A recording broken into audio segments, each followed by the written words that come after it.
Hi, this is Jay for SimplyMaya, and welcome to our brand new tutorial for 2016. We thought we'd start off with something quite cool as an homage to the new Batman Superman film, and we thought we'd come up with a caricature for you. And here's a small sketch that I did of Batman. This is what we're going to cover.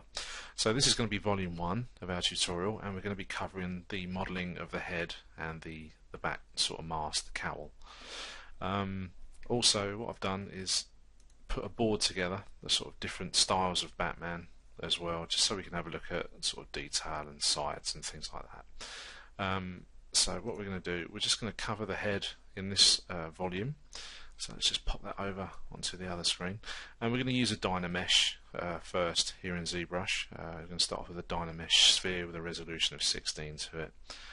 And then we're going to divide that up as we go. The first couple of these lessons, we're going to just do a bit of blocking out and stuff, and I'm going to be sort of flicking around on our little boards that I've just showed you with the characters on them. We'll supply you with those as well, but of course you can always Google your own references. So once we're done in the Zbrush part, we're going to nip over into Maya, and we're going to retopologize the entire head using the modeling toolkit in Maya 2016, and then once that's done we'll cover UVs, and then we'll come back into ZBrush with a bit of sculpting as well. So I think what we should do is just sort of crack on with it, and we'll see what we can come up with along the way. So as I said, this first couple of chapters we're just going to be doing the head, sort of blocking out in ZBrush. So let's crack on. So let's get ourselves a Dynamesh. So let's just jump into the old menu, and we're going to choose the Dynamesh of 16 and just jump that over. There we go. Okay, so all we're going to do now is just going to start pulling this guy around. So I'm just going to increase the brush size, and I'm just going to move this guy and start sort of blocking out the chin as we go. So again, it's going to be very rough for this, just to get proportions. Just going to hit F on the keyboard just to frame that up a bit better. Okay, that's okay. So as you can see, it's quite a quick process.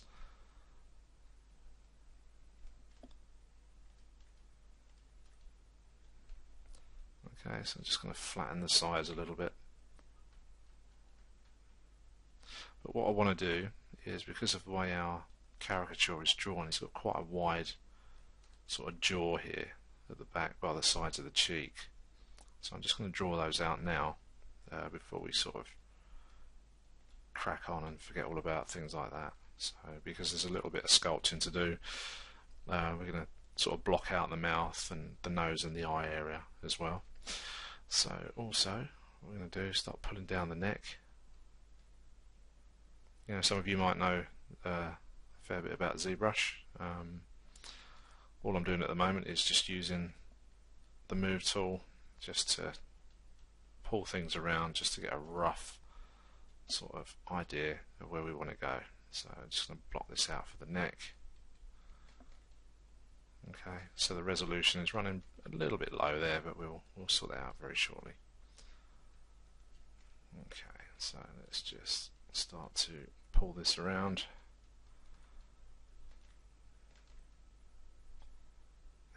Just pull that forward.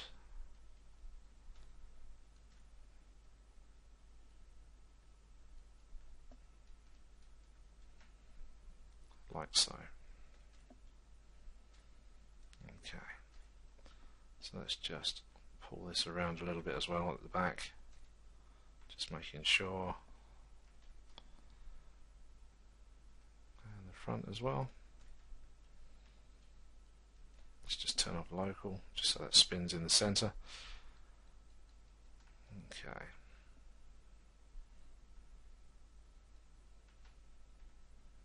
So Batman has these very wide and very high shoulders as well that we will drop in once we get a bit more sort of resolution to deal with, and then once we get over into Maya, we'll retopologize everything so it all sits nicely.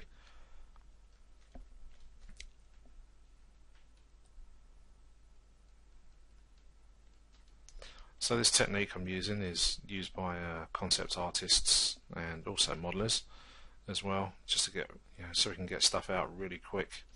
If you're lucky enough to work on a feature film, they will supply you with a scan, which you'll then either retopologize, or if you have a library with an existing character in that the company uses for animation, you'll actually fit that over the scan mesh, etc., and make that all fit, and then that will obviously go off for texturing and rigging and everything else that goes along with the whole character modeling process. Okay, so that's kind of a very, very rough block. If I just press shift and brush this out, you'll see this all sort of start to smooth out a little bit. I don't want to lose too much of that form that we've just gotten, so I'm just going to undo that last couple of moves there. And just going to head on over to the geometry tab. I'm going to open that out. I'm going to go to Dynamesh. As you can see, it's only on 16, which is the resolution of our sphere. So I'm just going to increase that now to 32. Okay, and just there we go. So as you can see, the resolution is now increased on our model. Okay, so I'm just going to smooth a little bit of this out, like so, and start pulling him around again. And some of you might want to use the standard brush just to get a fast sort of sculpt, but for now I'm quite happy myself just using the move brush. So that's pretty good there. So just going to start to smooth things out a little bit, just a little bit more. There we go.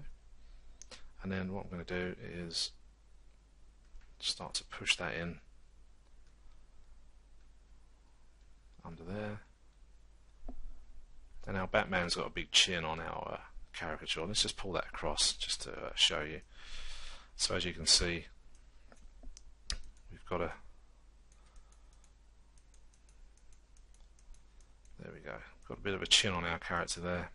Let's just take that back. There we go. So we'll be looking to get all these types of details and stuff in, but because I've only drawn it from one angle, that's why I've pulled in the other references and stuff from the image search off of Google or whatever your chosen browser is. So I'll be using that for reference, because I'm not using a human anatomy as such. I mean, we could get a human model and bring that in and just retopologize over the top of that, but I thought with this tutorial, we're creating a caricature, so let's have a bit of fun with a bit of Zbrush and then jump over with the technical stuff in Maya. So let's just carry on as we were. So as you may have noticed, we've got symmetry on here, so every time I move a mesh, the other side of the mesh is affected, and basically that's done using the transform palette with activate symmetry on. So I've got it on a mirror across the x-axis. So, and you can do that, switch it on and off with the X key on the keyboard as well. Okay, so let's just carry on over here. Okay, so I think we're doing okay. So I think what we'll do now is start to put in some of the sort of key areas. Start to just move things around. Okay, like so. I'm just going to move this up, and what we'll do once we get over into Maya, we're going to build this in two different pieces. Obviously the bare skin of the mouth, and then we've got the leather or plastic or whatever it is that the cowl is made of as well. So we'll be doing all that stuff. So let's just have a look at our proportions. So I'm just looking at the character that I've drawn as well. We'll need to make the face a little bit longer, so I think just pull that down there a little bit and just bring that jaw out as well. And then what we'll do at some point, we'll sculpt in the neck area as well, but just want to get these proportions done at this early stage so we haven't got too much hassle and stuff later on. So I'm just putting in that scowl as well very slightly, and just doing this top of this head as well, and sides of the temples. Okay, like so. And now what we'll do is I'll just grab the standard brush, and then we'll just start to just drop the intensity of that right down. And I'm just going to start to pull out the nose area. Okay, and then what we'll do, start to move that all across as well, like so.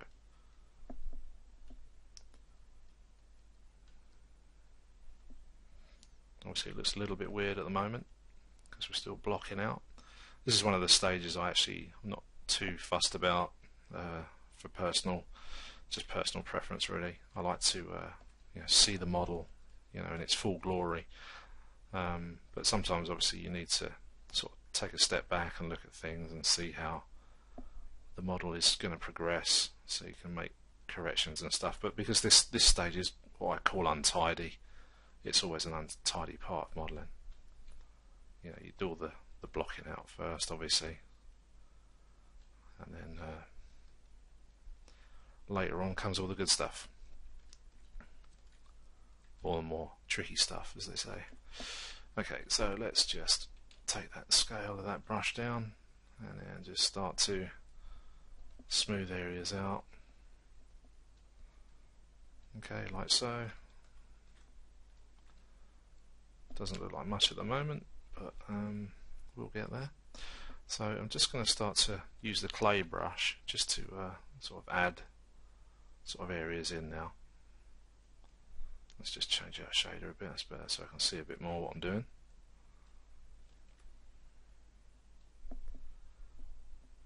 Okay.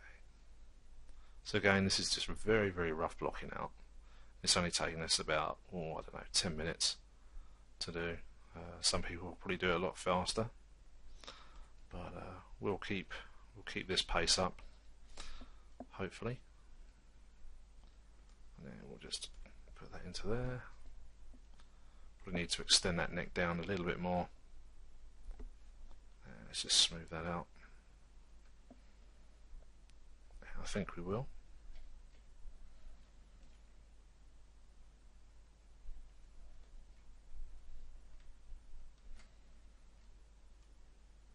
Okay, let's just grab that. What I'm going to do is just mask this guy off just a little bit. Okay, like so, and we'll just do round under the chin as well. Let's just make sure we've got what we need. Yep, that's good. And then I'm just going to grab the transform tools, which is up here, which I've got hidden away, which I've got the move. I'm just going to grab that and just move this down just a little bit and back. There we go, that should be okay. Okay, and then back to transform and back to draw. Oops.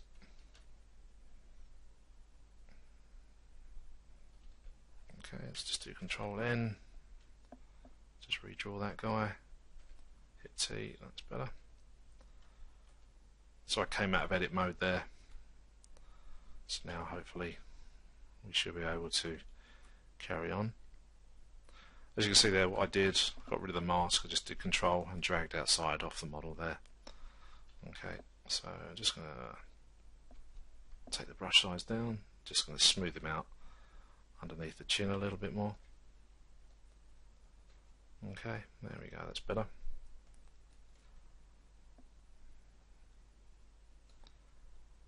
And let's just neaten that up.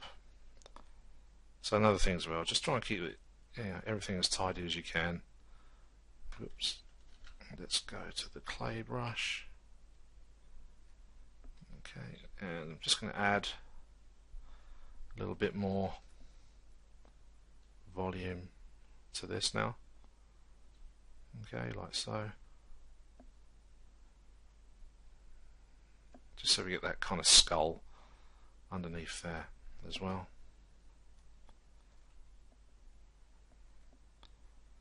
give it that like Mike Tyson type neck that Batman has in some of the comics. Got a really thick neck, you know, all that power. Okay, so let's just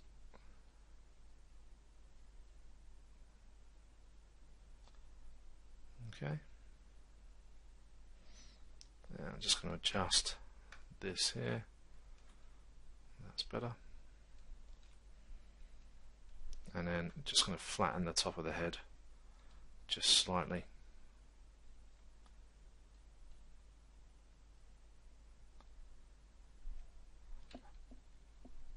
And just going to add a bit more volume around here as well. So these are the areas of the mask that kind of cool in some of the comics. And again, I'm referring to some of the images that we have already. So now I'm just going to start to block in a bit of this chin, and we'll just smooth some of this out as well. Now, depending on the style of what you like about Batman or whatever, I mean, sometimes people draw it with the cowl comes right down to the front of the chin, and some people just draw it with the whole thing open there, so it's the face just sticking through. So it's entirely up to you how you want to do it. As I said, this is a bit of freeform modelling that we're doing at the moment, so you know, things can change if we want to add bits and pieces a bit later on. But what I'm trying to do at the moment is just giving some form to look a bit more human. And I have a feeling that at some point very soon we're going to run out of resolution for this, because at the moment we're just on 32, but I think we need to go up to about 64 before we start to add, you know, anything of significance. Let's just undo that. So I think we'll do that now. So we just go 64 under the Dynamesh. There we go. So just added a bit more resolution there for us to play around with, which would probably be a bit better. So I can just start to smooth things off as well. There we go, that's much better. So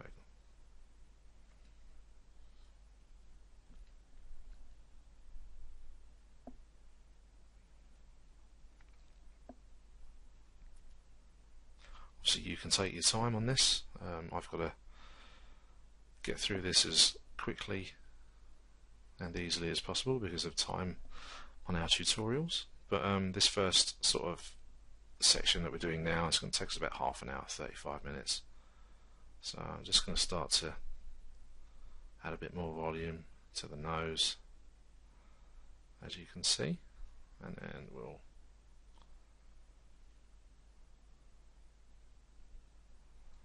start to have a look at the other stuff, like the mouth as well.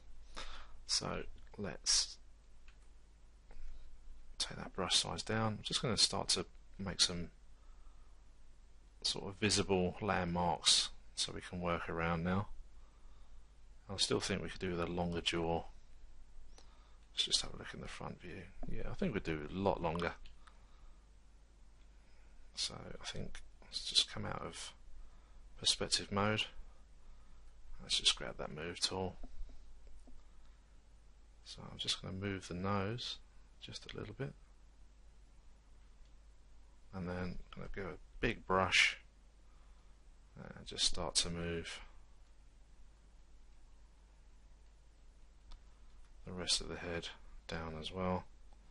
Obviously we've lost a bit of volume, and let's just grab that, bring that jaw down there, bring that down there a little bit as well. Once we get into Maya, we can do some other bits and pieces where we can adjust our proportions and stuff on the model using some lattices and stuff, but I think that's looking a lot better. I'm just going to pull that down just a little bit more, and again underneath the chin, just want don't want to keep it all out of proportion under there.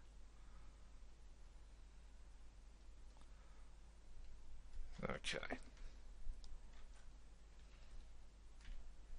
and let's just sort of smooth that off. Okay, Then I'm just going to use the clay brush, take the brush size down, and just start to build up this area now at the front on the chin. Let's take that underneath. Give him a nice cleft in the middle there, that old superhero sort of cheesy look. And let's start to build up the sides here.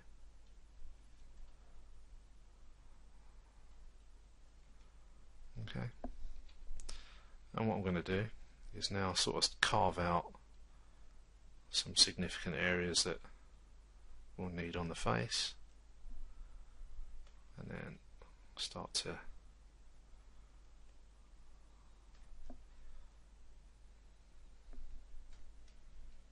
put in the mouth very shortly. Let's just flatten that off underneath the nose.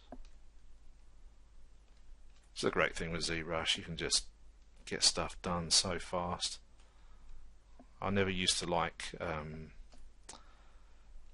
the whole sculpting and then retopologizing thing with this particular software. I just kind of thought there was almost like a, you know, you're doubling your workload by retopologizing a sculpt when you could have just made the mesh over in Maya. But over the years I've seen the advantages that it does have, and it can help in a big way.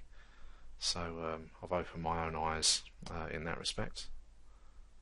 Okay, but so you know, we all learn, hopefully, some quicker than others. Okay, so this is looking pretty cool, I think, at the moment. So I think what I'm going to do now is, if we just increase the brush intensity to about 12 is fine, and then I'm just going to start to carve in the mouth now. So I'm going to turn off the symmetry because I want to give it a bit of an expression. Take the brush size down, and then let's increase that a bit more.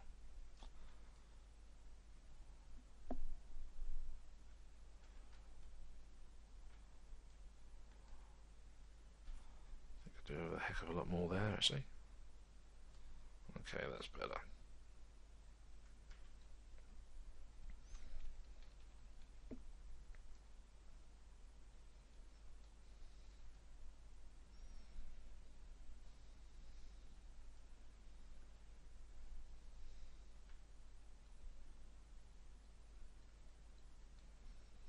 Okay, and start to just block out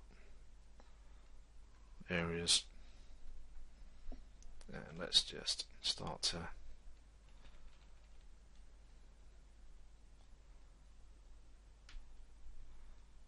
rough that out a bit more.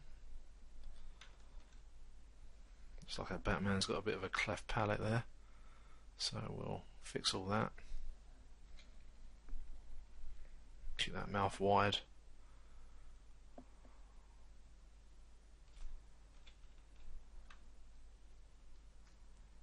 And again, you can see the resolution isn't enough there, but we'll deal with that probably in the next section. There we go. Let's just make sure we get our mouth shape. Actually, let's get rid of that there. Let's pull that forward. So just changing the view slightly just to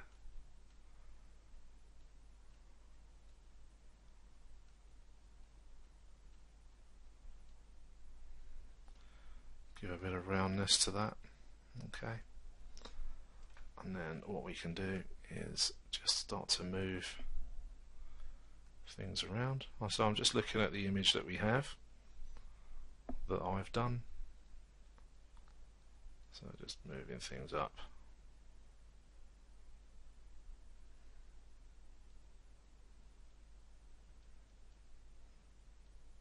Like so. That's not too bad. Again, just got to try and get that form done. That's better. And then we can grab our clay brush and just push that back in there. And again, start to add some little features. I mean, obviously it's very rough at the moment, but you can see where we're going.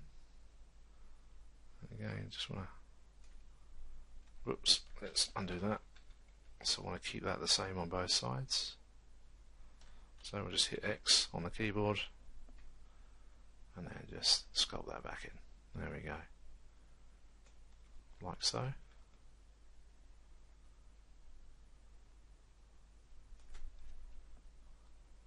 There you go.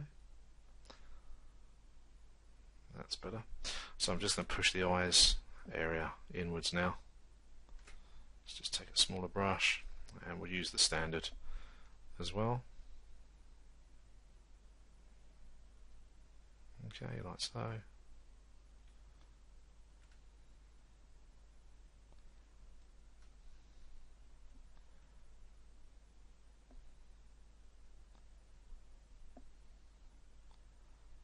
Just going to increase a few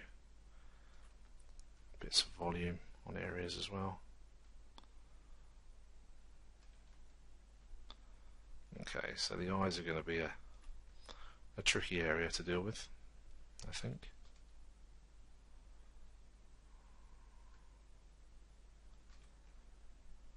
There we go, so it's getting there now. That's good. Okay, so let's just smooth that area in there. I think once we've got a bit more resolution for that area as well, we'll be able to deal with that. So I'm just going to clean this up. As I think we're coming up for the half-hour point for our first part of our tutorial. Okay.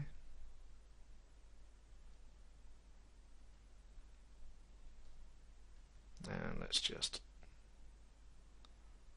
do some light sculpting in there. Just going to turn off the symmetry so we can do that.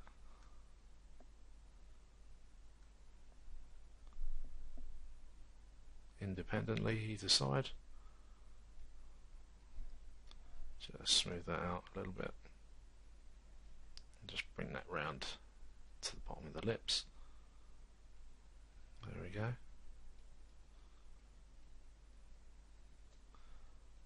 And of course all of these areas will cover, with proper, I say proper geometry, with the retopologizing over in Maya. I just lost a little bit of the mouth there. Let's just put that back.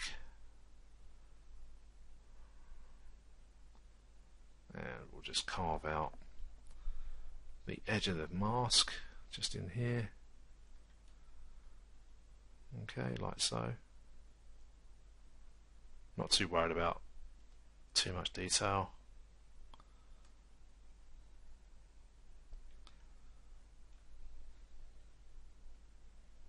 And we'll take that right underneath. Let's hit X and just so that all joins up. Okay, like so.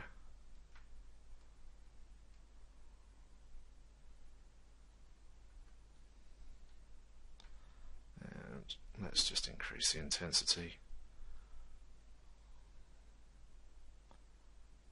There we go. So it's a little bit out there. Let's just increase that. Again, it's a great thing with Zbrush. You just go back in, retweak it.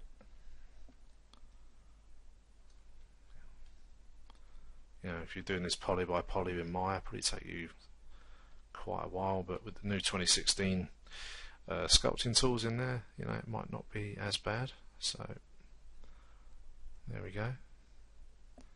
But I prefer to do this in Zbrush for the first part of this. And there we go. Okay, so we're coming up for about half an hour, so that's not too bad. It's quite blocked out. Obviously we've got things like eyes and ears to do, but we'll call it a day on this bit, and in the next bit we'll just carry on until we've got something of satisfaction that's satisfactory for us to get over into Zbrush, into Maya to begin our retopologizing with the modeling toolkit. So I'm just going to Bit more of a tweak there, so that's looking pretty good. There we go. So we'll leave that one there, and I shall see you in the next section.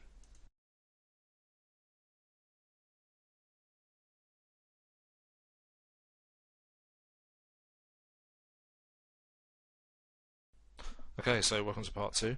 As you can see, the shader color has changed since the previous episode. It's basically because I had a system crash, so nothing to worry about. There's no trickery or anything going on. It's just my system was playing up, but luckily we'd saved all our work prior to that crash. So just a quick recap. So we started out with our sphere, and we convert it to Dynamesh after doing a bit of blocking out, and then we've sculpted to this point. So what we're going to do, we're going to sort of carry on, get the ears done, we're going to drop some spheres in for the eyes, and we'll go from there. But first let's just have a quick look at our board again, see what we were going for. So this is what we were looking at. So we're going to sort of try and get this kind of look, if you will, on this one. But obviously in a caricature form. You know, we've got all these lines and stuff. Got these images here from Batman Begins as well, which is a great movie in itself. So you know, you can see all these lines and everything. So we want to give it that sort of real sort of, you know, mean look that Batman tends to have, this mean and moody look with the jaw and stuff. So let's just pop that to one side and let's crack on. So I think what we're going to do is we're going to do the ears. I'm not going to do the massive like some of the comics do. I'm going to probably sort of about up to sort of here really, and we'll see where we go from there. So what I'm going to do first is I'm going to mask out the whole of the head. So what I'm doing, I'm holding the control key down and then just dragging across the entire mesh. And to deselect the mesh, the mask, all you do is just do the same thing on the outside but out of the mesh. So there we go. So in order for us to grab an area, what I'm going to do, I'm just going to minus the mask out in this way. I'm holding down the control key and the alt key at the same time, so this is getting rid of the mask in this area.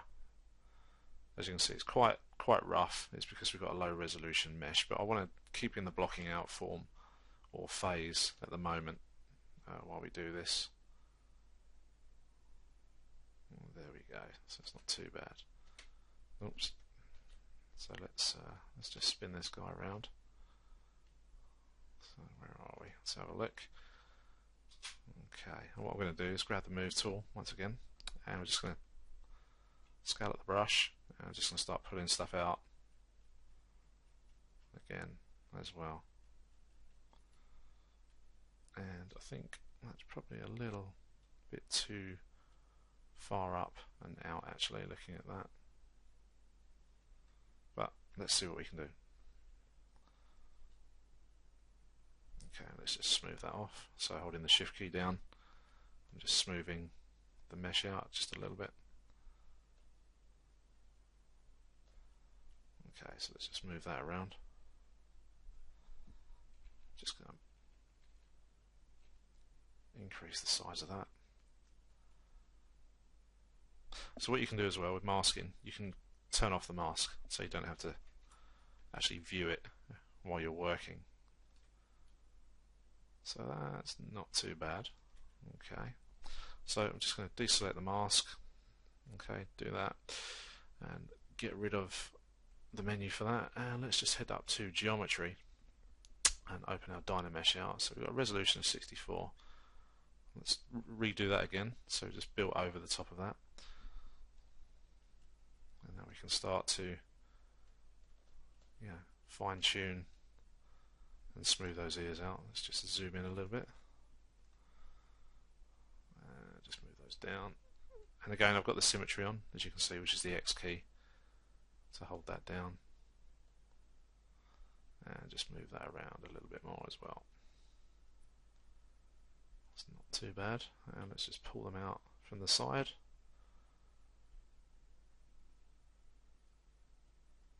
Just get that there, that's not too bad. And just take the size of the brush down. Okay, like so. Let's just zoom out and have a look. So that's not too bad. I think what we could do is just zoom in a bit more, grab the move tool, and just start to pull this stuff forward.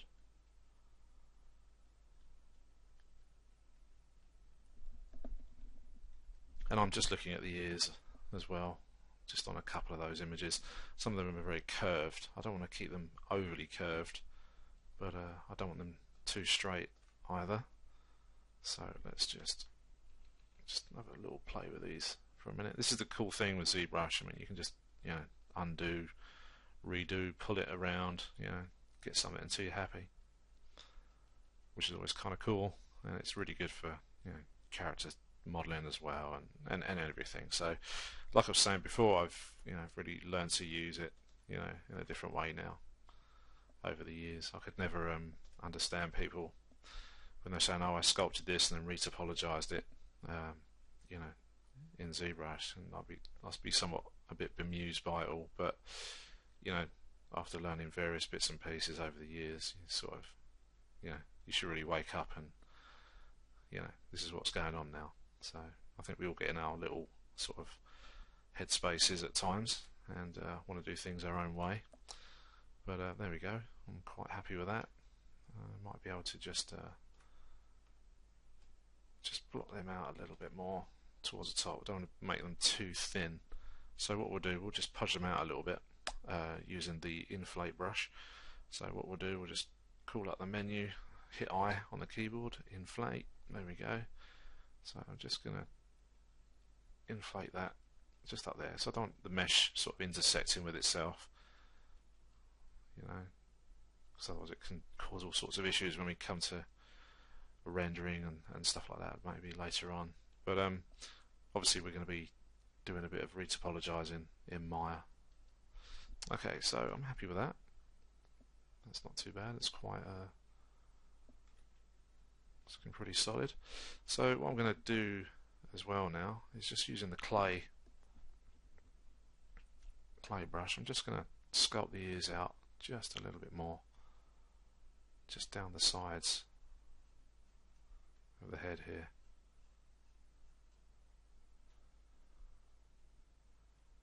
There we go. So just to give a bit more of a sort of an indication that they've been stuck on. Let's just smooth that out a little bit, don't like that. There we go, that's better.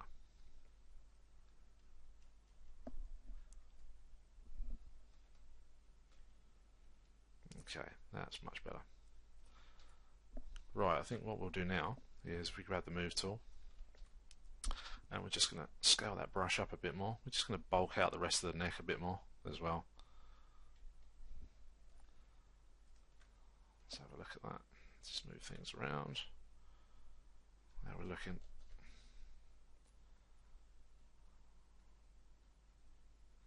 So I'm just going to leave that like that. We're just going to pull this all forward. Just be careful under there. Let's just undo that. And what we'll do, we'll just quickly zoom in under that neck and we'll just mask out. Whoops, that's too much. Just scale that down. And we'll just mask that out so we don't pull that around too much. And just zoom out. Okay. And grab our move brush. And then just start to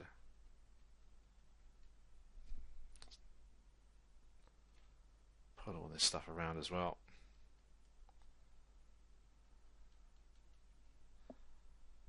And just bulk out these shoulders. So as this is a sort of a first volume, we're going to treat this as a completely separate model. So what we'd be doing is creating like a bust, if you will, for this whole volume, and then in the next volume we'll be doing the body anyway. So then it's all going to be animation and rig friendly and stuff like that for you to do what you like with it, really. So that's the whole idea of the tutorial. You can either treat it as a sculpt or a complete, you know, animation project. So let's just pull this all out. Let's just give him those big shoulders up to his neck there. There we go. So it's all looking a bit meaty, like the comic stuff that they do for him.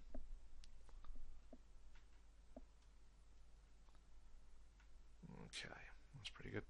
And then I'm just going to grab the inflate brush again, and just going to give him a bit of a spine, just to pudge that out. It's a technical term we use, pudging it out. It's just making it a bit more form to the back of that, really. But that's all good. It's just a bit more there. Okay, so that's good. So let's just smooth all this. Just get a good balance with what's going on there. And then this little area here, we'll just move that forward as well.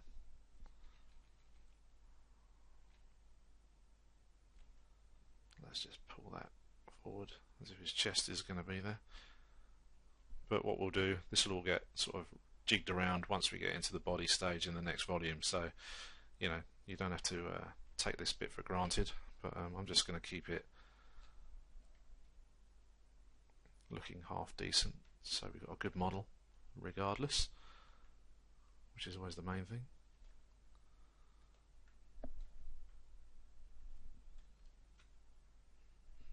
Okay, and what we'll do as well, just grab the inflate and just with the Alt key pressed, just push that back a bit, like so. Okay, and just a bit more in there as well, and then grab the move and press the shift down, just keep that nice and smooth under there, so it's not too bad for the moment. Again, it's only, you know, this is just blocking out stuff, and we can do big tweaks and everything else over in Maya when we come to do the retopologizing. There we go. So just going to grab the inflate just to bulk those shoulders out. Try and be a bit more bolder with that. There we go.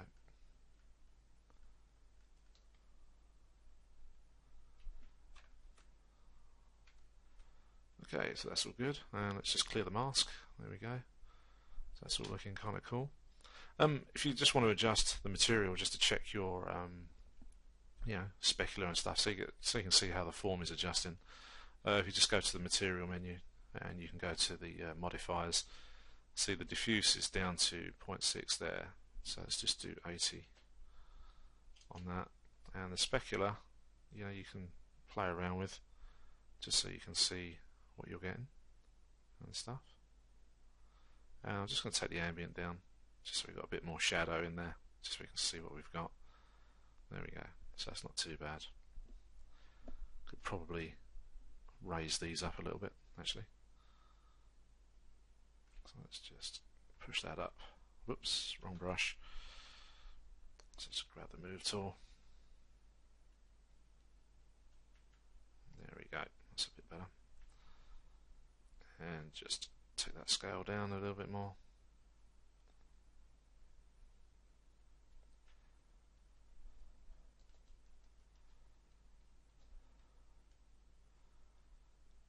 Okay, there we go. Okay.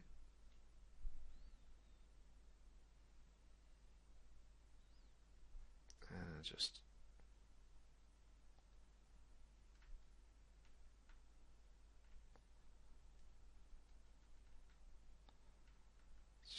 take that squareness out. It's a little bit square there. That's better.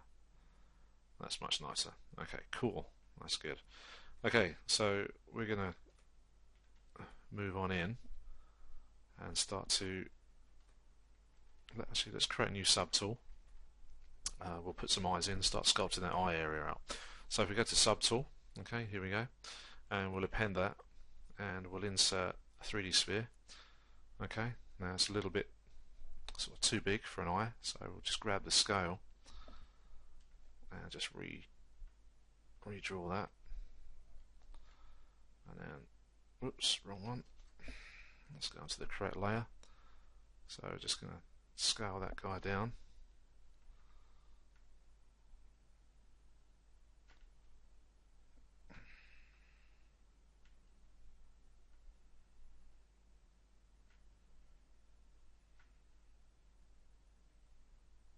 It's a little bit tricky sometimes, I find, with this tool, but when you get used to it, it's cool. Okay, so then we'll just switch it to move, like so. And I'll just redraw that across there and just move that forward.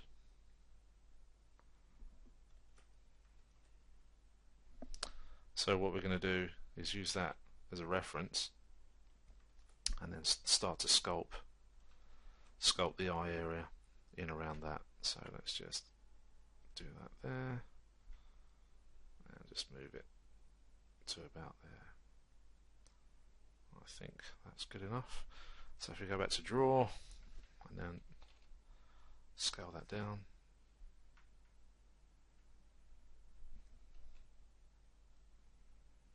Okay, so I should hit back on the Batman layer, and then what we can do is start to inflate that area out. So just increase the brush size.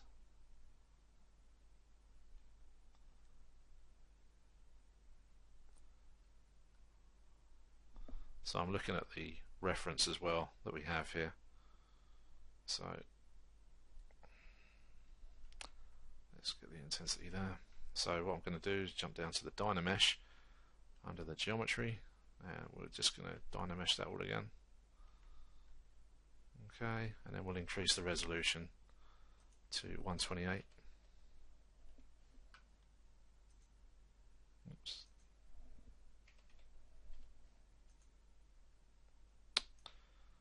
When it wants to. Come on. 120, let's go from there.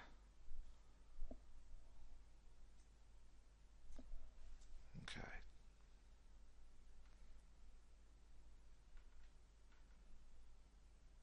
Okay, let's just subdivide that. Okay. So I'm just using the inflate, and then just gonna start to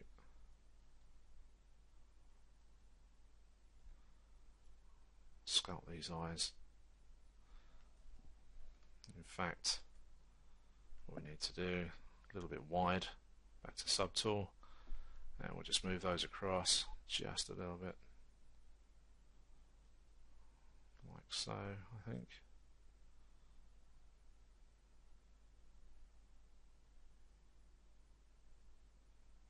And up.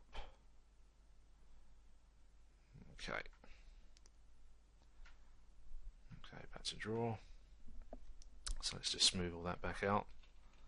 Let's just go.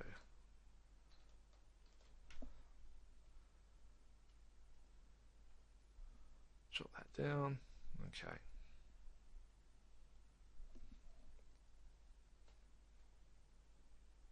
Whoops, wrong layer. Subtool, Batman, that's better. So we better smooth that out now. Okay, so let's get this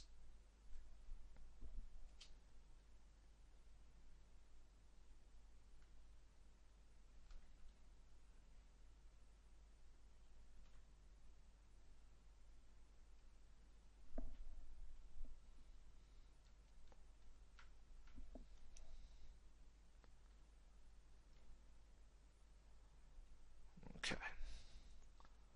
So what I'm going to do is just flatten that ever so slightly, just in there.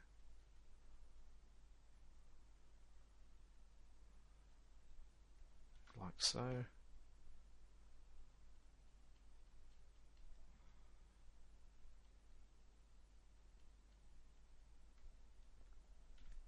And I'm just going to inflate the nose a bit as well, just get a bit more volume on the nose, just so I can get the proportion of that eye looking better. Okay, and we'll flatten that back as well.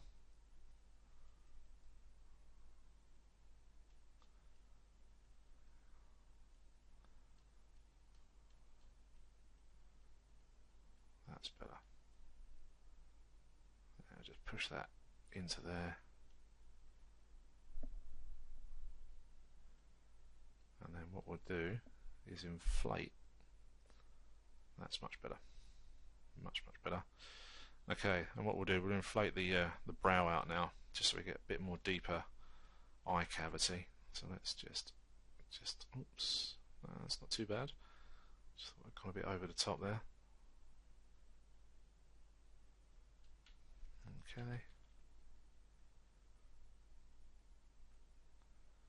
And what we'll do, we'll pinch that on the nose there and just move that forward and that bit back. So that's better. Okay, so let's inflate the brows. Let's just take the intensity down. So we'll give it that real kind of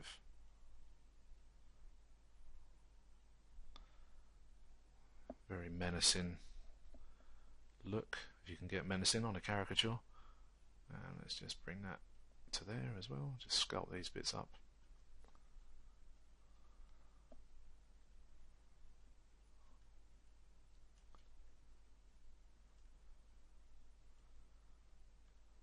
There we go.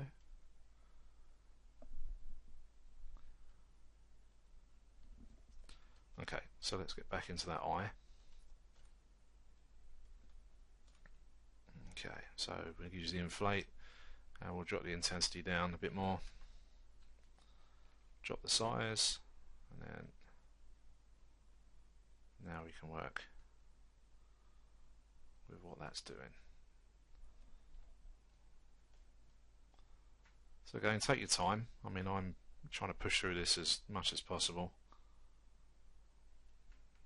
without sort of fiddling around too much. And just smooth that back. Right, what I'm going to do now is just using that standard brush, is just push that cavity back in there.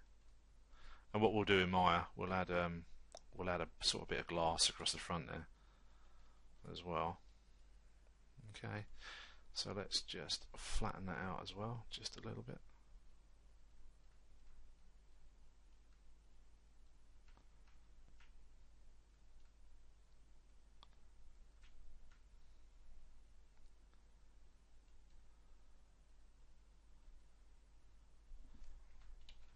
And we'll just push all this back, just so it's flat on there.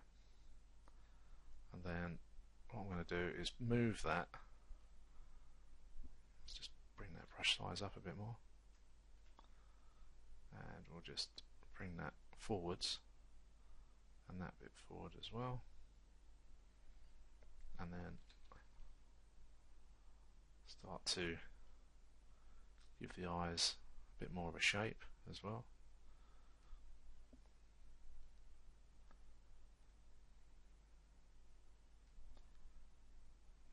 And let's straighten that out. There we go.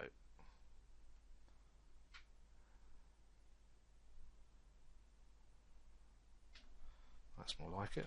I think that goes with the expression a lot better as well. So what I'm going to do on this side is we're going to flatten that out so we get that sort of moulded look. Okay, so let's just bring that round. So what we'll do, we'll get as much as this done within the usual half an hour of this, and then hopefully by the time we've got to finishing these eyes off, we'll be ready to res it up a bit more and then start adding a bit more form and stuff around the mouth, etc. Okay, that's all good there. So let's just flatten this stuff out here. And what I'm going to do as well along here Let's just use this side. Just pinch that so we get a sharp edge. So using pinch,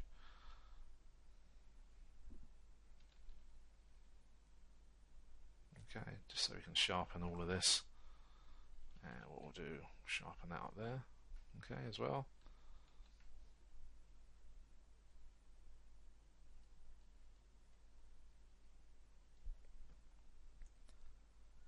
And we'll just do that there. That's all looking pretty good. I'm not too worried about the mesh on the inside there, because we won't be using that anyway. We'll do our own one once we get into Maya and stuff, so that's cool. So let's just give a little bit more attitude to the eyes. Let's just grab our inflate. Just going to sculpt this back a bit. Let's just have a look at this. Like so. And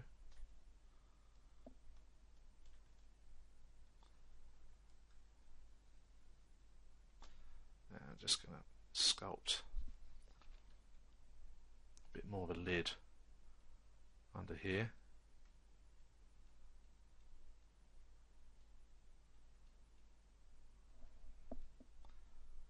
Let's just increase the intensity just so we can see what we're doing. So a bit more there. And just a bit more on here as well.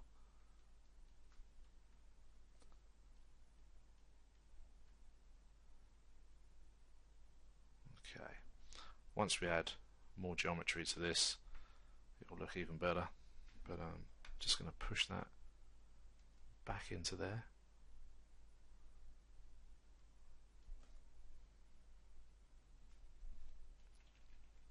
Okay, and we'll use the flatten.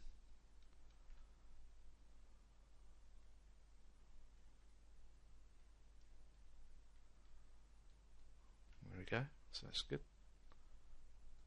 And again, I'm not using too great a geometry at the moment.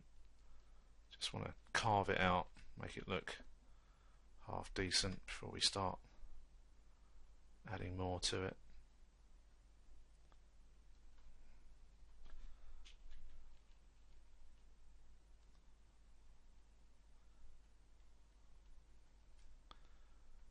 There we go, so that's looking good, even at this stage.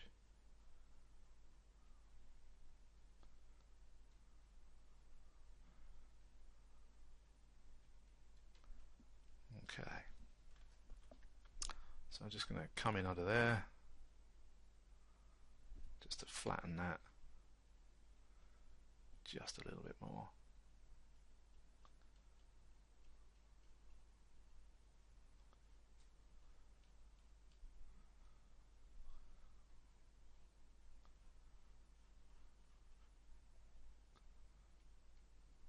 And then that should look pretty good. So I'm just going to pinch this just in here,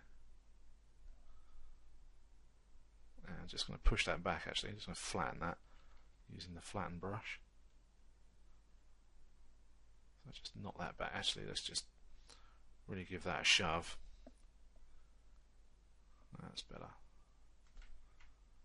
And then we can do the same up there. Just smooth that out just a little bit.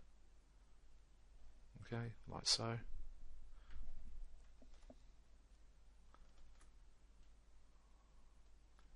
I think that's pretty cool. Okay.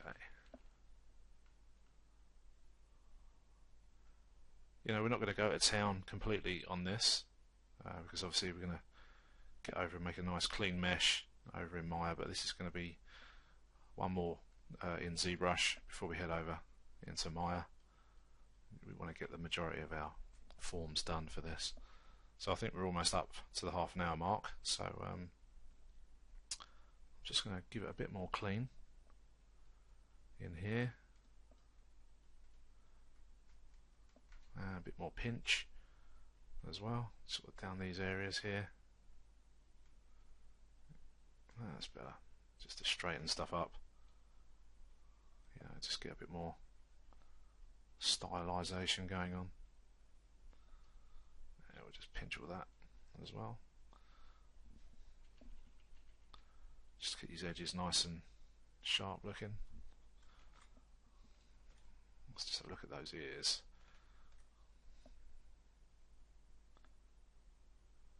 There we go, that's better. That makes all the difference. And we'll just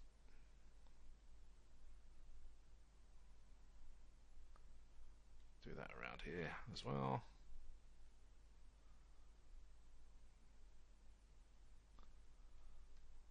Just underneath.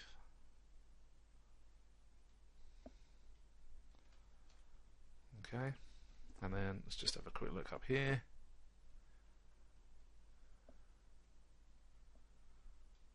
That's all good. Now we'll just smooth those off ever so slightly up here, so we can get a bit of a, I don't want to pinch it too much on the ears, so I just worry about, you know, too much intersecting going on with meshes, just a bit paranoid like that. Okay, that's kind of cool, and we'll just add in that big crease around the back of the neck and across here as well, and we'll just square it all off.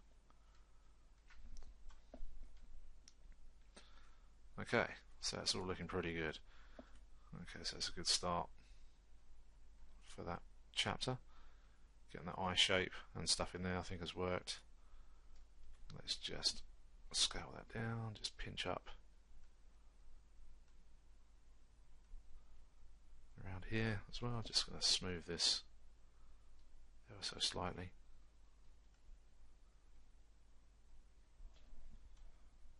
There we go. So let's just pinch that. And what we'll do, we'll flatten that out just on the top there.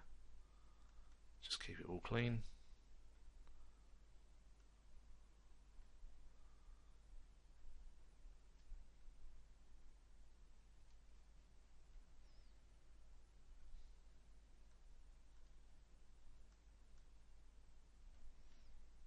And there we go. So I think what we'll do, we'll end it there for this particular chapter. So we've done a fair bit. Got the ears done, the shoulders, a bit more sort of form going on with the mask, I think. So I think that's that part covered. So I think in the next one we'll cover a bit more detail, and we'll finish off, hopefully try and finish off the mouth area and stuff, and then I think we'll be good to go over into Maya with this mesh, and then start making it into a usable mesh for, you know, animating, rendering, whatever it is you want to do with this sort of thing. Okay, so we'll call it a day there, and I shall see you in the next chapter.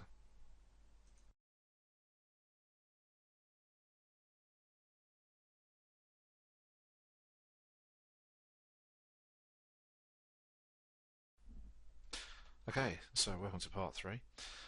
So what we're going to do is just going to carry on with what we were doing. I'm going to start to block out the mouth and everything now, just so we've got a better sort of look to take across into Maya. So we did the eyes and stuff last time. Still a few little sort of areas that I'd like to finish up sort of doing in here, but because we're going to be retopologizing, we can do all the really cool stuff, all the tweaks and things like the end of the nose. I'd rather have pointed, stuff like that. So we're just going to carry on as we were. I'm going to sort of currently work on the mouth now, and let's just crack on really. So I'm just going to use the inflate brush, and this time I'm going to take off the symmetry. So I'm just going to start to block out sort of these areas under here, and I'm using our board as reference as well, just to get a bit more sort of more Batman look to it, you know, just to make sure our anatomy is at least half correct before we jump over into Maya. We can always tweak it anyway. With the mouth, I'm going to make it asymmetrical here, just so we've got the expression going on. But once we get into Maya, we'll make it symmetrically, and then we'll deform it after, just to get that attitude on on the mouth.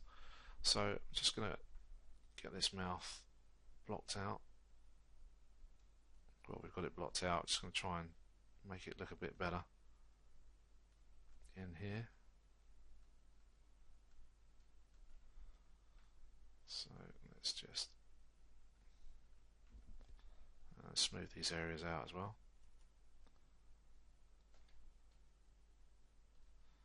So let's just start to sculpt all this stuff in.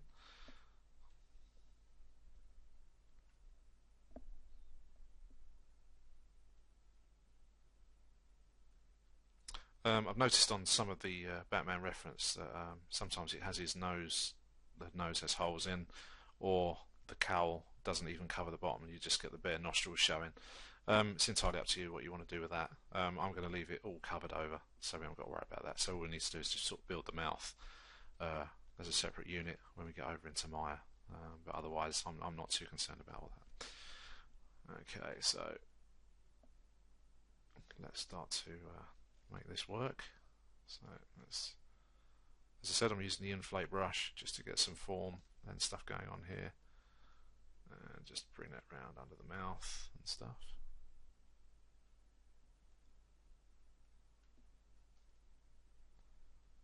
There we go, that's better.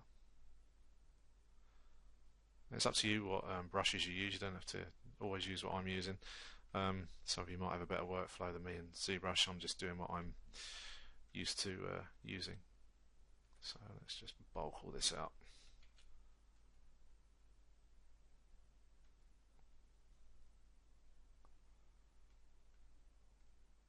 Okay, so what I'm going to do is just smooth this area here, just so it's a bit, so we've got the face against the mask a bit more. So we'll just take back some of this,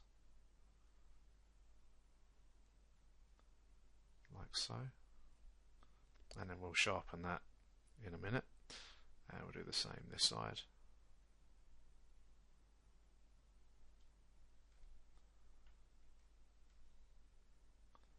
So that's looking better already. So let's just have a check of our reference. Yeah, that's all pretty good.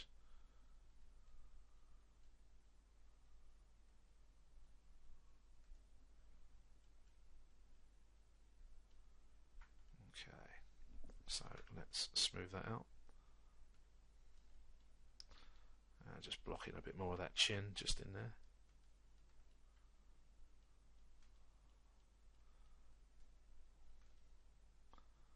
So it's really going to, I think it's going to start to look quite good once we've done all the mouth area. So what I'm going to do is just smooth all this area out, just there, like so. And then we're just going to add a bit of a dent in there, just to push that back in. And let's just smooth that out as well.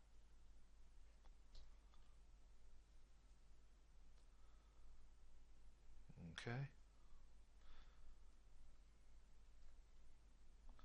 And we're going to pinch this as well, just to sharpen it up, like so.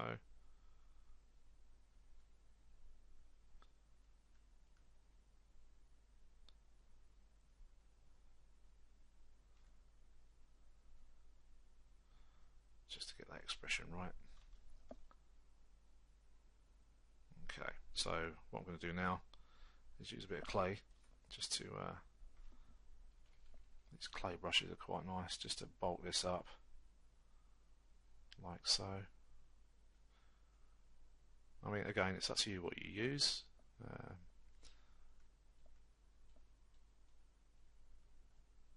we go. So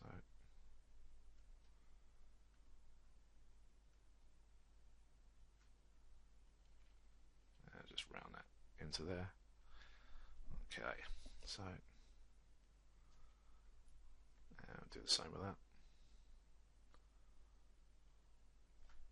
Just give that a bit more. I like all these lines that are sort of starting to appear, you know, giving this some character and stuff, which is great, which is what we want. Let's just pull that around there as well. And just in here.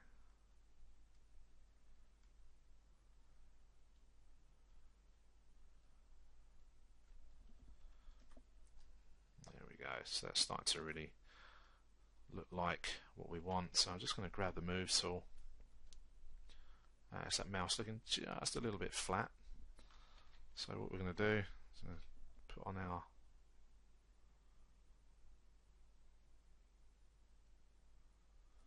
symmetry like so, just to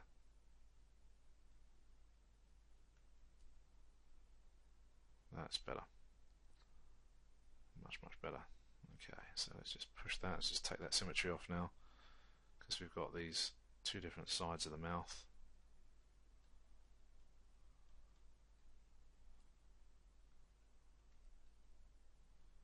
And just pull that around a little bit as well. And there.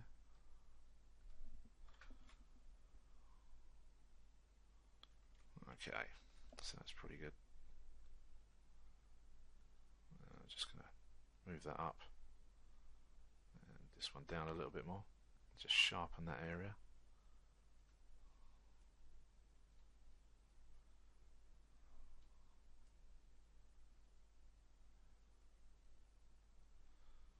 Okay.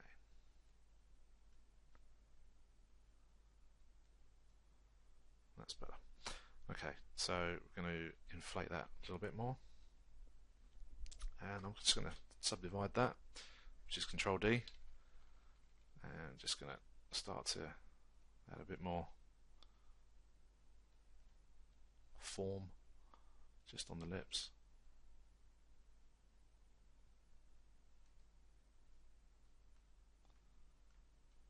And then just around here as well. And then just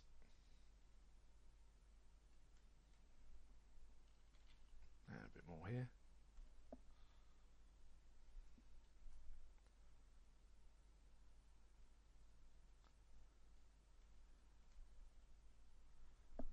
Okay, so what I'm going to do is flatten that.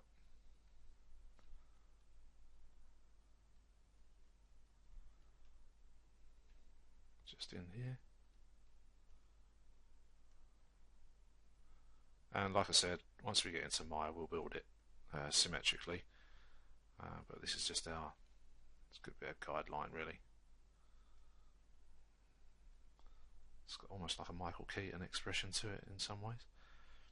Okay, so let's just build up that bottom lip.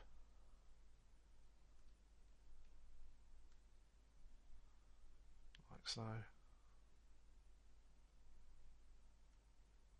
There we go. So it's really starting to pop already just by adding that. And what I'm going to do is just push that back ever so slightly. Sorry, smooth it back, not push it back. There we go. And we're going to pinch that just to sharpen inside in here. Again, we're not doing any other sort of detail. This is just purely for the Maya part. So any of the other stuff we'll sculpt later on.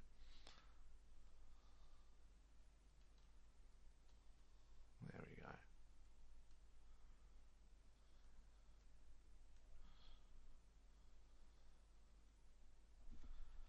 And then just start to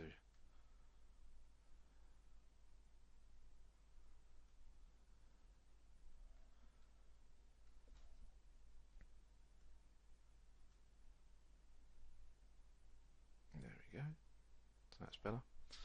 And then let's just push that around in there. And let's just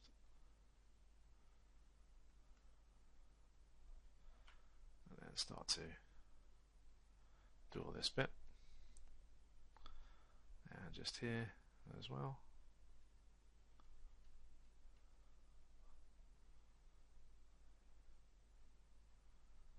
And then I'm just going to start to do the lines just in here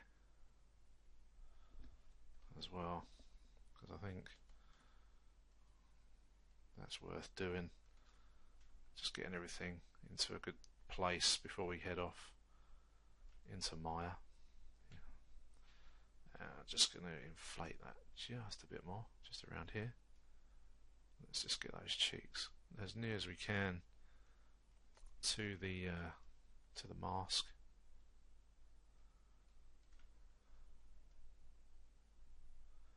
And again, I like all these lines that are appearing as well. Just real exaggeration for this. We're just going to bulk that chin out as well. There we go, it's a bit better. Now let's just do all this.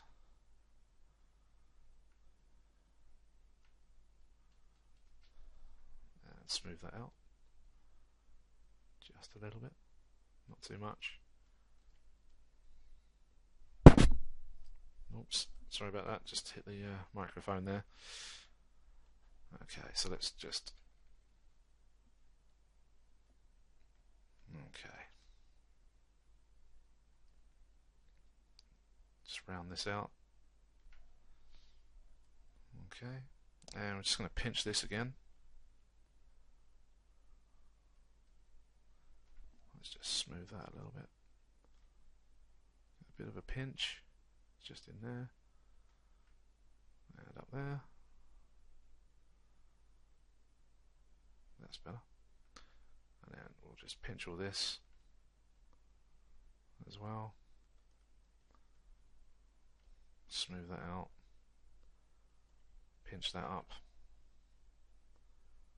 There we go.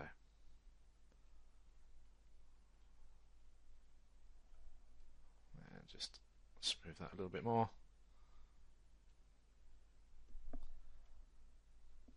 So that's all coming together. Right, so what I want to do now is just give this a little bit of a fix just under here,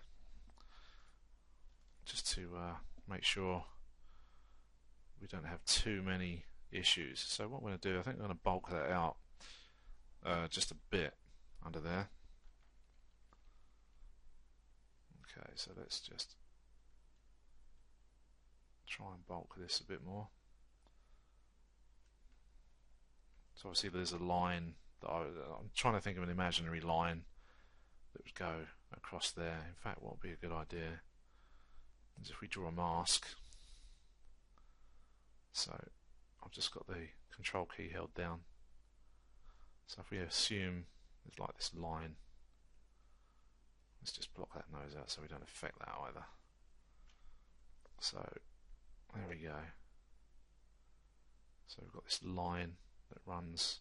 Let's just do it to there. There you go, that's better. So what I'm going to do is just blow that out a little bit more. So let's just crank that right up, even to here. Let's just really pull that around. Again, we can always tweak this in Maya, but I just want to get it as near as we can before we head that way. There's always going to be something that we'll want to sort of change. So let's just do that here. So a bit of blocking, and it's going to be quicker as well, so we know what we're going to get. So it's just a bit more blocking out here. Now just flatten it off or smooth that off. Okay, like so. And then I'm just going to put that bit in there, sort of the philtrum area around the top of the mouth or top of the lips.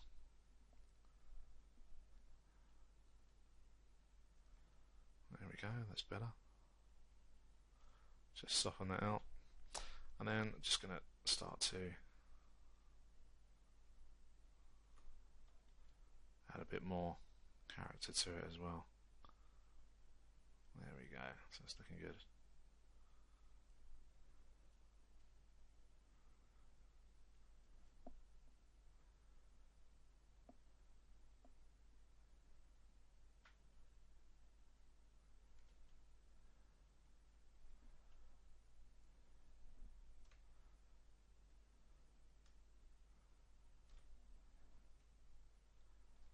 And then we'll just bulk this area out a little bit more on the cheek, and just smooth that off as well, like so. Let's just zoom out a little bit lumpy, but it's nothing we can't fix. Like so. So that's all looking pretty cool. And there we go. So just going to increase the intensity just a bit more on the inflate, just to bulk that out just a tiny bit more, and then just this bit here as well, just to add a bit more character. There we go. There and there. So it does look like Michael Keaton, I think, just a really overblown sort of version. There we go. Okay, so I'm just going to pinch in a bit more of these lines if I can. In fact, let's just get the standard brush, take it right down, and then just sculpt the line in. There we go. So it looks very rough, but I can assure you it'll be okay in a minute.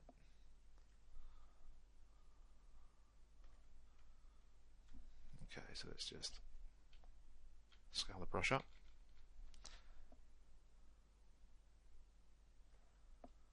Like so. And what we'll do, soften that a bit. Let's just soften this one. And these as well.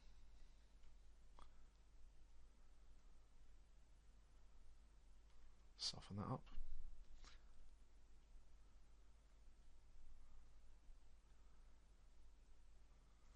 And there we go. Okay, so now what we'll do is if we pinch that ever so slightly, like so, and we'll pinch this one,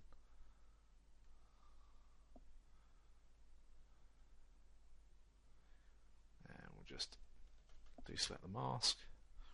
And what I'll do is just go in a little bit closer around here, and we'll just take the brush down, hit X, and we'll start to pinch all of that just around there as well, just to keep that all looking quite tidy. And again, let's just turn that eyeball off, don't need that at the moment. So it's a little tiny bit flat, but I think what we can do is just move things around.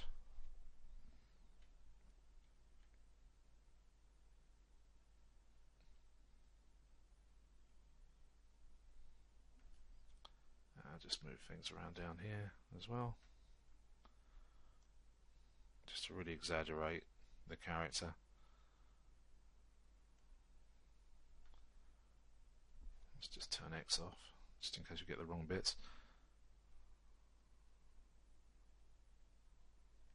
Okay.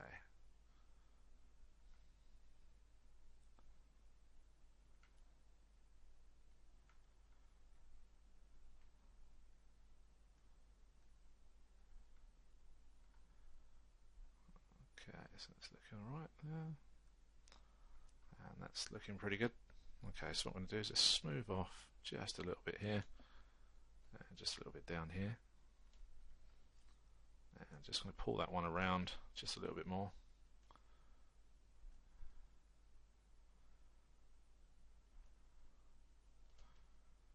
And just in there, that's good. So we're coming up for about 20 minutes, I would say, on this. So you can see it's sort of improved, and you can really take your time on this kind of thing. And there we go. Let's just do that there and there as well. And I'm just going to pinch that as well, just to get that line. Oh, that's quite cool. And we'll do the same on this side. We'll just add some extra character sort of lines and stuff to it. And what we can do, we can use this as like a base, if you will, when we bring back the once the Maya version is done. We can bring it back and use this as a base to project any sort of details that we like this down here. So what I'm going to do now is just going to give that mouth a bit more roundness, because it's still a little bit too flat for my liking. So let's just go X, and we're just going to push it, bring it all forward, and then there we go. That's a lot better.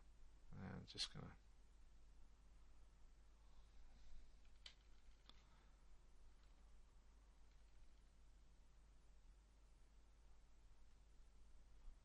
there we go. And then what we'll do, if we get the inflate brush, and just really bring that up, sort of up to here, and do that. So, okay, so what we'll do is just pudge this out a little bit, just to give a bit more attitude to the chin. Okay, just smooth it out as well as we go. Just want to get it so it sort of joins up to this piece up here, to the bottom of the lip.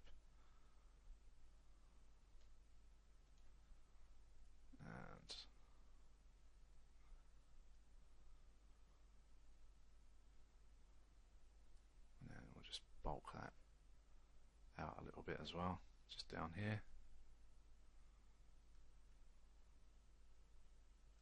Just so it all joins up. So I'm just actually looking at that image of Christian Bale on our reference board. Just looking at that, just to really over exaggerate that.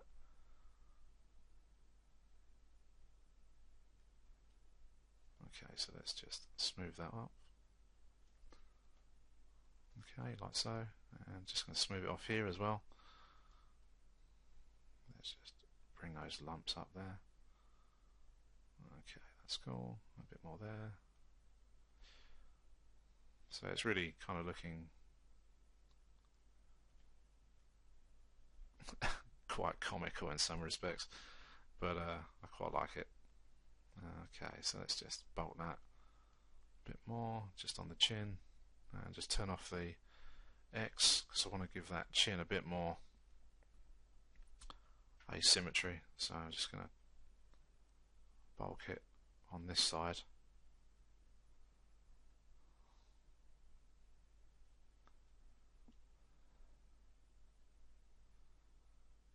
And on here.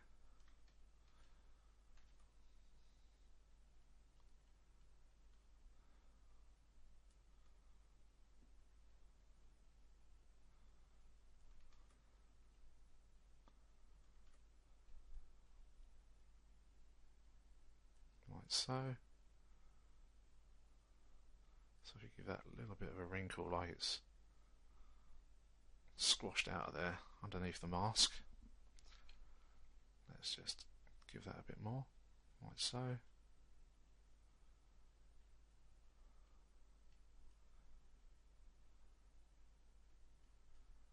Just do that under there.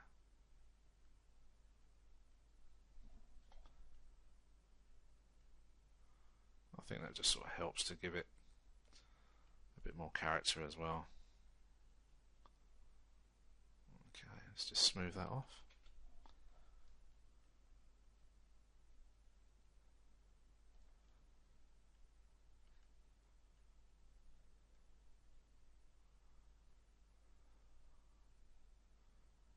There we go.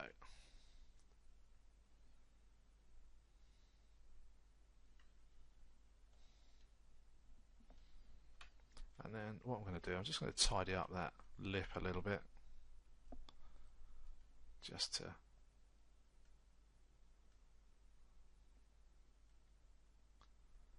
make it look a little bit better.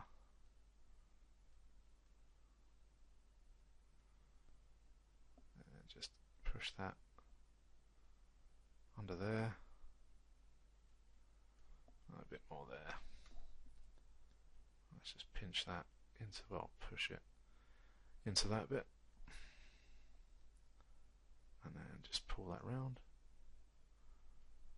and then just grab that bit here, just push this forward, and do the same with this one. Okay, that's pretty good.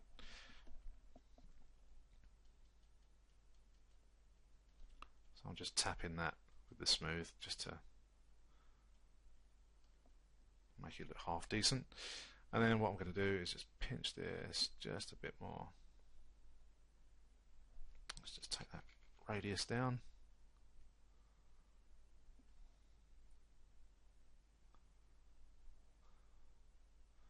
And then I'm going to push that with the inflate just in that small area. Just put that lip back.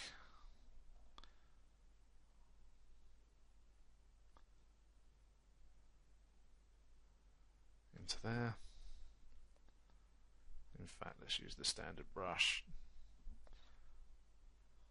That's better. Just to get that going again.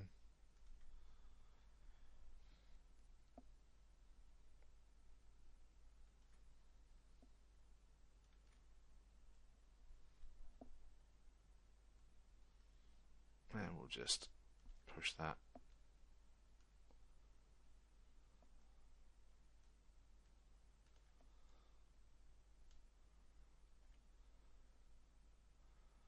as well.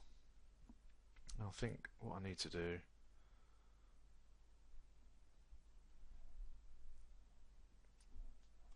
is maybe just push that in even more, like so. That's better. Okay, so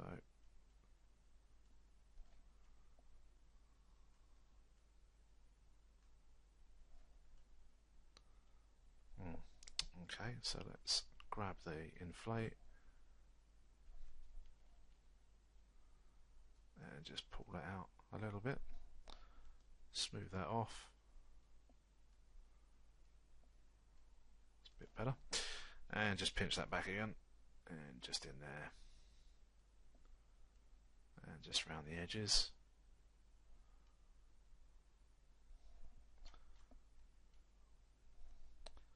Let's just flatten that back.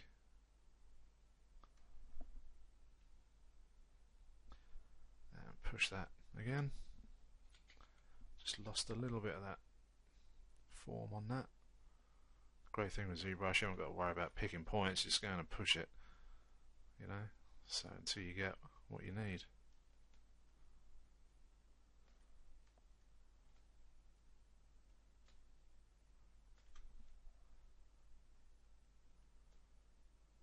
Here we go.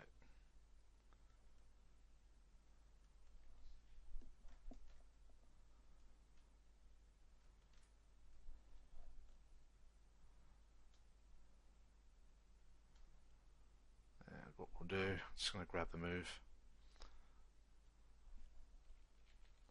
and just push it inwards and up.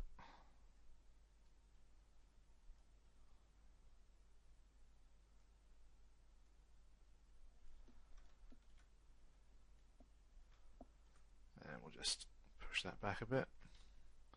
Just want to get this a little bit right, and then once we're done here, then we're good to stop, I think, at this point. And then what we'll do, we'll review it in the next chapter and generate the mesh for exporting to Maya. Okay, so let me just push that into there, like so.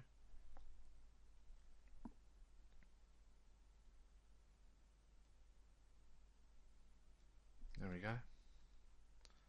That's better. And we'll just pinch that.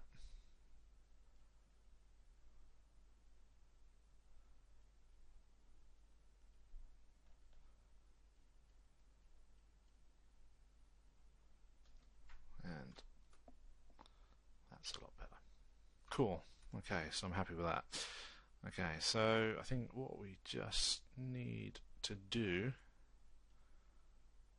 I think, is just quickly move a little bit of this across, and then we'll finish it there. I just want to make sure that jowl is a little bit closer to the edge of the lip. So I'm just going to grab that brush and move that. That's better. That's better for me. And we'll just smooth that a little bit more. as you can see, the mesh is quite distorted, but again, we're not worried because we're going to be rebuilding anyway. Okay, so we'll call that a day there for this chapter, and we'll come back in the next one, give it a quick review, maybe give a few little tweaks here and there that I'd like to do, and then we'll get on with some export over into Maya. I shall see you in the next chapter.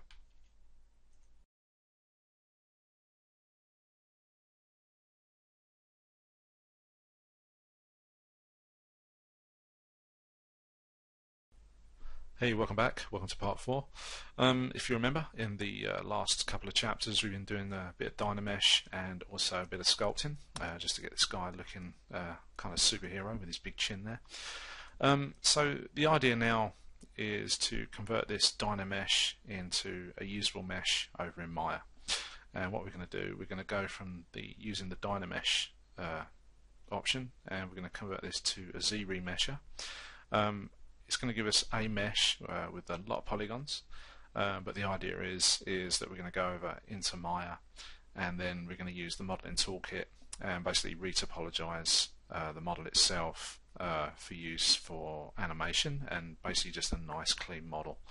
And then what we'll do in the following chapter is we're going to add some detail to it, and you know, do a bit of projection work as well, because what we can do, we can keep this version of the model and you know, add bits and pieces that we might sort of lose while we're doing some half decent retopology. So we're not going to model every single nook and cranny, but what we will do is model it to a point where we can reproject our Zbrush detail back onto our newly retopologized model.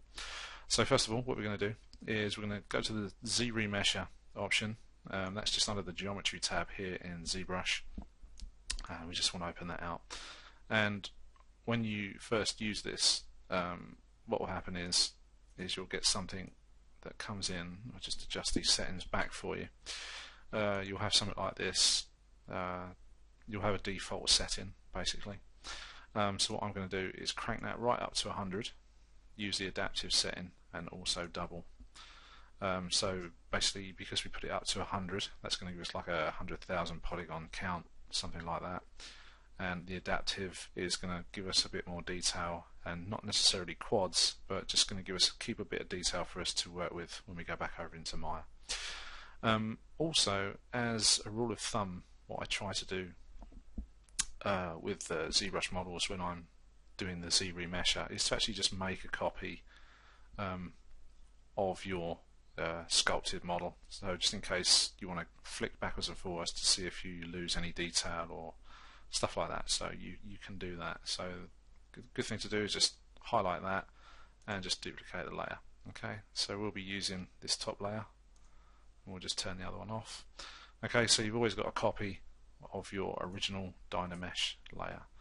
So we're going to open up the geometry again, Z-remesher, and as you can see, I've got it to 100 target polygon count, which is going to give us 100,000 around, and then I'm going to double that, so it's going to give us a bit of a high mesh. So what we're going to do is hit that Z-remesher button, and we'll just wait for the timeline across the top to stop. I'm just going to pause now while it does that. Okay, so welcome back. So as you can see, it's given us our mesh, and if we just highlight or hover the tool icon here up on the right hand side, you can see the poly count that it's given us. So we've got 131,000 polys, which is adequate enough.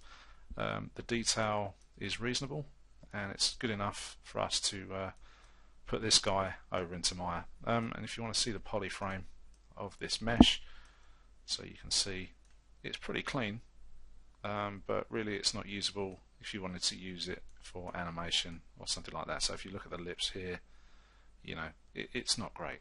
Alright, so what we're going to do, we're going to export this guy out as an OBJ.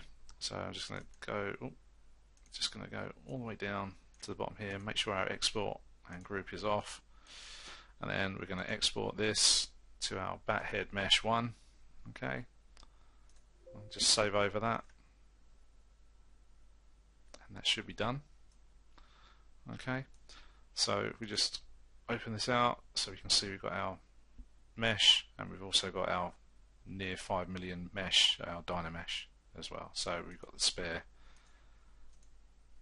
as well. So let's just close that one off. There we go.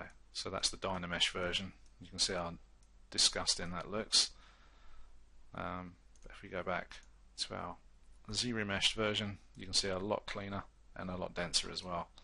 So what we're going to do, we're going to quickly pause again. I'm going to jump back into Maya and load this guy in. Okay, so here we are in Maya 2016. As you can see, our mesh is in here. What I've done, I've put on a shader. Let's just jump to our attribute editor. As you can see, I've got a blend shader on there just to give me the highlights, stuff like that. So that's all good.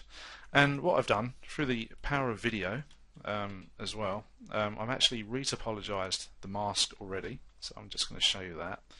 And what we're going to do, we're going to hide the ZBrush mesh at the moment. Okay, so this is our retopologized bat mask.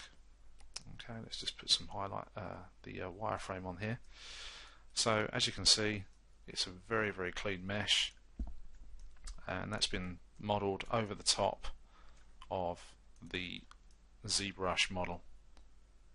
Okay, now what we're going to do, I thought we could do both, but I thought it'd be a bit boring for you guys to do it this way. So what I thought I'd do the mask first, and then we can concentrate on the more difficult area of the mouth itself, which I thought would be quite good to do because this is asymmetrical as well. As you can see, the mouth has got that kind of snarl across it. So I thought this would be a great one for us to go with, to learn a little bit about the retopologizing tools. And really, the only one that I really tend to use is actually the quad draw. Everything else I just use the standard modeling tools and stuff, which I do have a shelf for here in Maya. These are just my own tools of preference that I use for my day-to-day work or my day-to-day stuff, you know, when I'm just doing personal work. So okay, so what we're going to do, what we need to do first is, as you can see, we've got this guy in a layer, which is really, really helpful, and I'm going to create another layer, and we're going to call this mouth underscore dis for display. Alright, just so we know what layer we're on. Okay, and there we go. Okay, so the next thing we need to do, we need to make this a live surface so we can use the quad draw tools on the actual surface of the model itself. So what we'll do, if we select the model, as you can see it's very dense, and it's 138,000 polys, and we're just going to hit this magnet up here. Okay, so that's now made our surface live. So anything we do to that with the quad draw or anything, you can stick your polys basically to the surface of this. So if we're going to go to the mesh tools, show modeling toolkit, and here we are. As you can see, there's a lot of differences with the icons and stuff in 2016. I'm still sort of trying to go through them myself personally, because as some of you may know, I am actually a senior modeler at Framestore in London, and we don't actually use 2016 at the moment because there's a few bugs and stuff, and you know, waiting for things to get ironed out by the techie guys there. So we've been using 2015, but using the mesh tools in that version. So let's crack on anyway, just sort of rambling on there, telling you what I do. So what we're going to do, we're going to highlight quad draw, okay, and then as you can see we get a little crosshair on the mesh, and what we can do, we can start to add, just left click, and all I'm doing is just adding these dots that are going to make up polys, okay, and then holding the shift key down, and you can see just by highlighting those areas in between, it's going to make us a polygon like so. Okay, and if we get areas like this where it's flat across a curved surface, all you need to do is just hold down the control key and click, and it will give you a nice clean cut across that polygon like so. Alright, so that's easy to do, and if you want to delete, just hit the control and shift button and you can get rid of the whole lot like so, usually when it works properly.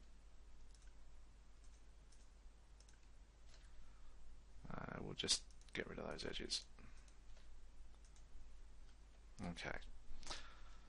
Right, so what we'll do, we're going to make some nice edge loops for this guy. And what we're going to do, we're going to do it in 1/2 at the moment because, like I said, he's asymmetrical. And what we'll do, we'll flip that over afterwards, and using again the modeling toolkit, we're just going to drag with a soft selection just to get things to fit over the top. So we're going to crack on with this now. So I'm not going to make huge polys for this.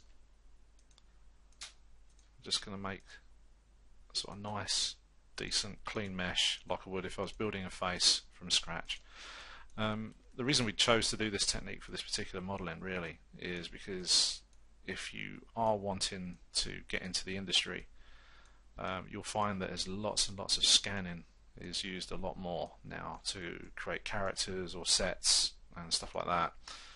Basically anything that's on the set of a movie will get scanned and sent to a visual effects house, and this is one surefire way of getting a decent representation of that particular mesh or environment, or the environment of the character or anything like that, in order to replicate what is on set, so you get a good representation on screen after in the actual film.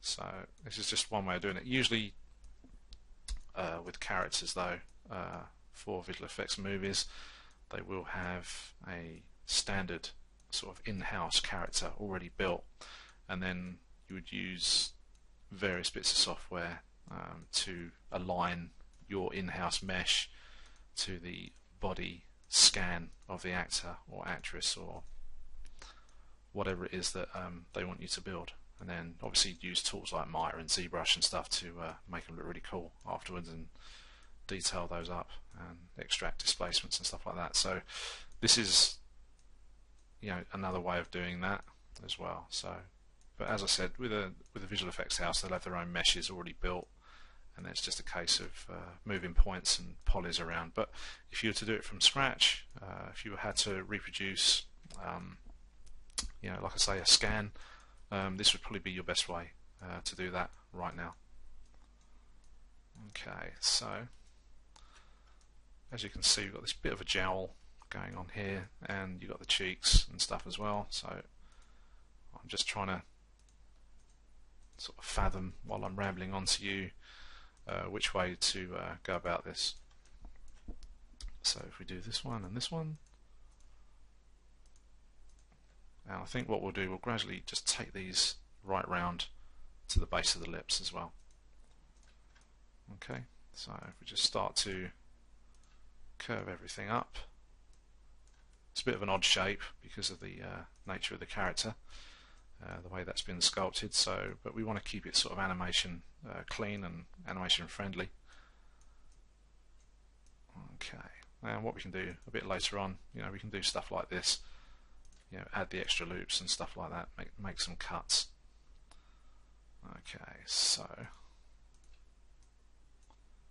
just going to start to shape it a bit. I don't like to make these like huge polygons and stuff, so we will gradually just phase those out as we go, but for now it's just good placement for us to look at and see what our mesh is going to do. So you can split that and then just drag those edges and stuff like so. Okay, I'm sure some of you are very familiar with the modeling toolkit anyway, but we thought it'd be a good idea just to use that in this tutorial to save building stuff from scratch, which can be a bit tedious as well. Okay, so there. And the great thing with this is so editable on the fly as well, because it's just all sticking to the surface, so you can look at your mesh and decide which way you want everything to go. Now I'm just going to pop that there, and another one there, and this one here as well, and then that one there is not so bad, so we can drop that into here. What you can do as well, if you press the shift key down, you can relax, you get kind of a brush effect come up. You can just hold that shift key down and just gently run the brush over it as well. So you get, there's quite a lot of tools in this, in one, if you will. So it's a great tool to use. Okay, so as you can see there, we're getting a bit of a dent into the sort of the lower jowl, and then as it goes into the sort of chin area there at the front. So I'm just going to start to shape a few polys here, and that's going to get a little bit narrow. Again, I don't really want to keep it looking all odd, but we'll get the rough stuff done first. Excuse me, and then we can concentrate on the refinement after. So this is basically all I did with the mask itself as well. Let's just try and find the mask. So let's turn the actual mesh off itself, so you can see how clean the mask itself is that I did for the top bit.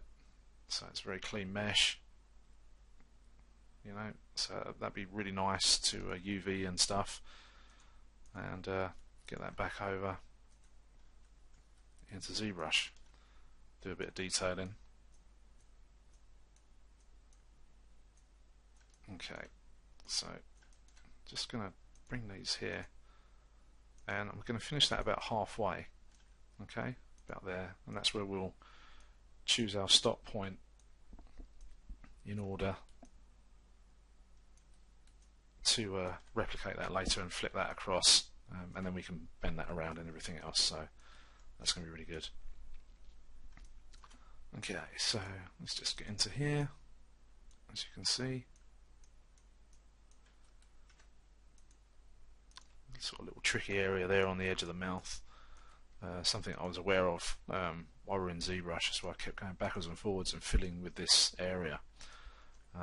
It was a little bit tricky, but what we can do with a good set of polygons, we can we can have a good old tweak and pull some points around. Okay, so I'll just keep that there for now. Actually, what I'm going to do is delete this one. Okay, otherwise we're going to have too many polys in this area for us to sort of initially get going with.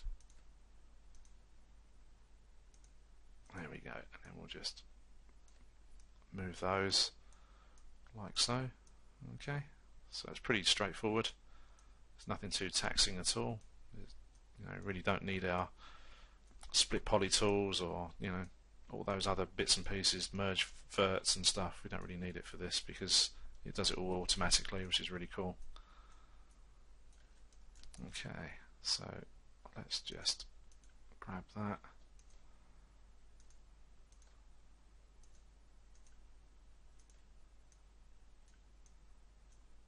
Like so.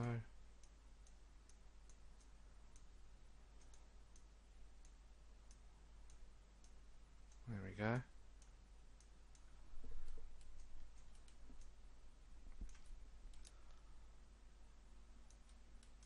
Okay, and then all we need to do is just decipher where these other set are going to go under this chin bit, their lower lips. So just try and balance out everything as well. Yeah, I'm just using the shift key to relax these polys. I'm just going to cut this one in just so we can see what's going on in there, so we haven't got any flat sort of poly faces and stuff. So this is all going very well. Okay, like so. So that's looking pretty good.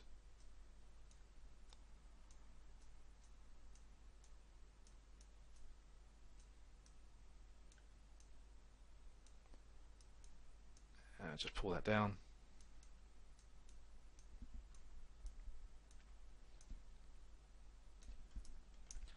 And then we can have a look at this. Let's have a look at that. That's better. And we'll do some more there and just balance those out. That's better.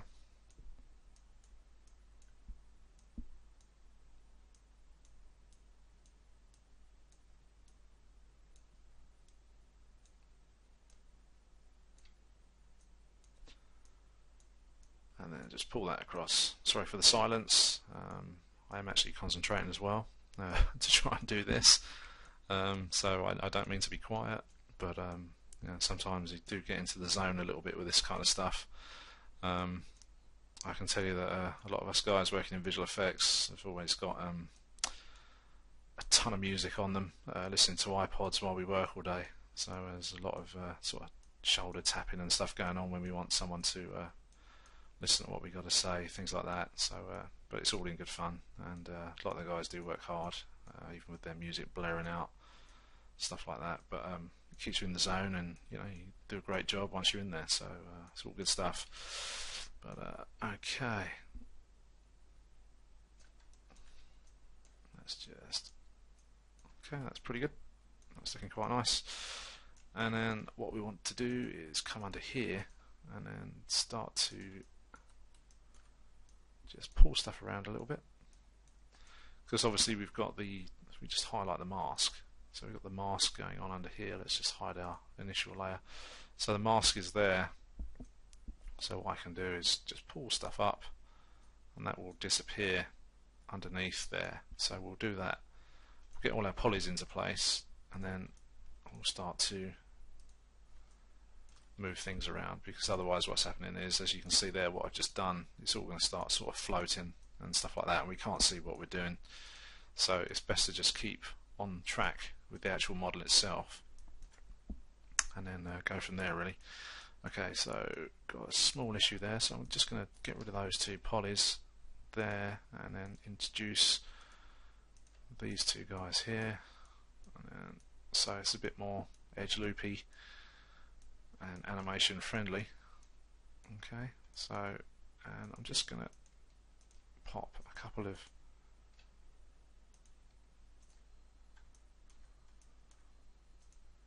polygons in there as well.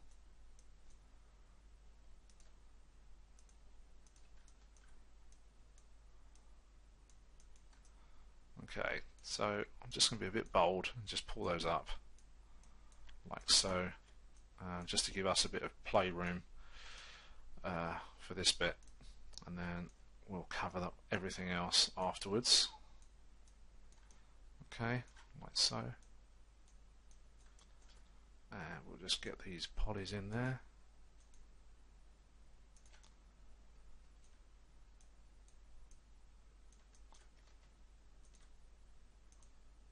And we'll just do the edge of those lips like so.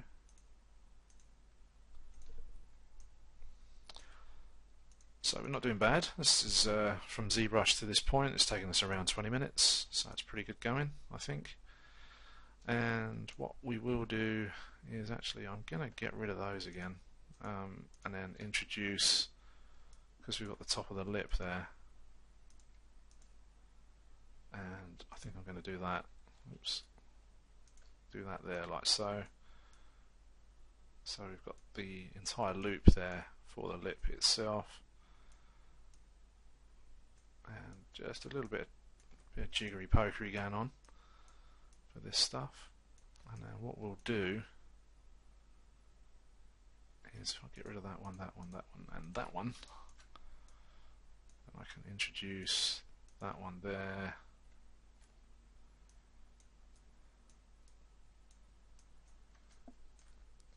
Maybe bring that down, let's have a look. That's not too bad. Okay, so if we pull that across. So this is the great thing, because it's all attached to the surface, it's all running along the surface of the ZBrush mesh. You know, we can just add it, you know, delete stuff. It's just great. And then just add that there, and then just start to smooth things off. There we go. And then we'll add another one in there. Okay.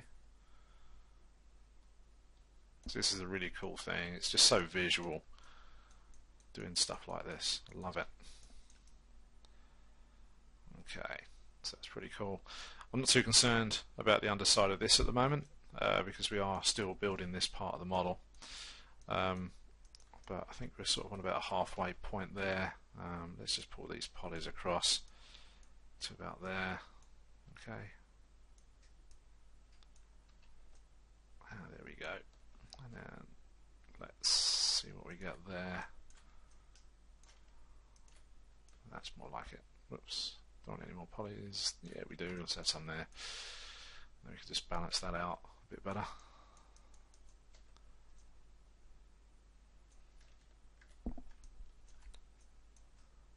Let's just go up to there. Okay, like so.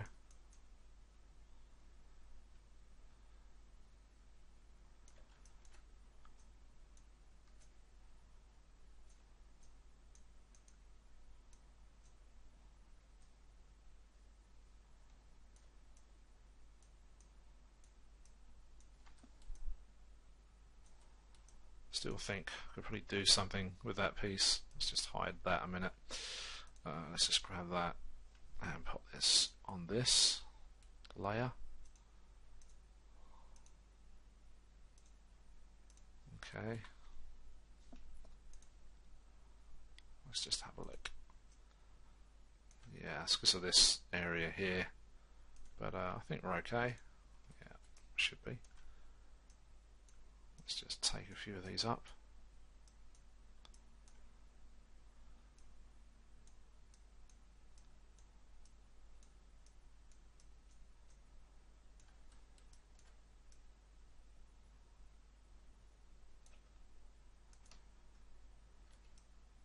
Okay. So that's looking a bit better. Around there, it's a bit more balance. And let's just adjust a couple of polys just here. Okay, we're doing pretty good.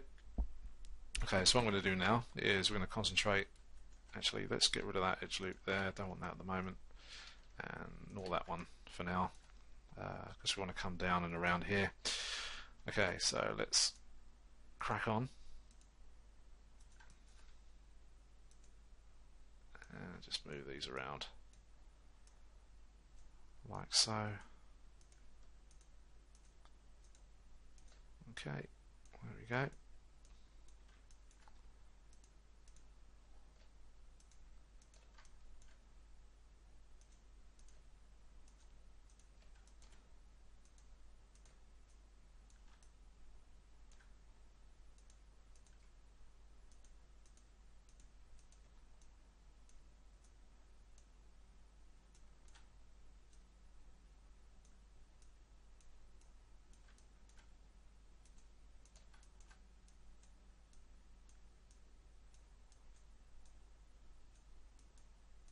Okay.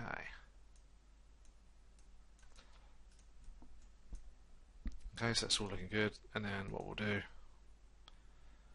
let's just grab that guy. And then as you can see, we've got this indentation here just coming down towards the chin. So we're going to try and keep that there as well. Let's just grab some polys, whoops. And just there as well.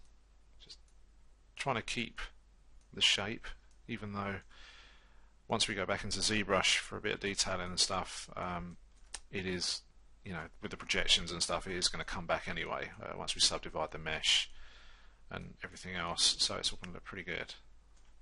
Okay, so let's just round this guy off, like so. And then 2, 3, 4, 5, let's do that there. And then I've got this guy here, the old big dent in the chin, the cleft. And then let's do that. Let's take that up there,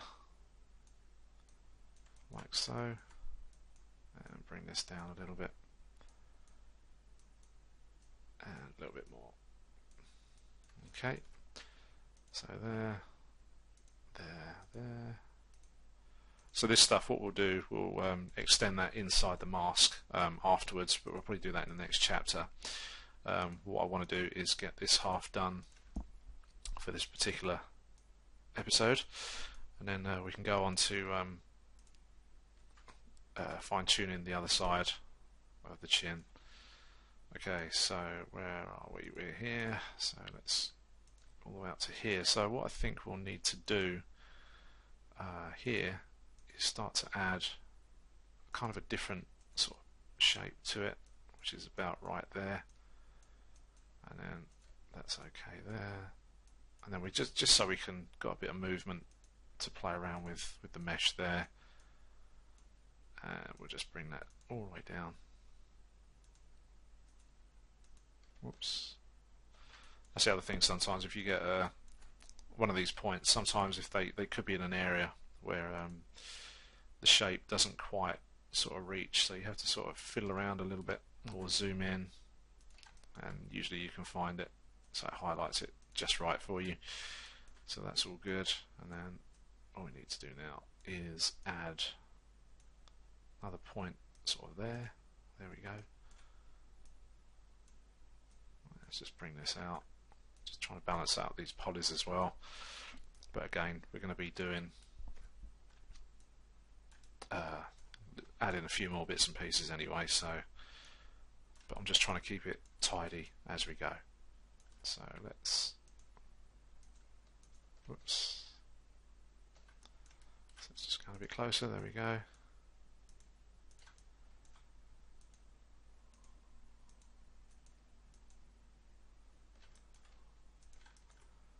And we'll just join those up like so. So now we've just got to fill all this in, which should be a bit of a jigsaw, but it should be okay, I think. I mean, we've got plenty of tools to work with to get us to do. So what we can do and get rid of that, and then we'll just add in that one and that one like so, and then just bring that down just a little bit just to balance that out, and then we can add a poly there, another one there, another one there, and we can just shift this around like so. Oops. Just move these around a little bit, although I'm not overly concerned about all of this stuff at the moment. So we can just cut one in there and one in there, there, and that one is done as well. And then all we need to do is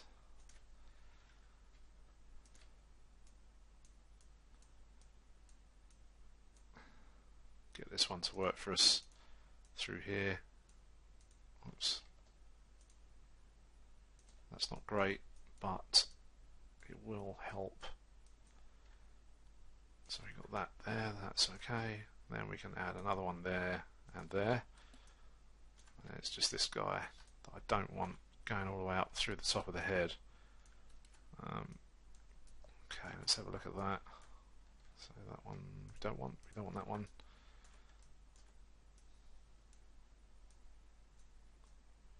Like so.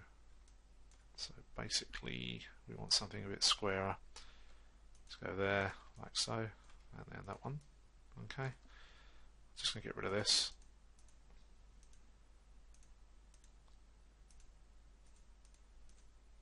Okay. Let's bring this round just a little bit more. Whoops. And just, oops, let's undo that.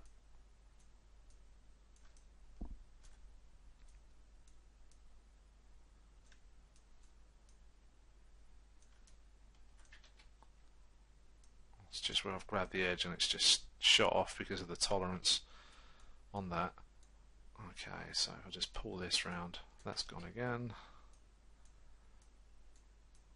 What we can do is delete some history on it, actually, and we will.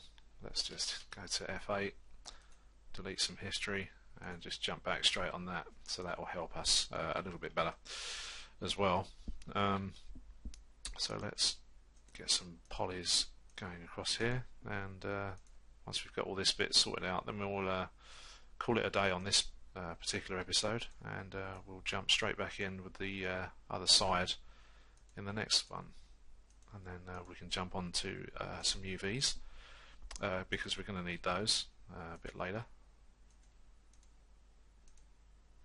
as well.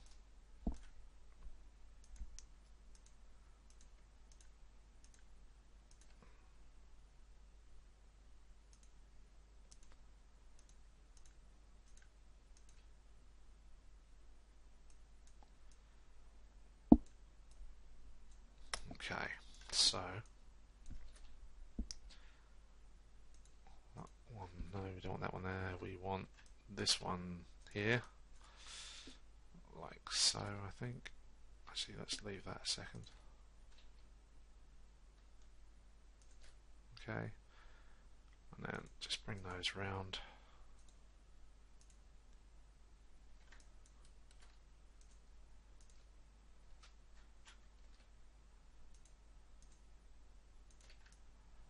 Like so, that and there.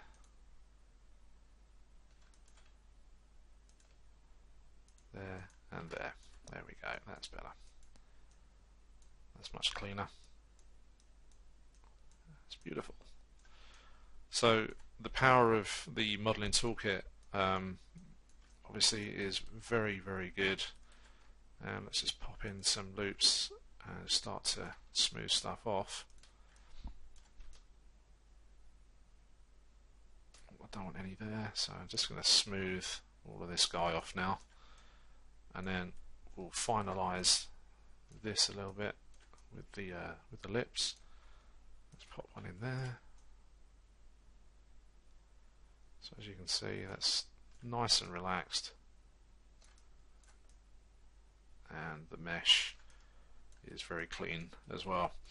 And what we'll do, we'll just pull these around a little bit, and we'll just put in some rough geometry for this part on the lips, because I don't want to get too complicated at the moment while we've still got the other side to do.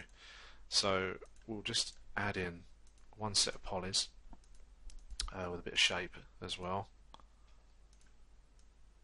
So we'll do that one there and there.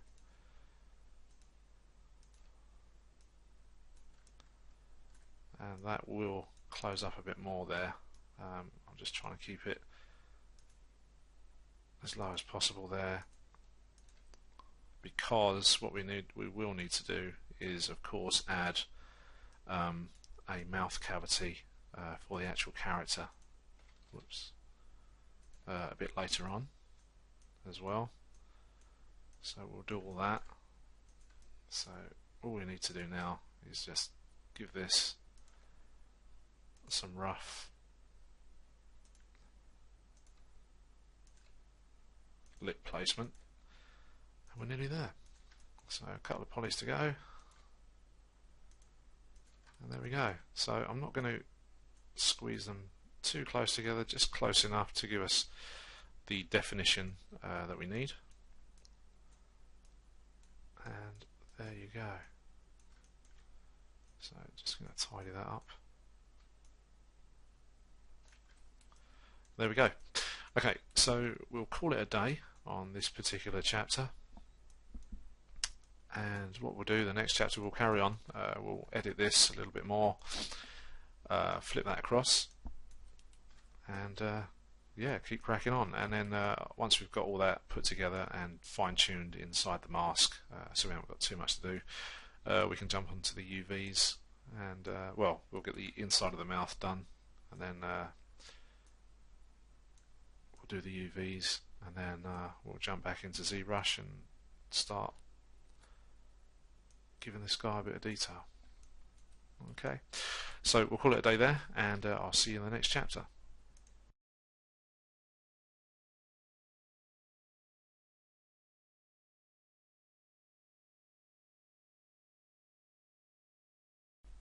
Okay, so welcome back.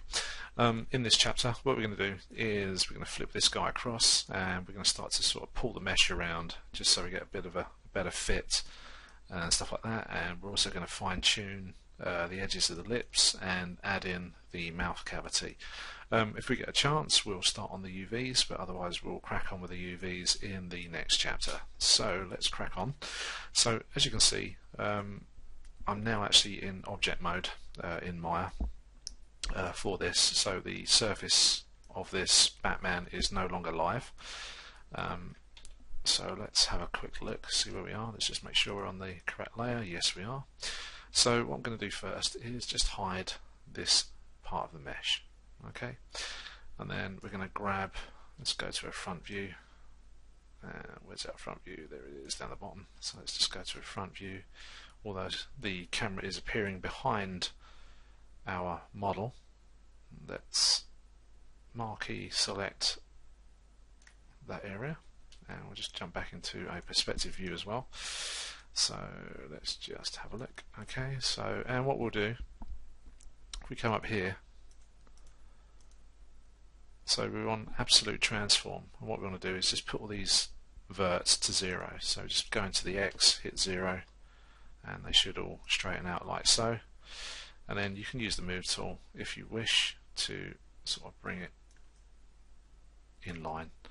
But if we put it to 0, then what we can do is then call back our mesh and just see where everything is sitting at the moment for the model, and it all seems to be okay. Also, as you can see, under the nose, this area is going to have to be pushed back and put behind the mask. So these top areas here, and likewise the cheeks and also the underside of the chin. So all that stuff's got to be pushed back and fine-tuned behind the actual mask itself. Okay, so we're going to close this off for a minute. Go back to our object mode. Okay, now I'm just going to hit center pivot as well, just on the model. I have a shortcut called CP on the shelf. You can go to modify and you'll find the center pivot there, and you can create a shortcut if you wish for your shelf as well. And I'm just going to use D and V to snap my center pivot to the center of the object, or the edge of the object there, so it snaps to the point just on the edge there. And I'm just going to delete some history as well, so we don't want too much history build up, because it can slow us down. So I'm going to hit Control D to duplicate, and I'm going to hit -1 in the channel box up here on the scale X, and that will then give us a pretty good mirror of that part of the model. Okay, like so. So it's all looking pretty good. Okay, now what we want to do now is combine these two meshes together. So using the icons I have on my shelf, as you can see, they've changed quite a lot from the 2015 into 2016. They're sort of more of a vector looking and very sort of flat looking icons. So it's good to sort of learn what your icons are doing. So this is the combine. So I've combined the mesh together. Okay, and I have another shortcut here called border edges that's going to show us the edges that aren't merged together or edges that are just standing single. So as you can see, the mesh has gone thick in this area on the wireframe, and it does it on the edges as well. But if you've got two shells or two objects combined together that aren't actually merged, it will show you those polygons that aren't actually doing what you want them to do. So all you need to do then is just select those verts, and I'm just going to merge those together like so. Okay, so just going to run that all the way around there, and hopefully it shouldn't be too bad. Okay, there you go. I mean, there are other merge tools in here, in the edit mesh and stuff, but I just like to use the actual merge verts, and you know, I'm as happy as Larry with that stuff. It's just stuff that I'm used to using. Over the years, you get used to stuff, and whatever works best for you. So yeah, okay, so let's crack on. So what we're going to do is going to show the poly mesh again, the one we brought over from Zbrush. As you can tell, there's a big difference either side of the mesh because it's asymmetrical. So what we're going to do now is we're going to select our mesh, and we're going to make that live again. Okay, there we go. And we're going to select our mask. I'm just going to delete some history on that, and just make sure it's on this layer. And then mesh tools over in the channel box, and we're going to go down to the quad draw anyway for now. And all I'm going to do is press B and drag the cursor across, just so I get a bit more of a radius on that to move stuff around, so you get kind of a soft mod going on. So all I'm going to do is start to just drag the mesh about, and also I'm going to use the soft and smooth to make sure that everything sort of goes to fit where we want it to go as well. It's not the quickest of fixes. I'm just doing it just to get a very quick placement of stuff, as you can see here. So it's just smoothing everything out, making the mesh a little bit better looking as well. Okay, there we go. So you can see that all sort of working, stuff like that. So I'm just going to move things around a little bit, and of course you can decrease the radius for your fall off as well. So don't limit yourself to huge radiuses and stuff. So I'm just trying to get all this on track, just very quickly, doing it this way. There we go, and then we can just pull this stuff in and around.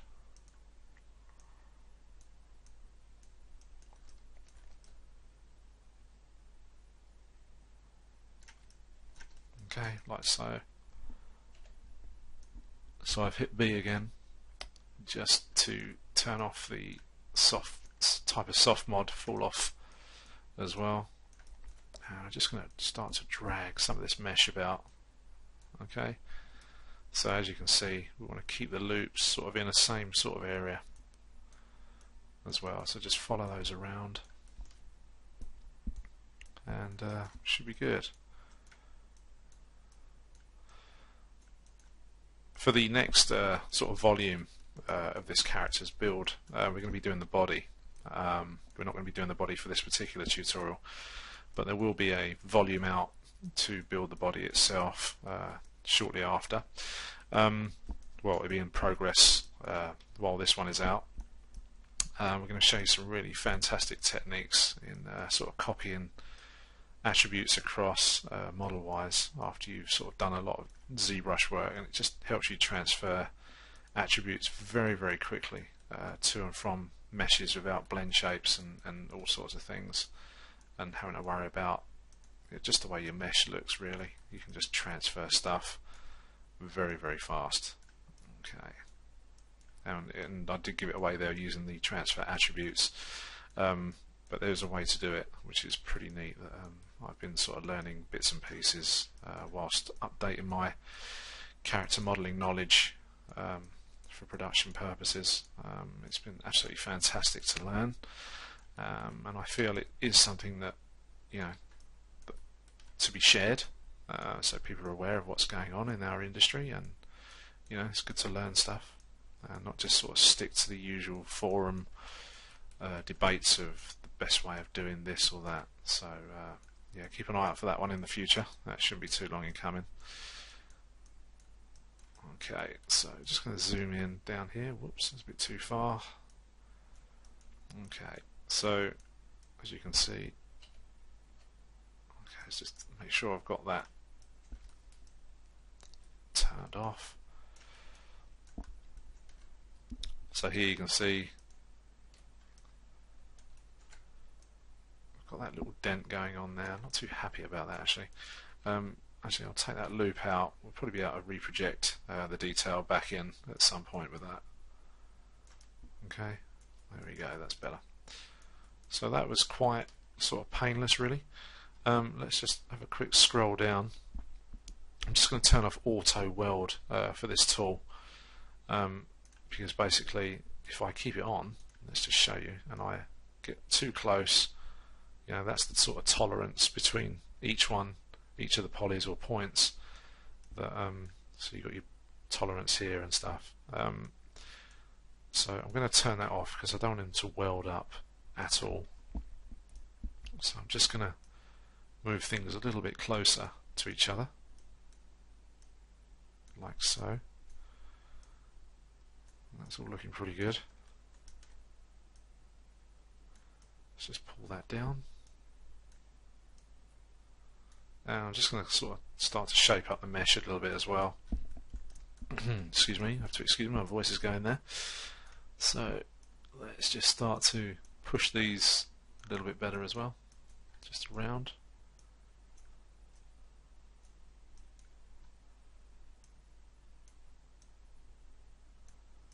Just pull things about.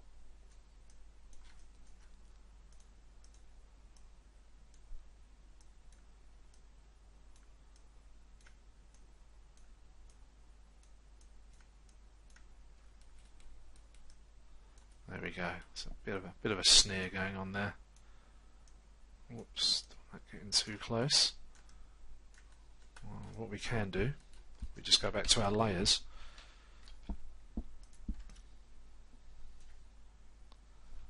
And just turn that off a moment, just see what's going on. Yeah, so, excuse me, we've lost a little bit of definition on that transfer, but that's okay because we've still got the original mesh over in Zbrush, so we'll be able to sort of do some things with that and reproject the detail back in, but hopefully once we get this new mesh over there, we'll be able to sculpt some better detail in there anyway, so we'll keep an eye on that one. Okay, so let's just turn that back on. But what I'll do, I'll try and sort of define those lip areas just a little bit better anyway. Okay, like so. And then, as you can see, we do need another edge loop in there as well. There we go. So you can see that shape just snap straight back in as I've added that loop. This is the cool thing with the quad draw. You know, it really does do the business. So that's sort of sticking out a little bit there, too much. So I'm just going to push that in there as well, because obviously we want the bottom lip to come up, not the bottom of the top lip to come down and bend outwards. So let's just snap that all in there. That's looking good. Okay, just smooth that off a little bit as well. So this is going very cool.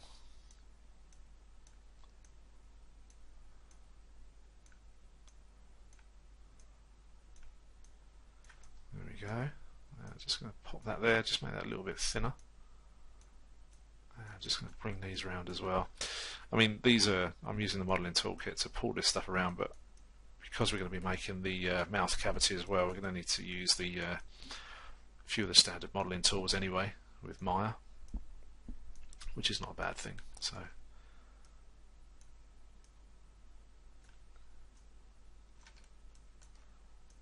okay, so we're just sort of giving these a bit of a tickle just to bring them up to scratch. There we go, like so, and that's all good. Okay, so I'm pleased with that. Okay, so what we'll do now, we'll just go back to object mode. We'll turn off the ZBrush model, highlight the mask. Let's just bring that up and see where we go.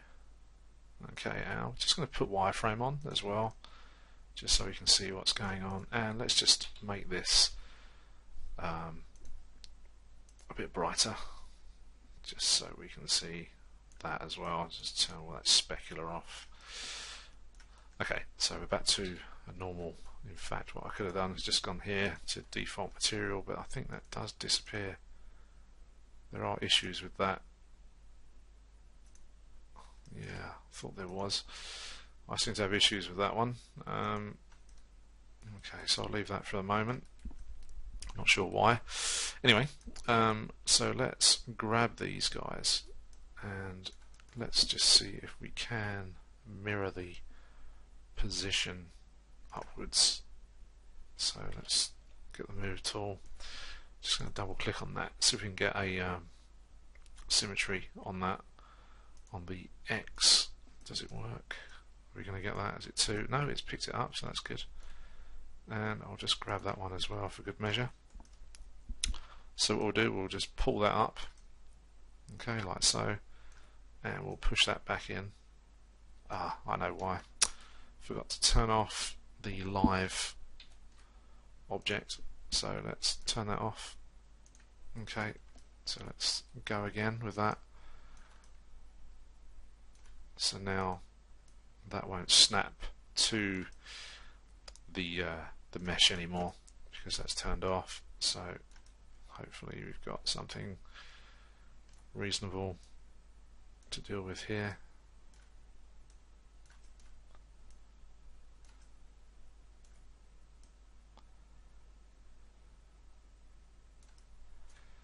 Okay, so whoops.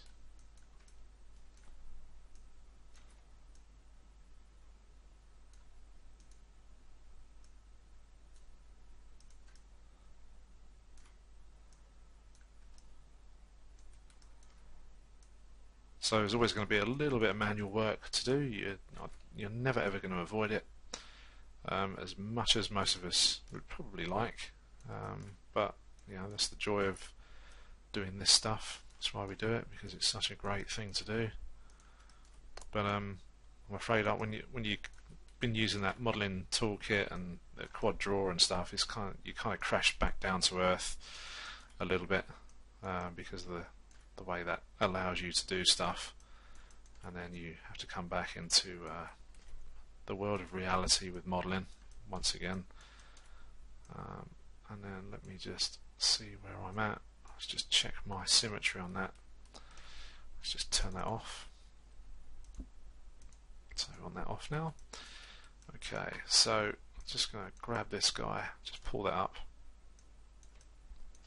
and back a little bit, and what we can do is grab the mask as well afterwards, and we'll pull that back just to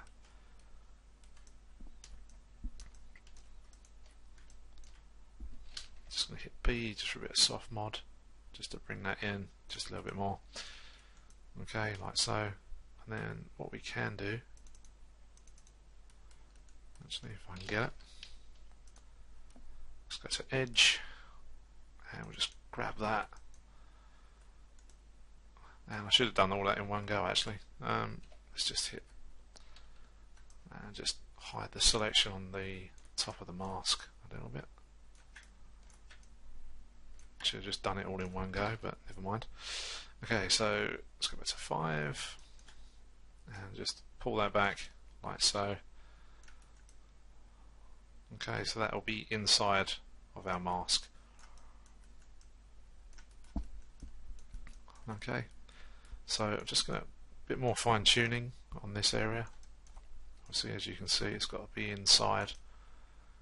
And the cool thing with this is, you know, when we get it into Zbrush, what we can do is sort of sculpt the sort of the pressure area around the mask there. We could do that as a minor detail, just to make it a bit more convincing that, you know, this thing's pressed up against his face. It's just all little things like that that you can do.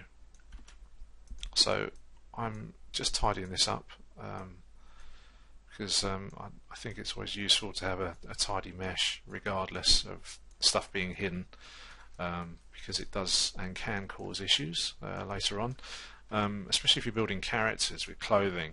I mean, what we find in the film is that if we're doing cloth simulations and stuff like that, you do need meshes and stuff not to be intersecting, otherwise you do get a lot of problems. So it's just good practice as well, just to keep things very clean, very tidy while you're doing this stuff. So just a small tip there, because otherwise, you know, you do all this work on digidoubles and everything, and you know, you think you've done a great job, and then the guys that do all the cloth simulations will turn around and say, hey, this isn't very tidy, we don't need any intersections or mesh penetration and stuff like that. So it's just the way it works, I'm afraid. But it does make things easier for everybody at the end of the day if you have a super perfect and tidy mesh. And of course, if you can avoid triangles as well, if you're working in the film industry, that's fantastic. Whereas if you're in games, it's not as bad, because that's how the games engines tend to work. Is you know, because of the real-time renders, everything's just triangulated. So yeah. So anyway, just coming to the end of this for this bit, and then hopefully we're nearly there, getting quite tidy. Let's just pull that up and push this back in a little bit there. There we go. So that's not a bad mesh there. Okay, let's just pull this back like that, and like so.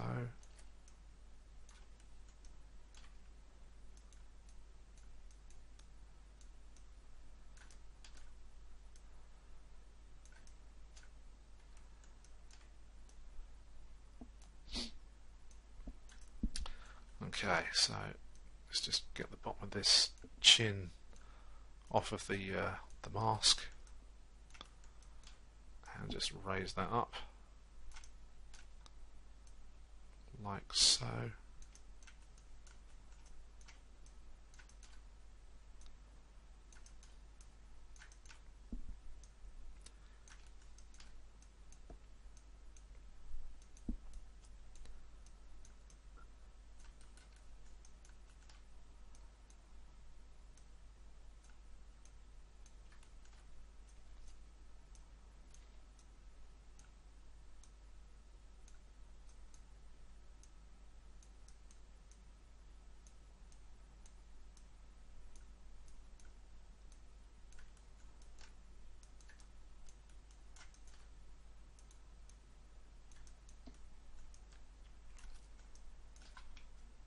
Okay, right, so just pull that in like so.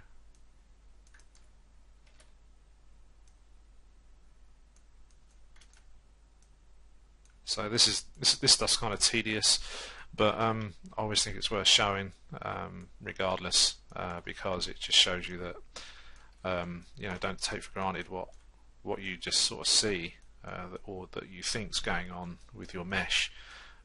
So it's always good to keep things absolutely, you know, tidy and basically keep an eye on it. I have worked at places where meshes are just sort of like just absolutely dire, and I've had to fix them and rebuild and stuff like that. And that was, you know, that was when I was even a mid-level. I was mid-level modeler. I was finding that, you know, you get meshes from more senior modelers that have been doing it longer than you, and you know, sometimes just some really sloppy work. I'm not going to name names, obviously, but it does happen. So the more you can keep on top of your meshes and stuff like that, the more people are going to love you for it. And yeah, hopefully you'll get a good reputation as a good modeler, and you know, get asked to join companies or come back again and again. So that's just the way the industry works. Sometimes it can be difficult to get into as well, because there's a lot of talent out there, and you know, the competition is pretty fierce. But just keep at it, keep practicing, and you'll get there. Trust me, I know. So let's just do all this stuff. That's all good. Okay, and this one. There, so just pull that up. Let's just tidy this one and bring this one across as well, and there we go. Okay, done. Okay, so I'm going to hide the mask like so, and then all I'm going to do now is just grab these verts here, okay, and a few there, and we're just going to scale these just to make them all level. Okay, like so. I'm going to pop that mask layer back on, and we're just going to have a look. So that's not too bad. We're just going to level these out. Slight gap there.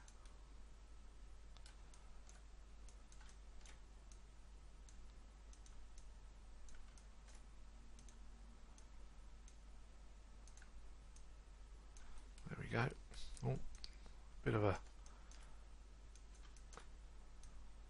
There we go. So what you need to do now is hit 3 on the keyboard, and we'll hit 3 here as well. And then we can just sort of have a look and see what's going on inside. So there's a little bit of adjustment to do. So I'm just going to grab that, hit B, and spread the love there like so. And we're just going to bring that back in, and then we're just going to reduce the fall off on that one, and just bring that back in as well. And we'll do the same at the top here. Let's just get inside. There we go. So we need that corner one to come across, and there we go, just there. Just so we don't get any gaps or any, you know, any light spill if we do a render or something later on. So I'm just going to grab these, just push those ever so closely towards the edge as well. Okay, and same with the other side, just double check everything. Obviously as well, once we get into Zbrush, you know, there's all these things we can do as well, but it's always good to get a head start in the Maya side of things afterwards, after we've done all this. And that's all looking pretty good, so I'm just going to drag that guy down. I'll probably tweak it a little bit more off camera, because otherwise this will just get completely boring for you. Okay, so we're all quite good there, and let's just hit that, and I'm going to insert an edge loop just across here as well. Okay, so a little bit of tweaking to do, nothing drastic. Okay, so let's hide the mask. So what I'm going to do now is we're going to create a mouth cavity, and then what we'll do the UVs in the next section, because otherwise we're just going to run out of time on this one. It will go over our sort of usual excuse me, allotted time that we like to keep for these tutorial chapters. So just going to hit the extrude like so, and let's just do that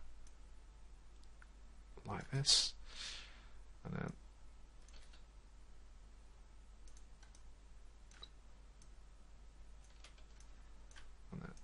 okay, so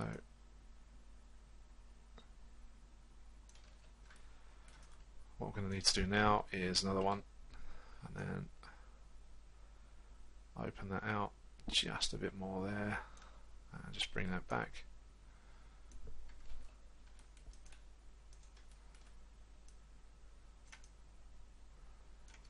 Okay, so that's pretty good. Let's just double check everything isn't intersecting too much. Okay, so what we can do there is just grab those, just push those forward. Okay, like that.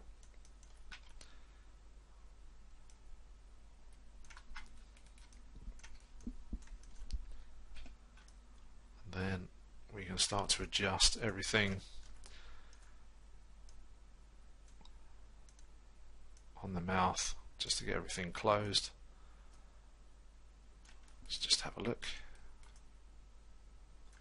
Okay, so I'm just going to hit 3 on the keyboard just to see how far we need to go. So it's probably a okay. So that's the thing with the keyboard smooth 3. It doesn't give you an exact representation of what you may get at render time. If you were to add like subdivision attributes to your meshes, it does something completely different. It just gives you a visual, and I think people just take it for granted that it is what you're going to get out on your render. If you would like to test that, I mean, probably the quickest thing off the top of my head is to do a render excuse me, in mental ray with the mental ray attribute on it, on your mesh smooth attribute, and then do a render and then check the render against actually a smooth preview. There's a slight difference, which is very, very strange. Just one of those inaccuracies, I'm afraid, with that kind of thing. But for the most part, I mean, you know, it's given you a head start and, you know, a visual representation of what your model is going to be doing. But it does pay to you know, keep an eye on stuff while you're building it as well, just to make sure. So if I hit 3, I still get a gap, you see, even though I've adjusted that, you know, quite a lot. So it's just one of those things that you have to, you know, really persevere with and get that, you know, get that down. So I'm just going to grab that edge, grab that edge. I can't grab that edge. There it is. Okay, cool.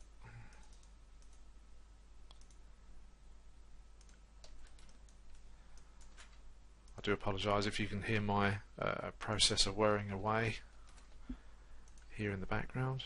It does get a bit warm in here, and with all this back and forth between the smooth as well, it does tend to wind up my processor on the machine a little bit.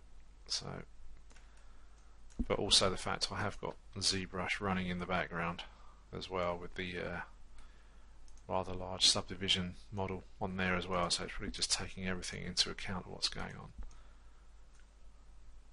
Okay, so that's looking pretty good. And we'll adjust this side, and then what we can do, we can carry on and do ourselves a bit more of a mouth cavity.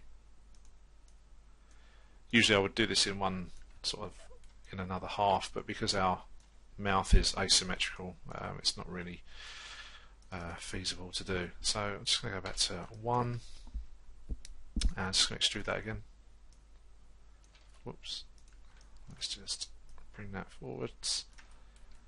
In fact, I'll do what I usually like to do. Let's just do this like so. Okay. And then what I'll do is just pull that out like so. And then what we will do is add an edge loop here, and we'll scale that like so, so we get a bit more of a shape. And then I'll deselect the top bit.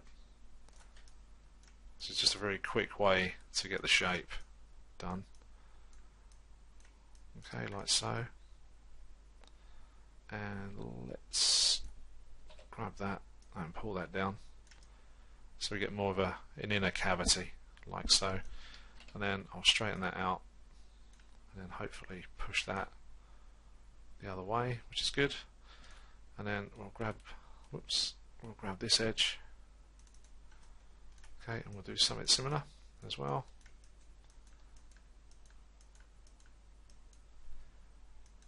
Okay, and then we'll just grab that, pull that down, just to give us a bit more sort of room for stuff there. Sorry, I'm just sort of pausing there while I'm trying to think about what I'm going to do. Okay, so just going to straighten that out as well. So the other thing I want to do now is add another loop, and then go to Mesh Tools, beg your pardon, Edit Mesh, go to Edit Edge Flow, just so it gives us a bit more roundness. And then the same again with this one. Just hit G on the keyboard. Actually, it didn't work because I already added the command. So go Edit Edge Flow, so that rounds it out just a little bit more. And then what we're going to do is go to Edge, okay, and then we'll convert that to verts. Whoops. Let's just go to verts first, and then just grow that, grow selection. And 1, 2 on that one, okay. And then hopefully, where are we? Let's try and find it. Mesh Tools, where's it gone? Where has it gone? Average.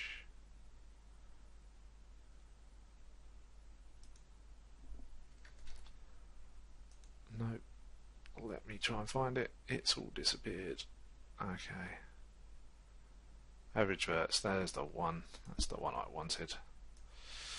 So they've moved everything around. So we just do that to make everything a little bit smoother. Okay, like so.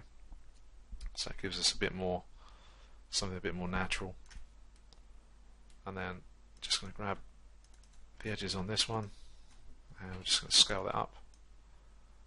Okay, like so. And this one.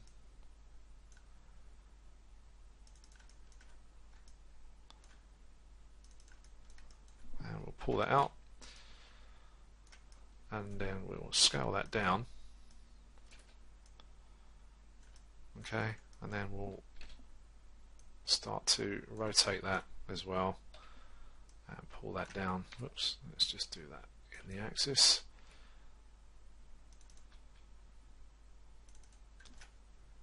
and we'll drag that one just around there, and then we'll cut one in like so.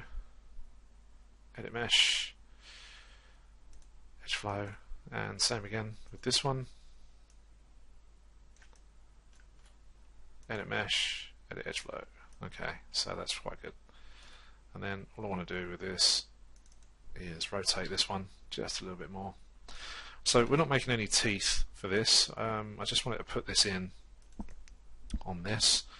But what I may do is just add some teeth to it. So, but that'll be sort of more towards the end of this tutorial. So what will probably happen, we'll probably end up shaping this, but I'll do that in the interim of the tutorial, because I don't think it's just I can't justify it just for one chapter of the tutorial. So that'll be one of those things that I'll do off camera, just so you guys get an idea of what we're getting at. So okay, let's just grab that. Just going to pull that up ever so slightly. There we go. Okay, so that's leading us to around 40 minutes, I think, on our clock. So I'm going to leave that there, and that's another one of our chapters done. So I think for the next chapter, let's just delete some history and hit 3 on the keyboard just to show the smooth, and we'll turn wireframe off. So it's looking pretty good. So I think we'll leave that there, and we'll do our UVs in the next section. Just a little bit of work sort of to do there with that edge loop there. We can probably grab that and slide that sort of back inside there, just so we don't get too much irregularity there going on the mesh. So yeah, what we'll do, we'll call it a day on this one, and for the next section we'll do the UVs, and hopefully that won't take too long. So this mesh is actually pretty straightforward, so we'll do that. Okay, so I shall see you in the next chapter.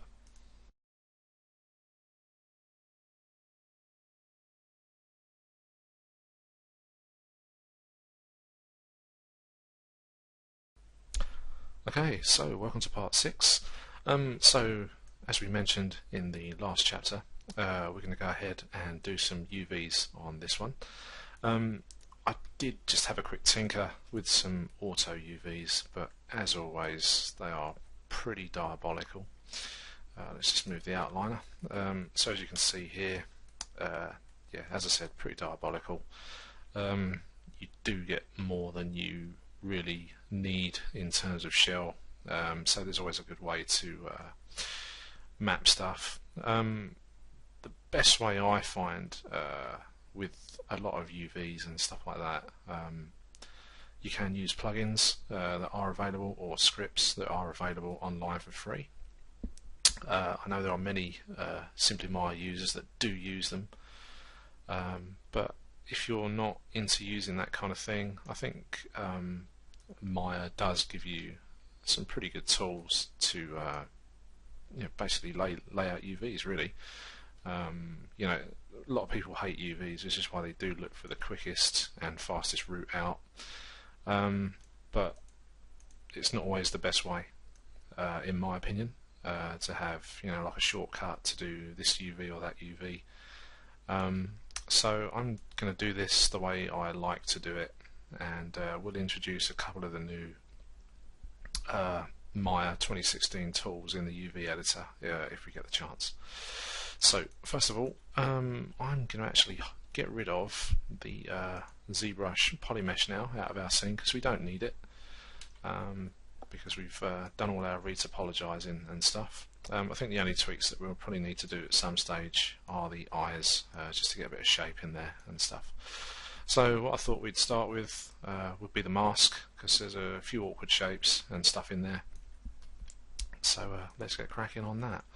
So first of all, I'm just going to select it, and I'm going to go to UV, and I'm going to go to the UV planar section, and I'm just going to do a quick projection on the Z-axis, okay, and like so.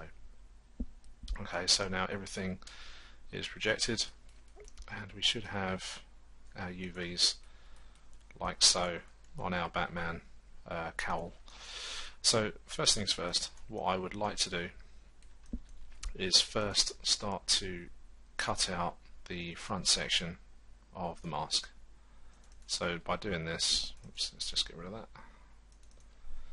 What I'm going to do is just select a few of the polys and stuff, and I'm just going to cut it into sections just to make it a little bit easier to pull apart and stuff. Okay, like so. And all we're going to do is go to cut UVs, cut UV edges like so. Okay, and I'm just going to grab the shell. In fact, what we can do is grab the UV shell and just move, grab the UV tool, or move UV shell tool, I beg your pardon. Like I said, I'm still trying to get used to some of these tools with the UV editor, but all the same, it's still pretty much the same sort of thing as we've had before in other versions. It's just they've sort of made things a little bit easier, stuff like that. So I'm going to go to this edge here, and that's looped all the way around, which I'm not worried about. So what I'm going to do is just deselect the stuff we don't need, and I'm just going to cut those edges off of there like so, and just move that up. Now what we've got this unfold UV brush tool. So if we just, in fact I don't even need to highlight anything, you can just slowly start to sort of brush around on stuff until you're sort of happy with the way that your UVs are, but it does tend to flip out, I've found. So what I'd like to do is just select the UVs, go down to unfold, and I like to use the legacy just to get somewhere. Okay, there we go. And then we'll just rotate those round like so. Now a good way to actually check how your UVs are sitting is to apply a shader. If we hit 6 on the keyboard, okay, we don't actually have anything on it at the moment, so that's fine. So I'm just going to go and grab a file, which I believe is this one here, and we'll grab that, and we'll just close this off. Go down to UV coordinates, jump into the little tab there, and we're just going to ramp up the repeats to 15 by 15, which is more than adequate. So you can see how square the UVs are. In fact, let's just make those a little bit bigger just for the tutorial, just so you can see. But the aim of the game is to have square UVs on your model. So there you go. Okay, so if we just jump back over here, I'll just grab those UVs as well.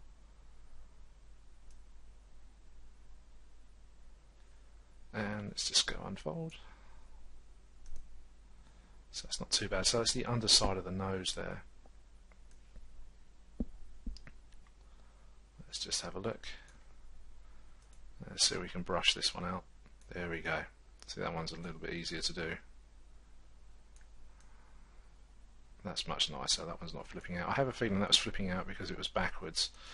The UV had flipped round. So all we're going to do now is just grab that edge and move and sew that edge back on there. So that's what we have under there. So that's all good. So now for the rest of the mask. So I'm just going to grab that set of shells. See, out of habit I just select it instead of just using this tool to do that. But it's just one of those things that I'm still trying to get used to. Okay, anyway, so let's grab excuse me, let's grab this set of edges along here, and we'll just cut around the ear as well, which we don't want the back of at the moment. Actually, that might be a good idea. We'll just kill two birds with one stone on that and just basically cut the whole thing. Let's just see where we want to go. this, and I think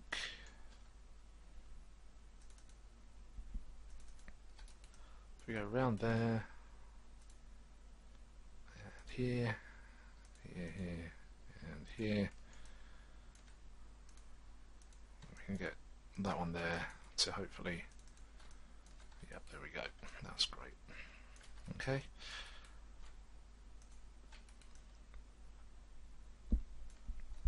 And we'll just deselect that because we don't want that one.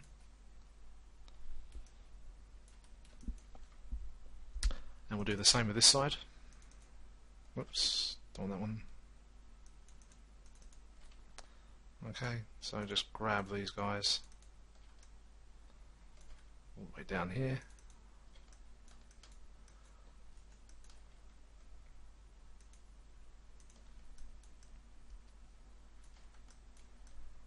And I'll just cut these all the way back down. Whoops. Okay. Get rid of that.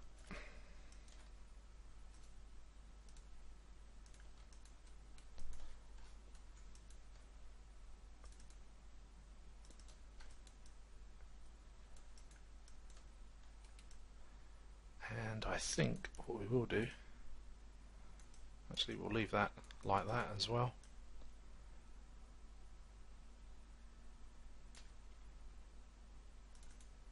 Okay, and we'll just bring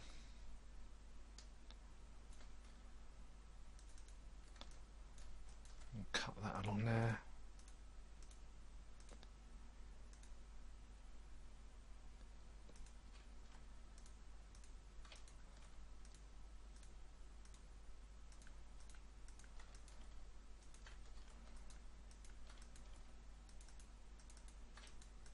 Okay,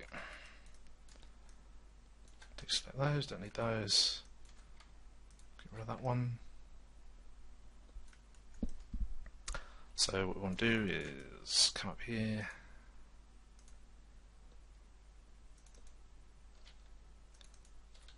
let's just make sure we've got the right side.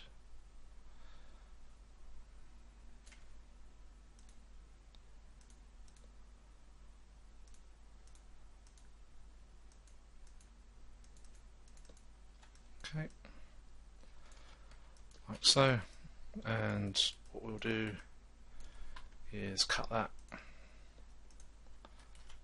and grab some UVs, move the shell out of the way. So now we've got lots of little pieces, but not as many as if we were doing an automatic mapping. So I'm going to grab the front of this mask, going to cut that. What I could use is the new cut tool as well, which is pretty sweet. What I'll do first, let me just move this out of the way. I'll just show you how it works, and which I quite like. Let's find a seam to use. So if we grab the cut tool there, if you hold down the shift key and just double click on this line, if I can grab it, let's just go UV edge. I just grab that tool. You just double click on that line, holding the shift key down, and it's done. It cuts all the way along that loop, which is pretty good. Okay. Or you can just swipe and it will deselect. But if you do that, it's really good. There you go. That's pretty cool. I like that. Okay, so, and again, we'll just grab this shell and we're going to do an unfold. There we go, and we'll do the same with that one, just to get them all into a sort of laid out position. That'll be the underside of the neck, I believe. Yeah, so we might have to split that into a half and then brush over with the unfold a little bit. There we go. So that does it quite nicely. Okay, just sort of do a paint unfold, and then all I want to do now is just grab the UVs off this and unfold those, which is great. And we'll do the same with this one. Okay, which is already cool. And we need to, with that one, I think we need to sew some edges up, which we can use here. That's quite good, that's nice. And let's just relax that again. Let's just unfold that. There we go. And then we'll just rotate this round, which is this side. Okay, and we'll scale that up. And let's just come down from that one. Okay, so now we just want the ears and split those in their entirety, just down the middle. Just make sure we've got everything, that's good. So what I want to do with this one is really just sort of unfold it or cut it from the inside. We don't want too many sort of seams and stuff, otherwise it just becomes awkward later on if you decide to texture it or whatever it is you want to do. Even displacement maps can have issues with seams as well, so just things to bear in mind really. Okay, so let me just grab those, set UVs there.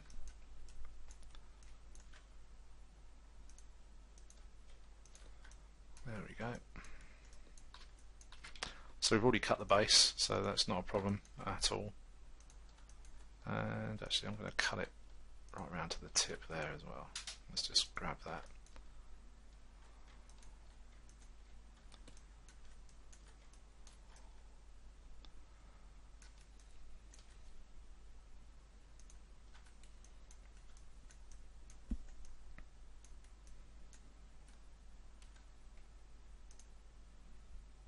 And that one there.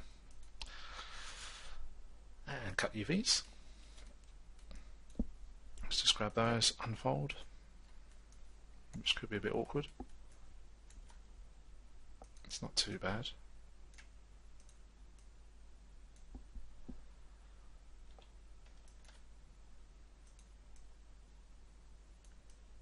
Okay. And I'll just grab those and scale those up. Okay, and rotate those round. And we'll do the same with this one. Unfold that. There we go, that was a better unfold on that one, I think. There we go. So we'll just unfold the UVs with the brush there. And what we can do is hit 6 on the keyboard and just see how everything's coming together. So as you can see, very minimal stretching. Let's just highlight this here and let's just grab that material because it's very shiny. There we go. So it's not bad at all. So we've just got the underside of the neck to deal with, and also the sort of the shoulder sort of area as well. So let's crack on and do that. So there's the underside of the neck. That's better, just a bit of scaling to deal with that. And then there's this guy here. So what I want to do is I'm just going to cut this from here, and I think that's all okay. So I just need to deselect those areas, and then all we need to do is just cut those edges. Okay, and pull those apart. And this guy here will need to be flipped.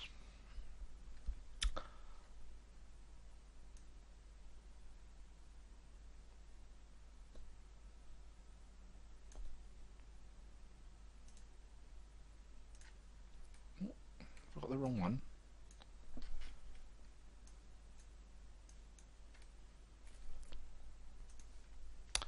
Okay, so I want that one. That's the one I wanted. Okay, and same with this one. And just flip those back. Oh. And just flip that one. There we go. That's better. Okay, so just going to unfold this. There we go. And we'll get the brush on that one as well. See if we can improve that.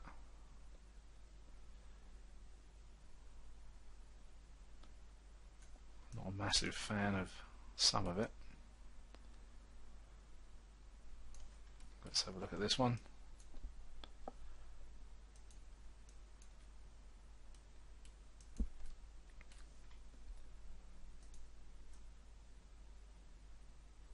Okay, this one's a bit better.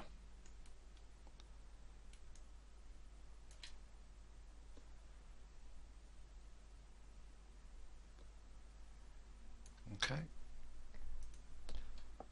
And we'll just scale that back a bit. There we go, and this one will scale up and just rotate that round like so. So we can improve the UV on that. Okay, it's not too bad. Although it probably could do with a little bit of work. There we go, that's much better. That's much better. Okay, good. Right, so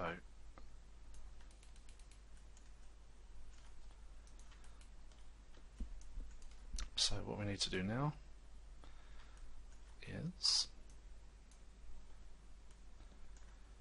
grab that guy and move that together. I'll just, oops.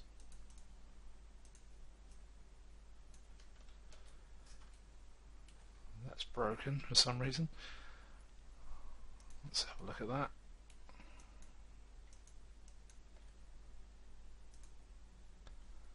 And now let's blend that.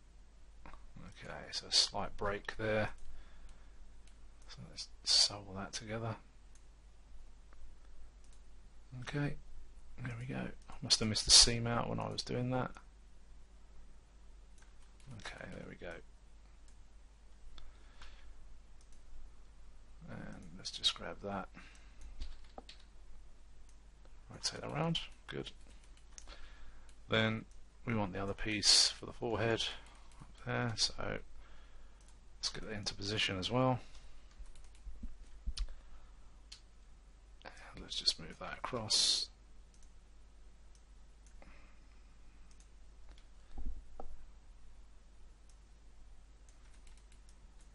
See how we're getting on. That's not too bad either. So I think just a little bit of work there. Let's just take the scale of the brush down. Let's just make that work. There we go, much nicer. Okay, and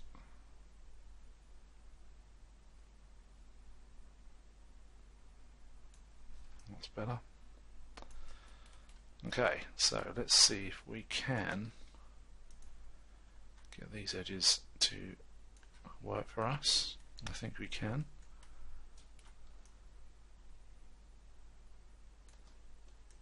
Okay, let's see what happens. That's not bad. And let's just grab this bunch just in here.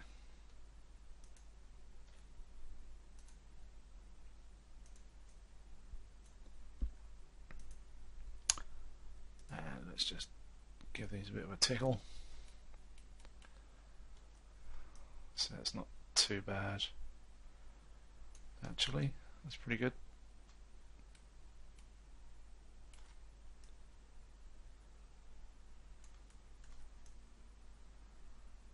But these are working really nicely.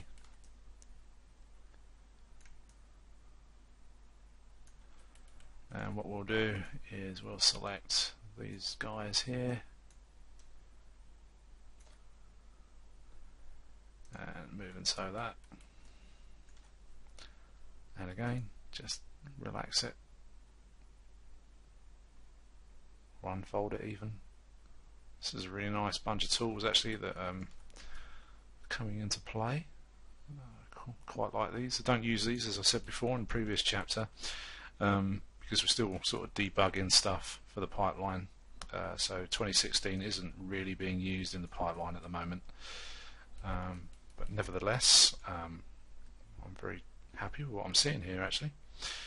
Okay, so let's grab that set of edges there. I think we've just got that back panel really to stitch back on. There we go.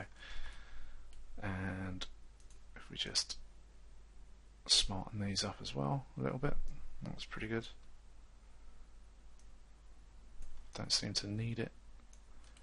Actually, the only things that do, I think, are the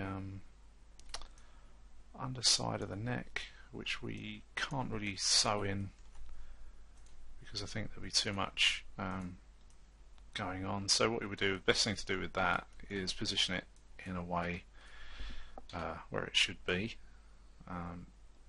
So let's just make sure the UVs are the same size for that area. They don't look too bad.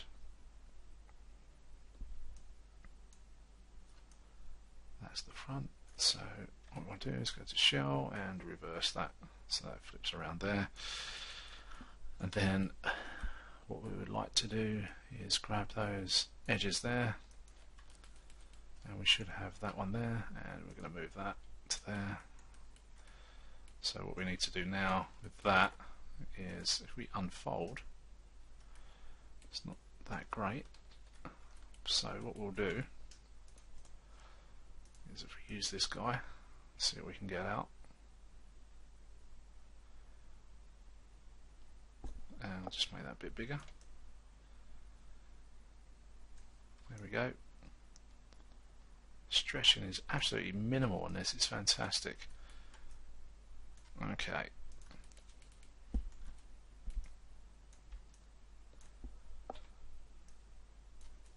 And we'll just put that into position up here. I'll leave that there. And then if we just grab the back as well, stick that alongside. So the only thing really with the scale UV issue is this guy. So if we bring that down, that's better. If I just do unfold, what does it do? Let's have a look.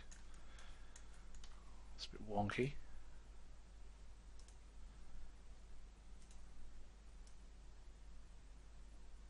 Bring that back into the fold there, that's good. And then we'll scale this guy back up.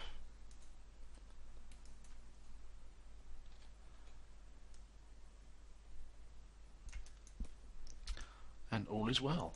Fantastic, good. Okay, so the thing to do now is to get everything into a good point within a shell. Oops, two shell, that's what I want. So within the UV shell, or the tile, I beg your pardon, itself, and then we'll stick those there for now. We can probably increase the size just a little bit. So it's always best to make sure you optimize your UV space as much as possible.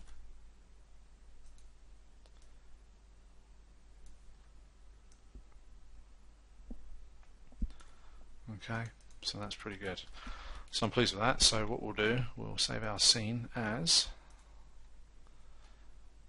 number 4.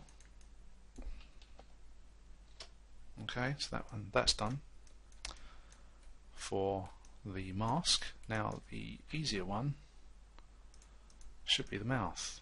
It shouldn't be too bad to do. For some reason we've lost our shader.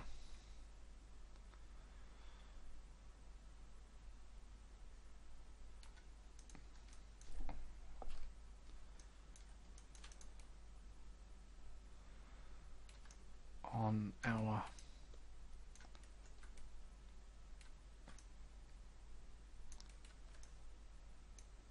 it's all gone a bit weird. So we seem to have lost our inner mouth on the model, which is not good, which I'm a bit surprised at actually. So we'll pause right there and have a look at that, and then we'll be straight back. Okay, so there's a small issue there with the mesh. I just exported it as an OBJ and brought that back in, so that's all fine now, thank goodness. I thought I'd lost a load of work there in the middle of a tutorial, but these things can happen while you're actually in the middle of a project, and they can be worse. So there's always those sort of things to sort of worry about. I'm going to put two-sided lighting on as well so we can see everything. But yeah, you will get issues while working. These things can happen in a pipeline. And the thing here at SimplyMaya, we do keep things like mistakes like this in. We don't make out that everything is perfect, because we all know we can get problems within Maya, some more so than others. So you've seen it firsthand where the mesh has disappeared, but thankfully we've brought it all back. Okay, so I think what we need to do first is create some form of UV. So again, just going to do planar and just project that straight across the front of the mesh and close that off. Okay, so as you can see, I've put on the color tab to see which way around our UVs are. So let's just grab the entire bunch on that shell and flip that around. So that's a bit better already. And what we need to do is we're going to cut off the inner mouth shell. Okay, and what I'm actually going to do is start from the actual, if I can grab the edges of the outer lips there, which is the point where we did actually finish the sculpt itself. So I'm just going to cut that off right there. Okay, and then we can move that aside. Oops, just move that over like so, and then get that out of the way. And then with this one, which shouldn't be too bad, we can actually just smooth everything out, which is quite good, because it's almost just like a simple and very standard planar projection. So what the best thing to do is just have a look closely at the mesh, and that one has worked out really well, very quickly indeed.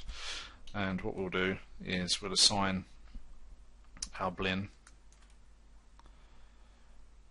with our, if I can find the one with a map on it, let's actually file, let's optimize our scene, get rid of all the junk. Okay, that's cool. And let's have a look. Blend 2, there we go, there it is. Okay, so what I'm going to do with this one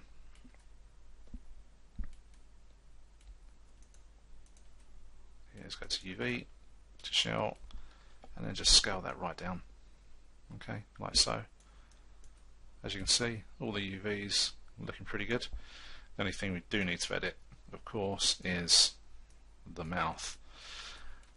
Okay, so let's just grab that. So all we need to do, I think with this one, we just do that.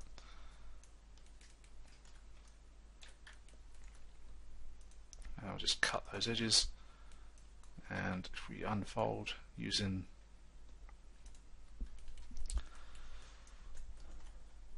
the legacy tool there, and just straighten that up, and there we go, that's done.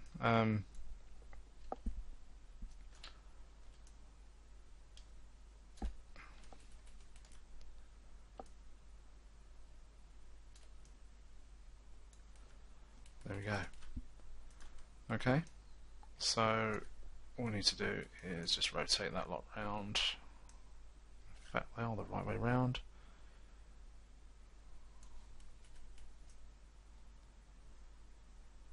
From the inside, that's fine. And then we'll just scale those up. And then we'll place those within the same tile as the face, and that's done. Okay, and then all we need to do is just refine these ears, and we should be good.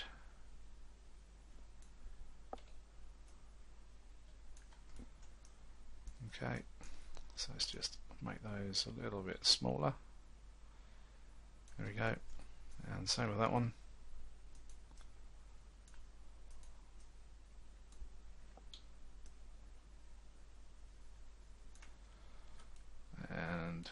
we just go to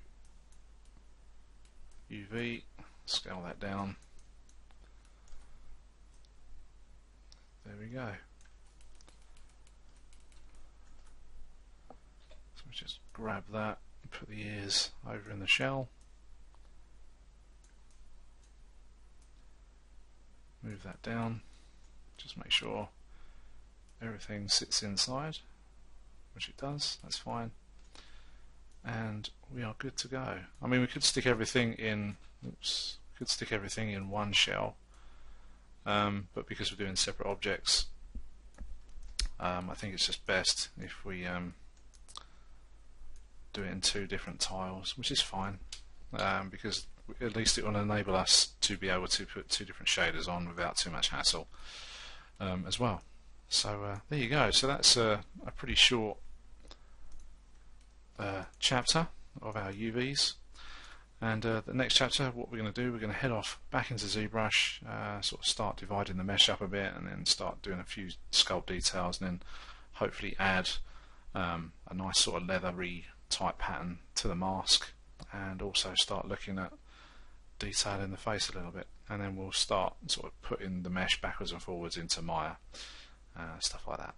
So I hope that was a relatively easy and painless UV experience for you. I know how people don't like doing UVs, but nevertheless, that's all done, and I do apologise for the technical issue with the mouth model, but like I said, here at SimplyMaya we do like to keep the mistakes in that do happen, because these things will happen to you, whether you're a professional, a hobbyist, or just someone who just likes to doodle around in Maya.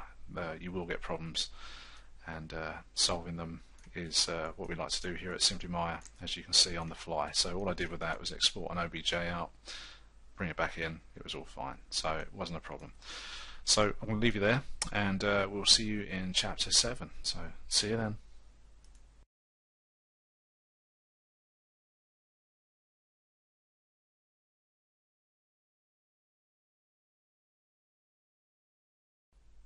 Okay, so welcome back. In the interim between the last chapter, what I've done is decide to do a little change on the eyes. So what I've done is I've taken out the extrusion for now on both of the eyes, and I was sort of deciding whether we should have sort of like human eyes in there, or the sort of more traditional cartoon bat eyes, you know, the sort of the sonar look. So, which is also what they do for the Batman mech suit in Batman v Superman. So I thought I'd go with that. Let's just have a quick look. So here we got our one of our Batman reference photos, which is great. So as you can see, you know, I do like this kind of white-eyed look. I mean, I've been reading Batman since the 1970s, and all the stuff that the artist Neil Adams used to draw always used to look really cool, and then you had all the colouring on top of it and stuff as well. This one's by Simon Bisley. Let's just zoom in on that one, and again, you know, it's got the white sonar eyes, and again, same here. This one's obviously from Batman Begins, but obviously he doesn't have his sonar eyes until the Dark Knight. So what we're going to do, we're going to do that.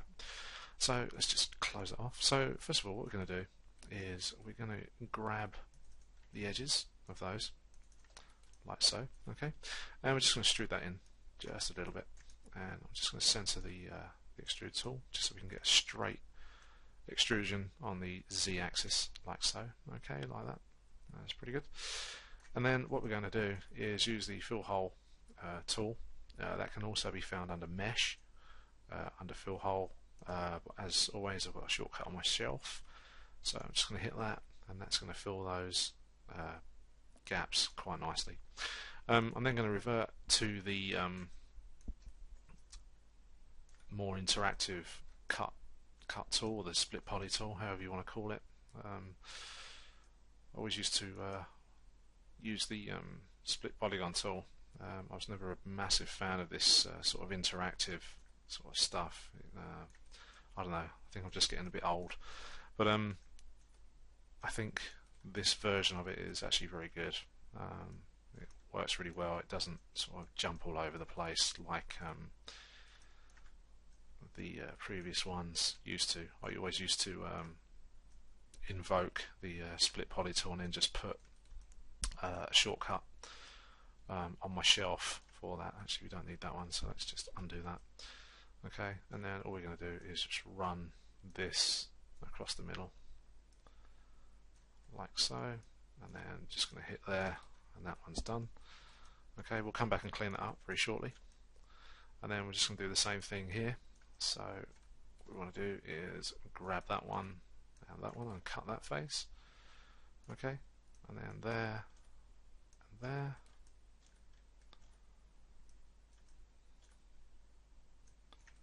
and there,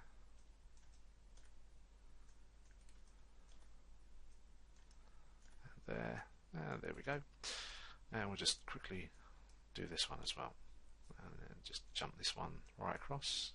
That's the other thing with this, it's really nice because you can just go straight across the polys without any hassle. And there you go. So that's done. So what we're going to do now is just grab the move tool. Now I'm just going to invoke some symmetry in the symmetry settings on the object X. So when we switch to verts, hopefully I should have the right one on the other side as well, which we do, which is pretty cool. And all I'm going to do is just sort of bring that out a little bit, just there, just to even that out, because I don't like it being sort of sucked away there in into the corners. So I just want to clean this area up, and as we've got symmetry on, sometimes it can go a bit sort of awry when you use it, depending on the placement of the vert. Sometimes it plays ball, sometimes it doesn't. So I'm just going to grab these a little bit more. Okay, like so. Or I mean, if you don't want to do it this way, you can always just cut the mesh in half, and then you know, remerge it, everything, combine everything, and remerge everything. But just don't forget to do the UVs again afterwards, because the UVs will be gone and you'll have overlapped UVs. So just one thing to be aware of with that. Okay, so the other thing I want to do is just give it a little bit of sort of a convex sort of lens, if you will. So just pull these out just a little bit. That's pretty good. Do that one there. There you go, like so. There. So that's looking pretty cool. And let's just take that back ever so slightly. Alright, and just check the other side. Doesn't look too bad. Okay, so what we're going to do now is add some edge loops, which are always imperative when you're doing this type of work, this sort of subdivision style of modelling. Okay, I'm sorry, how many did we do there? Sorry, just have to go back. So one on the two on the inside, one on the outside. So do another one there, another one there, and another one there. So that's great. So we're going to hit 3 on the keyboard just to have a look. Just hit F8, turn off the wire. So it's not too bad. You can probably do a little bit of sort of shape there. So let's just hit back onto object mode, and let's just grab some verts there. And as we are still in symmetry,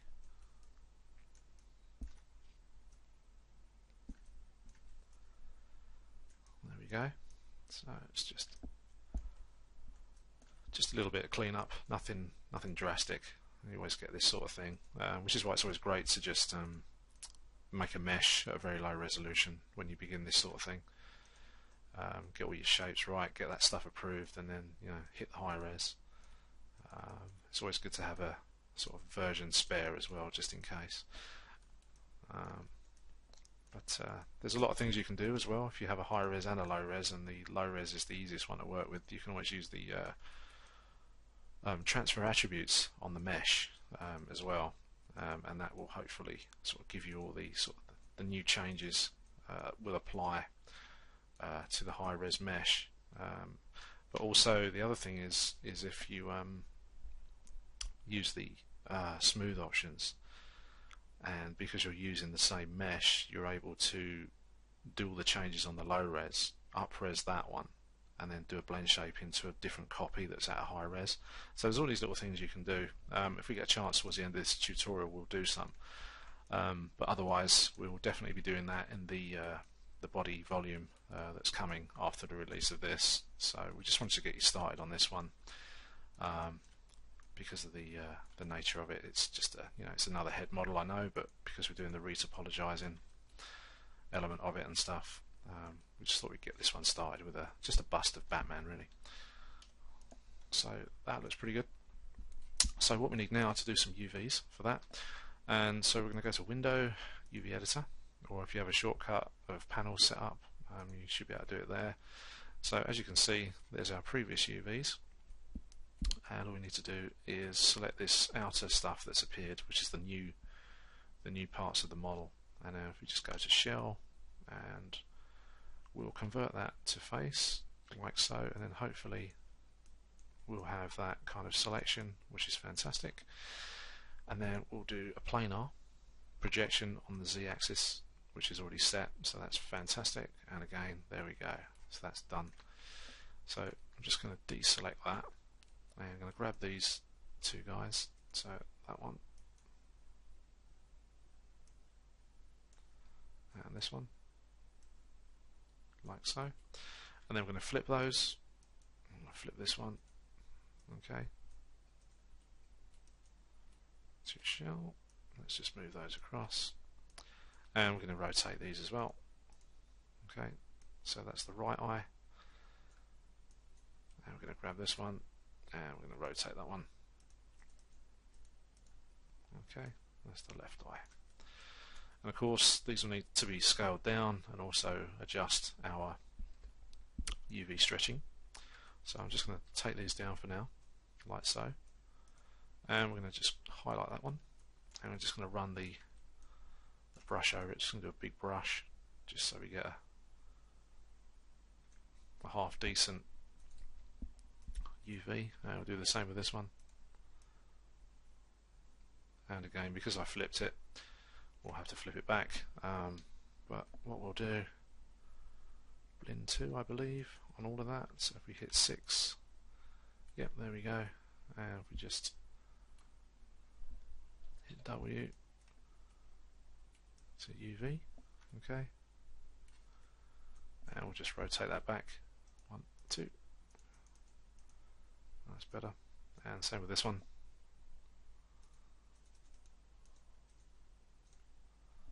Just do that manually, be a lot easier. Okay, so we should have something the right way round. Yeah, there we go, fantastic. And then all we need to do is just get these two guys together there, and just scale those down.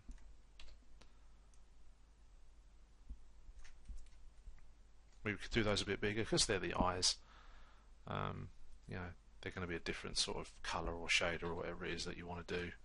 With that, you can create your own UV set for those and then just apply a shader to them, and that bit is done. So that's a very short and sweet part of the tutorial, nothing too taxing. So I'm going to close that off, and I'm going to save this scene as 6, even though we're on our 7 chapter. That's all fine. Okay, that's good to go. And then what we'll do, we'll just grab each of these and export selection. Whoops, wrong one. So we're going to go File, Export Selection, OBJ. So we're going to call this Mask 02, and we'll export that. Okay, and then we're going to grab the face, and then Export Selection, and we're going to call it Face 02. And that stuff will now be ready for us to import into Zbrush for our next chapter. So I will see you then.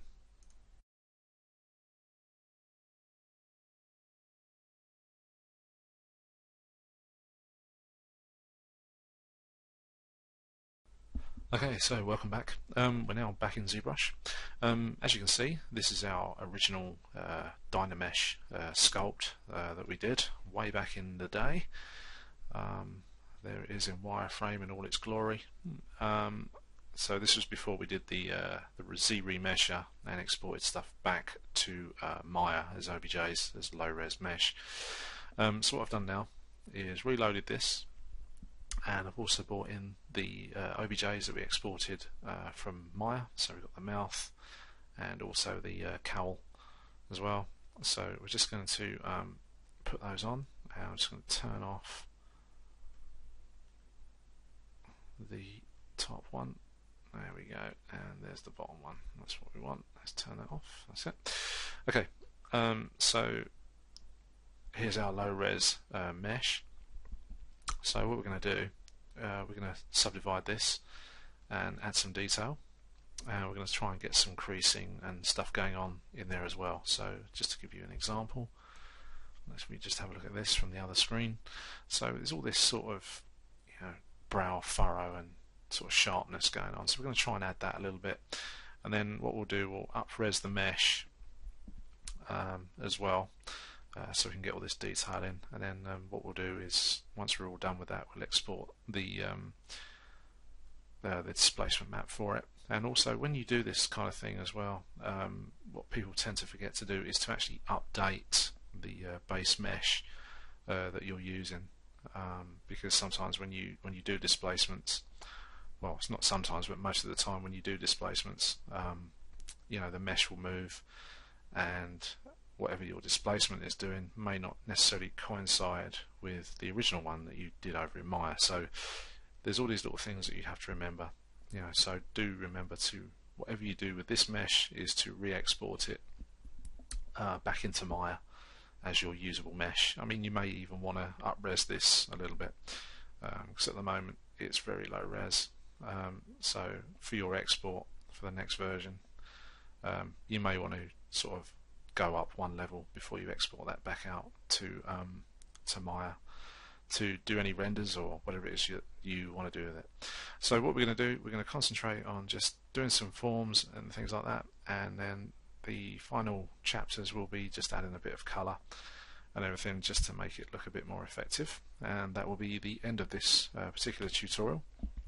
We'll also show you how to export out your displacement maps as well, just to get the best settings for those as well.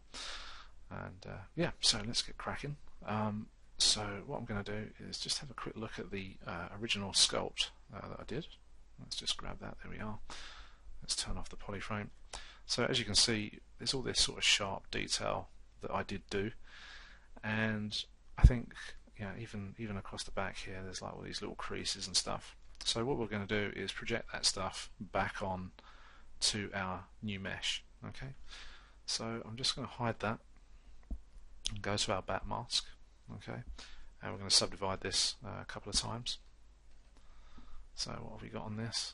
So we're up to 100,000, 101,000 polys. As you can see, there's not a lot of detail in there at this moment in time. It's all where we've retopologized everything, but the great thing is it's all nice and clean and ready for us to do stuff to it. Okay, so I think what we could probably do is go up another level. Let's just do one more. That should take us to, it's 400,000, so it's pretty good. So what I'm going to do is actually and highlight both of these. Okay, we don't want the mouth as yet. Get this into an order. There we go. And we want that one. That's it. So the intention is to transfer some of these sharper and other sort of details and transfer that straight across to this, our new mask. So I'm just going to turn that off, because there's areas of this that I don't actually want to use. We're going to do a bit of masking, so let's just undo that, hit X to bring on the symmetry for that. So I'm just going to zoom in, okay, and just take that brush size down, and we're just going to add a few masks here and there that won't, so nothing gets affected when we do our projection. So let's just going to mask out these ears. Okay, mesh feels so much nicer to use now, as opposed to the original one that we did before we went into Maya and cleaned everything up. So it's all feeling good. Okay, and just gonna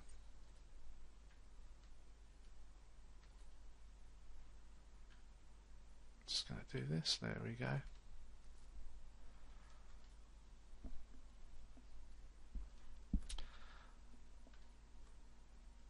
And let's mask out this edge as well, because we didn't add any of this. We didn't have any of this, sorry, I beg your pardon, on the original one, because we've remeshed everything. So let's just get all this just masked out, just for our own safety. Okay, like so. And then we'll do the same around the mask on the face here, which we're going to add to anyway a little bit later. Okay, like so. So to do a mask like so, all I'm doing is holding down the control key and drawing. If you want to get rid of the mask, just hold down the control and alt, and you can get rid of it as well. Okay, just like that. It's pretty sweet, pretty straightforward. Okay, so let's do this. Okay, there we go. So all we're going to do now is just turn back on our sculpt, like so. Make sure you got your new topology selected and highlighted, and then what we can do is go to project. So we just jump down here to project, okay, and hit project all, and hopefully that should work. So we just have to wait for this to do its thing, and there we go, it's done it. So it's pretty quick. What we have to do now is find out whether everything worked. So we're just going to turn off the high res mesh. So I've got a couple of little issues there that we could have done. So what I'm going to do is undo that. There we go, like so. And I'm just going to zoom in. Just going to undo some of this mask area. I think I was a bit overzealous there with that. So just going to bring that back in just a little bit.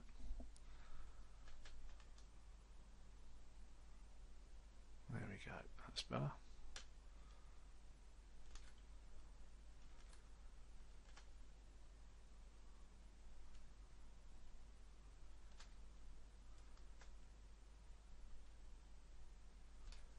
Okay, so again, turn on the high res one and project.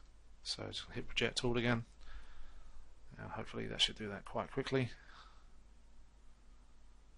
There we go, that's all done, so we can turn that off.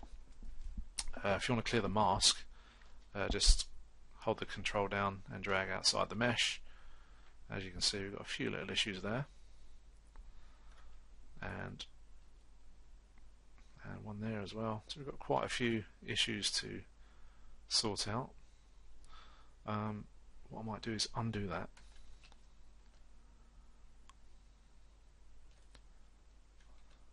Okay, like so. And let's just see what happens if we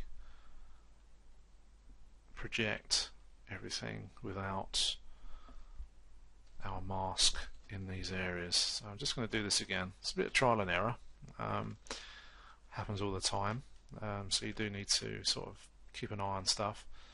You know, it happens to us all the time in the studios as well. So it's just something to be aware of. That not everything will go to plan. And like I keep saying, here at SimplyMaya, we do leave all the sort of mistakes and stuff in, so you guys can see how things work or don't work. And I'm sure some of you will sit there and go, oh well, if I'd have done it like this, it would have been better. But it's just the way it works, I'm afraid. Okay, so let's do another projection. Okay, let's just bring that up. Project tool. What you could do, you could save a morph target, do stuff like that, just to replace everything in the long run. Let's turn this off again, see what we get. So we've got a few issues just around the back here, and what I'm going to do, I'm going to undo that, and okay, let's do that. So I'm just going to get rid of that. I'm going to use Shift. Whoops. Just to soften everything up a bit, just there. Okay. And if you want, you can go to blur. You can go to masking and blur mask. There you go, like so. Okay. Just to keep a softer sort of edge to that. What I'm going to do, because really what I want is these pieces here, so I'm going to just turn Batman to the side and do a big mask. Whoops. I'll just do a huge mask just across here, like so. Alright. And then just going to draw this in, just soften this up just a little bit. I'm going to do it a bit at a time. So I think being a little bit overzealous, just trying to get everything done in one go. So, and we can always sort of go back and do other projections and stuff like that and clean it up. Okay. So let's go to layers or subtools. Where's our subtools gone? There they are. Turn that back on. Okay. And project all. And see what happens. Okay. So let's turn that off. So we've got a bit of an edge. Let's just clear that mask, as you can see there. But what we can do is just go around, start to soften this sort of stuff off, smooth it out. And what I will advise, if you are going to do this like this, is to actually drop down in a level, or go all the way back to your base mesh and do it. Whoops, let's just undo that, and let's just go back to the base mesh and smooth it off. Because sometimes what happens is it keeps it on those levels, so it's just worth, you know, going back and double checking that everything has smoothed out. And this is one of the reasons why I've told you to, or recommended that you always export out your last mesh. So if we go up a level, so we're going up another one now, so we're just going to smooth everything back out. Okay, so this is why it's always good to update the mesh every time you do changes like this in Zbrush, because everything can tend to move and stuff like that. But the great thing is we've got the initial sculpt that we can use for reference anyway. So let's just smooth this out at the back, although I want to add some detail at the back anyway a bit later on. But nevertheless, it's the mesh will need to be updated. And again, if we hit D, there we go, and so on. Okay, like that.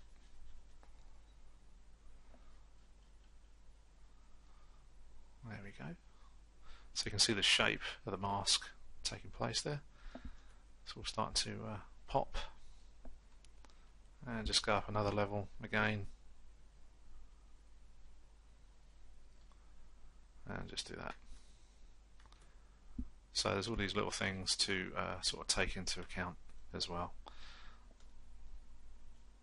So if I was going to re-export this mesh, I'd probably, I mean that's our base, so I'd probably go up to that level, or maybe that one. In fact, I'd probably do that one if I were to re-export it, because the shape has already got quite a significant change there. So I would probably go with that one, just to sort everything over in Maya when it comes to it.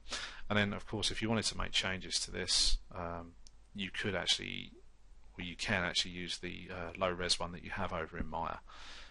Just subdivide that once you do your tweak, subdivide it, and then you should be able to do a blend shape between the two, or just do a transfer attributes, and then your shapes will just pop, which is great. But we'll cover that when we come to do the volume 2 of the body tutorial. So that's all good. Right, so I'm just going to jump onto the other screen. Here we go. Just brought this back over. Just have a look at the sort of goings on we've got here on Batman.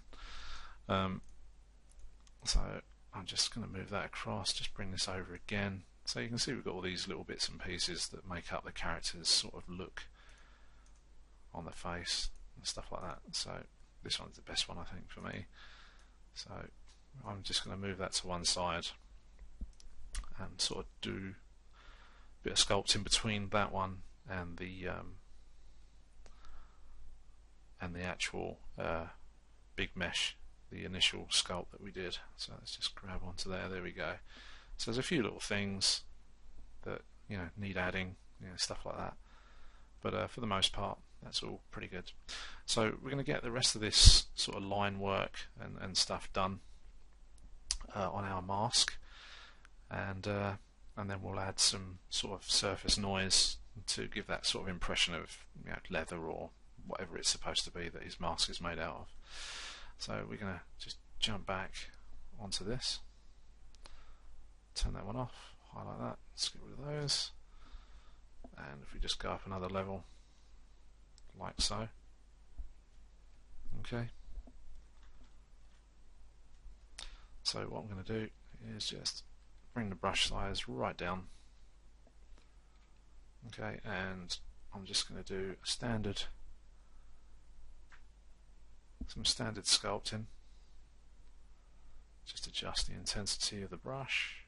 Okay, just see how we go. Okay, that's good.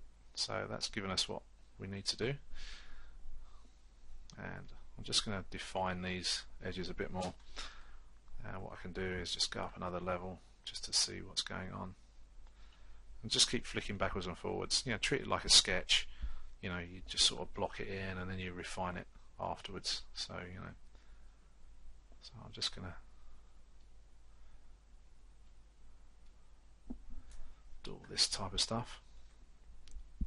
And what we'll do, I'll flatten the surface of that nose as well, because I think it looked quite good with that done.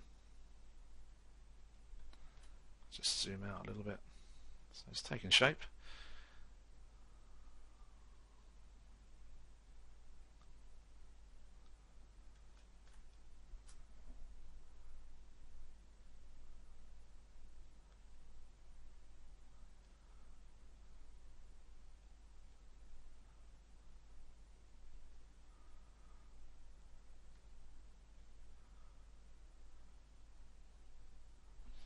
Okay, so sorry for my silence, but sometimes I do get into the zone with this type of stuff. I think we all do.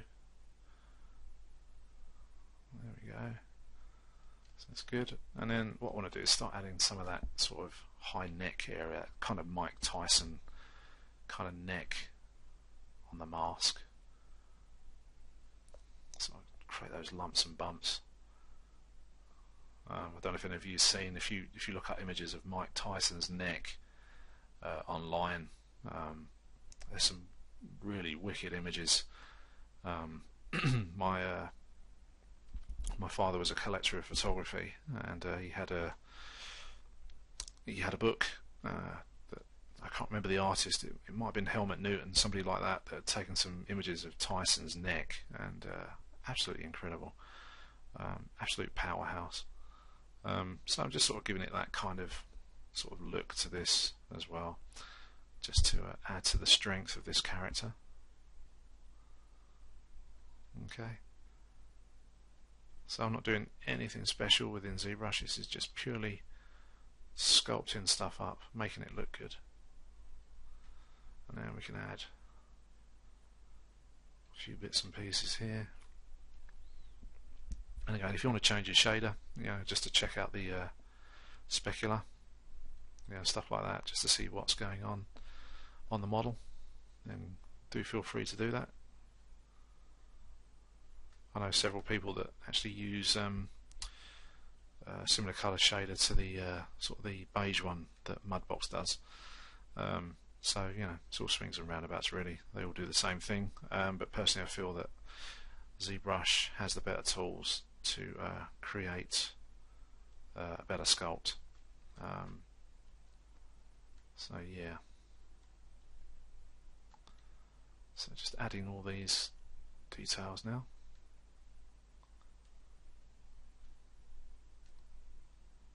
Now just strengthen that up.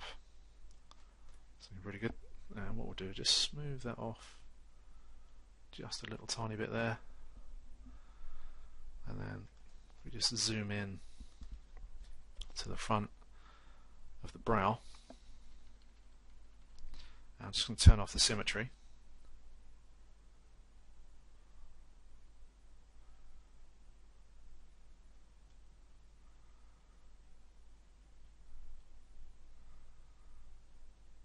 Okay.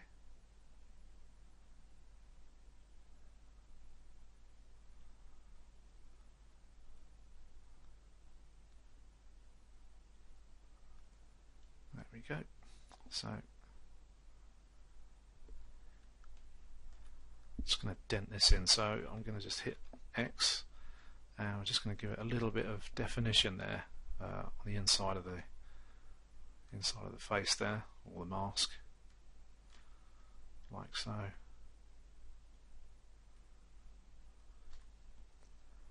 And then just dent that back slightly.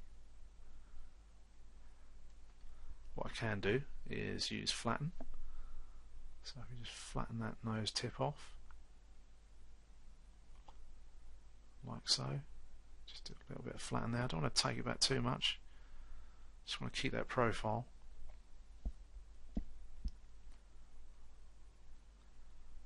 And just trying to flatten this area out as well.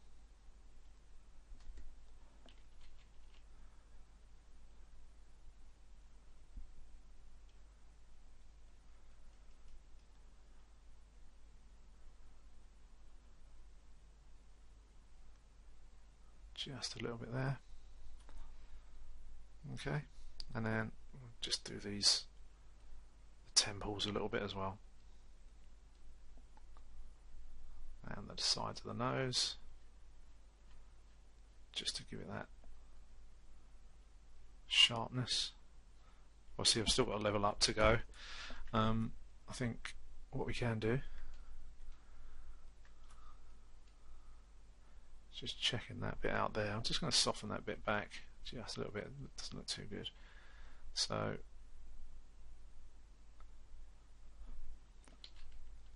just going to flatten this off a bit more.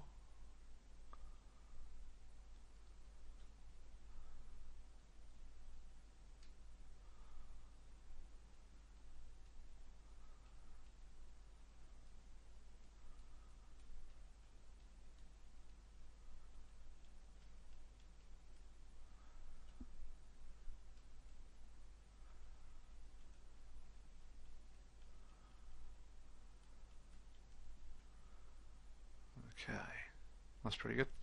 What we will do as well, we'll pull the eyes out just a little bit more as well, but we'll probably do that in the next version, in the next episode, I beg your pardon. So let's start to have a look at this here. So just going to jump back into the standard brush and just sort of dent little bits in, yeah, just for a little bit of detail. And just for a little bit of character. I've got the reference on the other screen here, so I'm just sort of trying to emulate some of that stuff as well. So I was just going to smooth this off. There we go.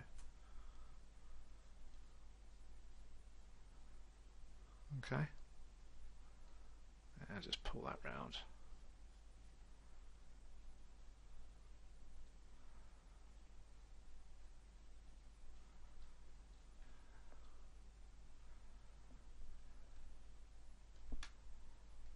And we'll just dent that in just a little bit more, just to give that mask a little bit more menace. That looks pretty cool like that, I think. just to do those brows, temples rather, not brows.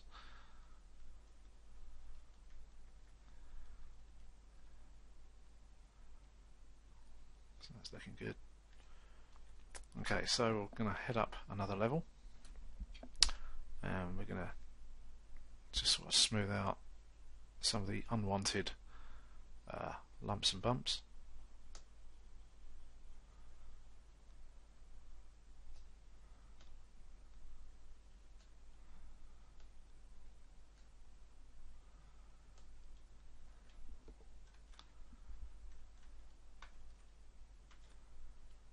Okay, so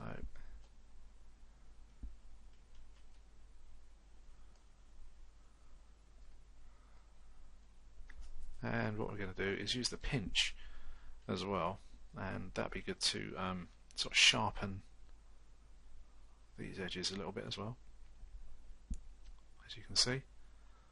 Okay.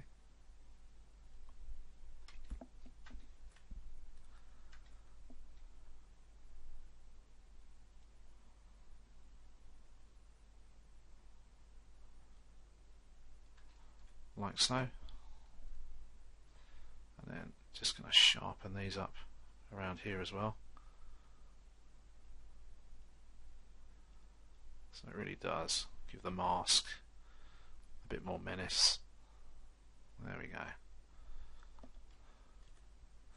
We'll sharpen this edge down here and down here, because that one's missing from what we did on the initial sculpt.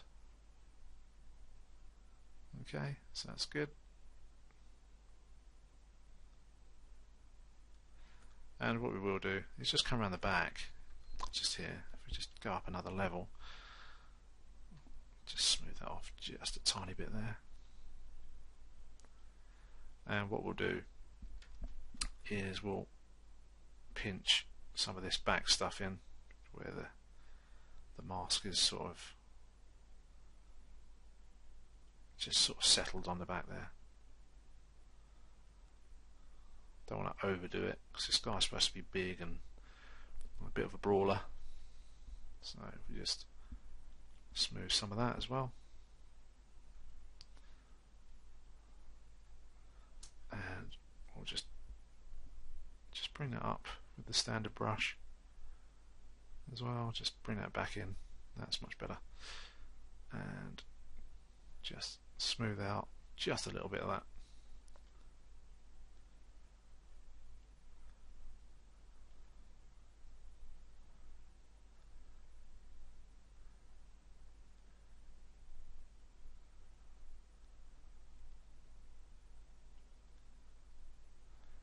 There we go. That's all good.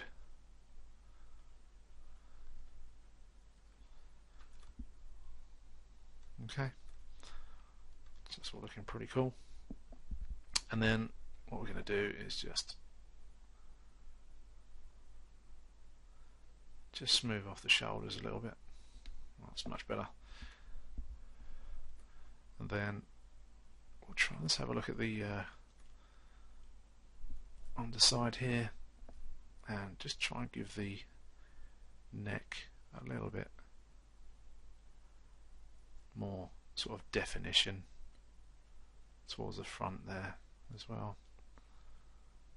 That's better.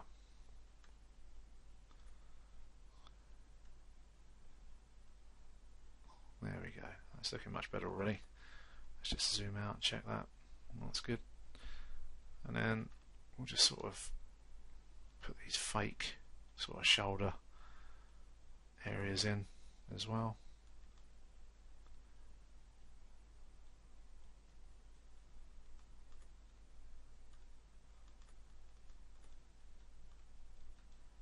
Just pushing that in with the standard. Got my finger on the Alt key just to push that all back. And just build that up a bit more. Just going to drop the level down just so I can smooth that, just make it a little bit easier. There we go. That's better, much better.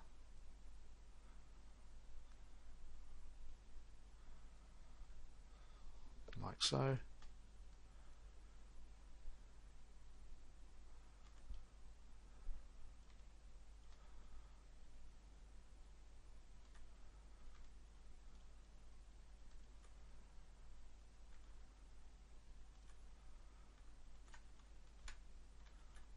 go.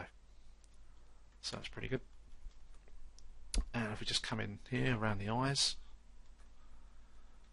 and what we will do is just flatten that off just a bit more on the nose, and then we'll pinch that edge in.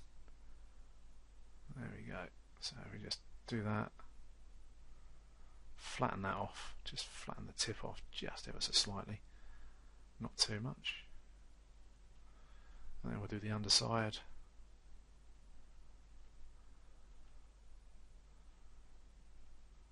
Like so. That's better. And then we'll pinch that back in. So we're coming up for sort of half an hour on this. So what I might do is stop very shortly, because we still need to add sort of surface noise and stuff like that, and also we need to do the mouse stuff as well. So we'll just go on this for a little bit longer, and then we can move on and carry on in the next section. So that's looking good. I like that. So we've got this like in between of sort of the Batman Begins type mask and also the more sort of traditional sort of mask that sort of slips over the top like a sort of cloth thing. So what I'm going to do now is I'm just going to start creating some creases here. I'm just going to take off the X symmetry and just going to start to make some dents in here asymmetrically, and also start to give him more of a look of angst about him as well. So just put another level up there.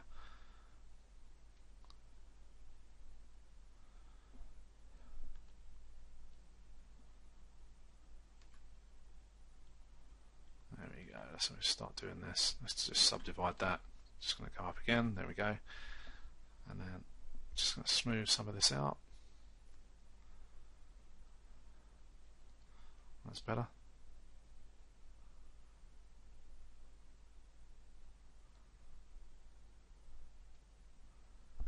And that just sort of adds to that look about him. Just going to smooth that a little bit. Drop that down so we get a bit more of a finer kind of look.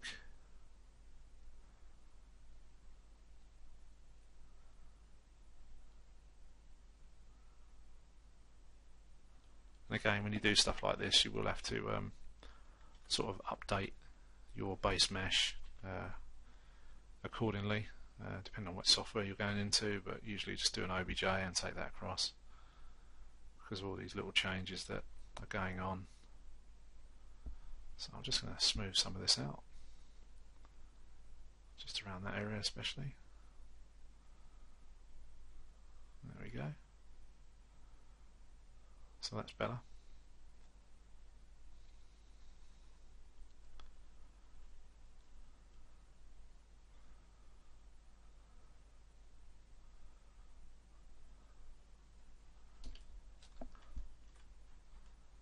That's better. Okay, so if we're just going to drop down another level and just smooth some of this off.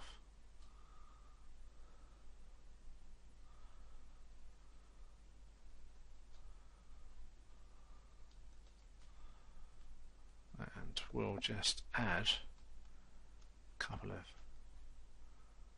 small, and another one just in the middle here, I think, just to bring that up. I don't want to make them too uniform.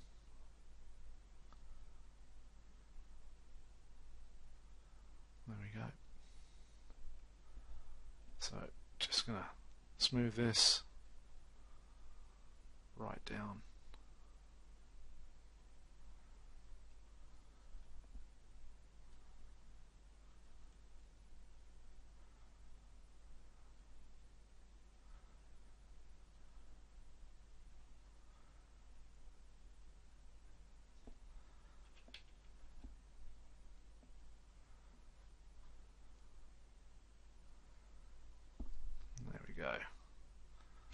So a little bit to do, I think, still on that area. So what we'll do, we'll call it a day on this section, and the next section we'll just continue and hopefully improve that area a bit more. So we're going to stop right here, and I'll see you in the next section. Cheers.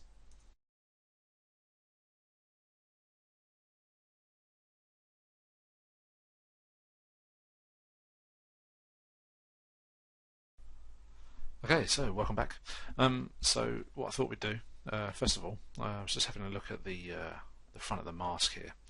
I thought we should do a bit more of a reprojection to get it back more towards the original sculpt, because I think I sort of flattened it off a bit too much in the last chapter. So what I'm going to do is we're going to zoom out and we're going to mask the entire area, and then we're going to go into this area here, and let's just press shift so we get the a constrained view, and I'm just going to unmask.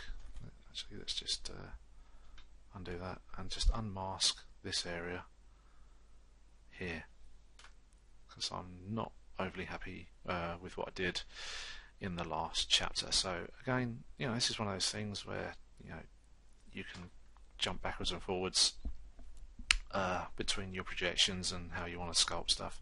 So again, making sure that this one is highlighted, and then just turn on the original Dynamesh, and then we just go project all, and that shouldn't take too long, it's done already. Now we can turn that off, and then I'm just going to deselect our mask. And so as you can see, we've got a little bit of sort of clean up to do. I'm not too bothered, so we're just going to go Shift D, just bring that down, and we're just going to, whoops, just going to use the smooth to just smooth those sort of creases back that we don't need. Okay, we don't want to see those, do we, in our mesh? So even though it's part of the other one, just want to try and keep it all sort of consistent with each other. So I think this is a better brow than the one that we just got rid of. So all I'm going to do now is just flatten off this area just in here and smooth off some of the edging as well. Okay, and if we just jump down through the masks, through the levels, I beg your pardon, and we should be okay. So just looking at the reference again, let's just go back up a level. There we go. So you can see this is what I was talking about, you know, jumping to and from levels to clean everything up, because you will need to do that. You can't just do it all on one level, because you could end up with artifacting on displacement maps, stuff like that. So just one thing to bear in mind. So if I jump up another level, you can see again that there's a slight issue with artifacting from the projection. So it doesn't take long to clean up. Just shift key down, get that smooth tool, and off you go, or the smooth brush rather, and away you go. There we go. So that's much better already. Now I don't think we have any levels left. Oh, we've got one left, and we'll just go around and clean those two.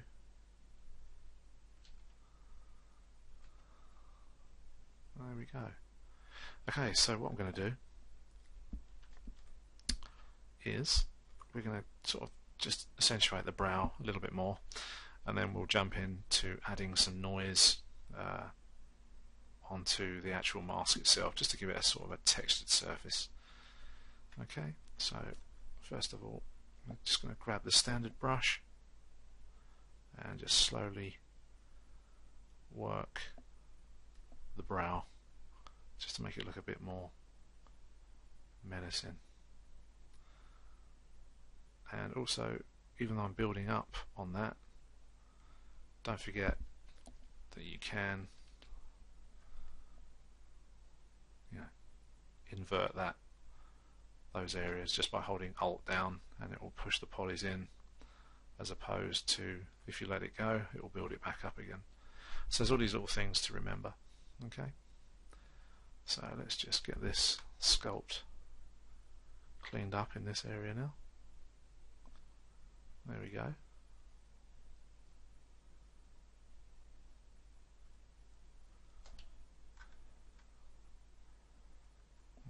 That's much better. And what I'm going to do is just flatten that out ever so slightly, not too much. Okay, like so. There we go. And then same under there, just a tiny bit, not too much, just to give it some form. That looks better already from our last version. And I'm just going to hit the smooth just to get rid of any unwanted sort of lumps and bumps there as well. So that's all good. Okay, so let's have a look at this. Yeah, that's not too bad. What you can do as well, I'm determined to get some sort of brow creasing going on there. So what you can do, let's just jump back to our standard brush. Okay, like so, and just going to turn off X on the symmetry, and I'm going to use mask just to sort of determine some sort of brow crease going on. So if you do this, what you can do, you can actually extrude this area out. So all I'm using is the mask as a drawing tool, and I'm just placing these mask lines, but what I'm going to do is invert them very shortly, and you'll see when we get there. So just going to draw these up.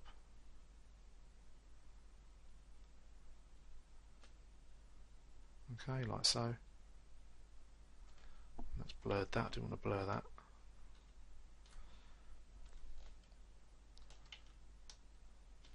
Okay, so to blur, if you do it, it's holding down the control key and then just tapping. Okay, like so. So I'm just going to hold down the control, just draw that mask just a little bit more. And we'll just do one kicking up in there, and we'll just curve that back and get rid of that one that's just been accidentally placed.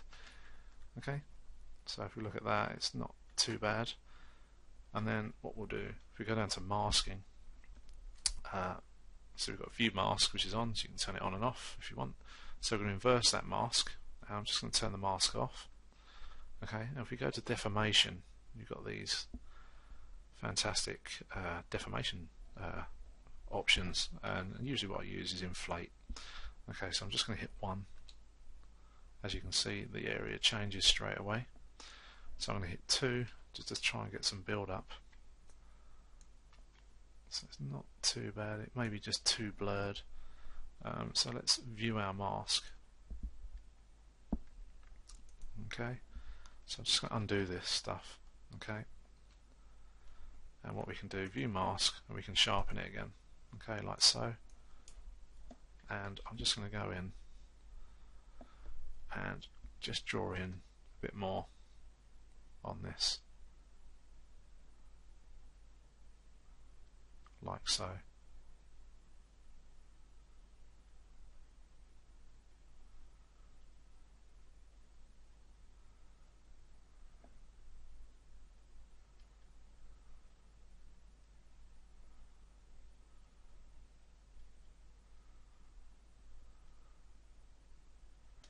Okay, so we're going to reverse that. Okay, don't have to look at the mask if you don't want to, and then all we can do is use inflate. If you want to use inflate balloon, use that very sparingly, because it does do stuff in a big way, and I'll show you how it does do it eventually. There we go, so it does it in quite big chunks. So I'm just going to undo that and just use inflate at 2, and that's not so bad. And then what we can do is clear the mask and then start to smooth and pull stuff around.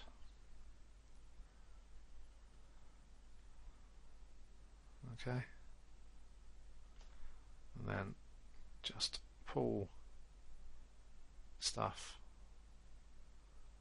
and clean it up as you go. So this can take some time with bits and pieces like this, because you're not always going to get it right first time, as I've proven with this. But however, it will take shape as you go. So we'll do what we can with this, and on the interim between now and the next chapter, I will get this looking good.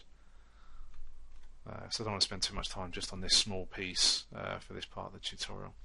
But let's just clean this up, and then we'll head off and do some surface work. Okay, so just going to soften all of this like so.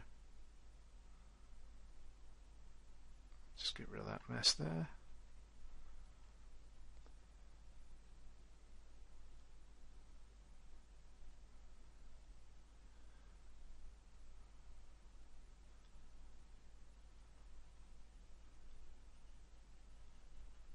And we'll just push all this back in. Just make the brush a bit bigger, just to smooth things out.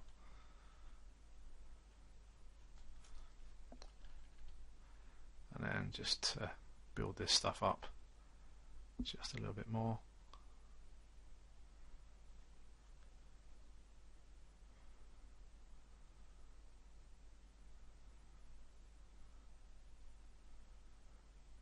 And there. So that's not too bad.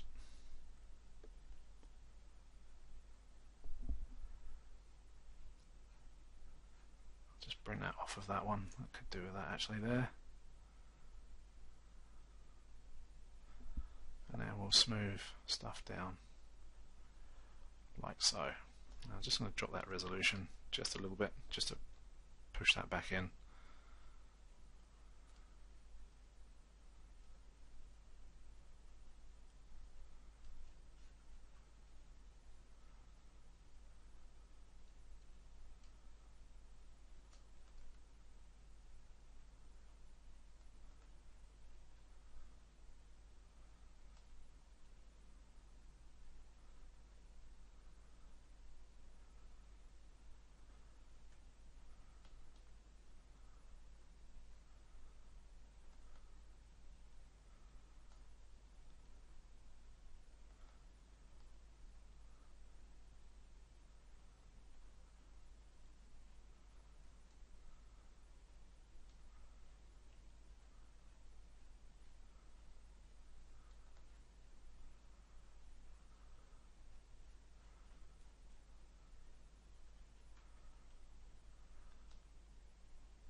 There we go.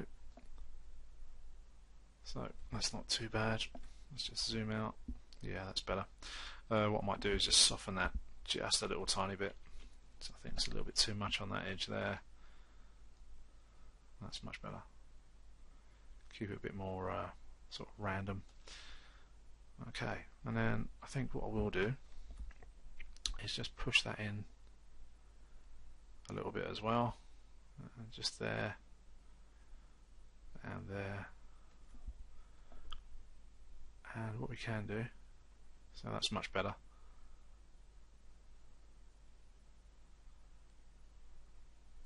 Okay, so that gives that more character that way, I think. So what we can do now is I'm just going to add a slight brow creasing as well, just across here, just as a small detail, as if he is part of the mask itself. You know, the whole character is one. So just do that, just to bring that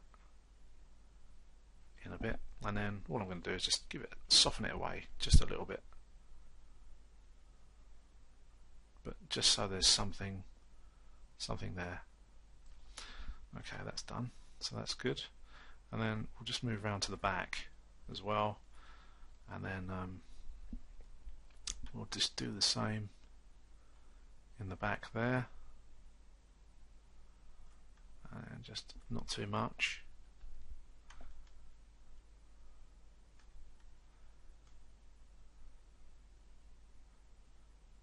go, and there. So that's better. Okay, so again, we'll just soften that off.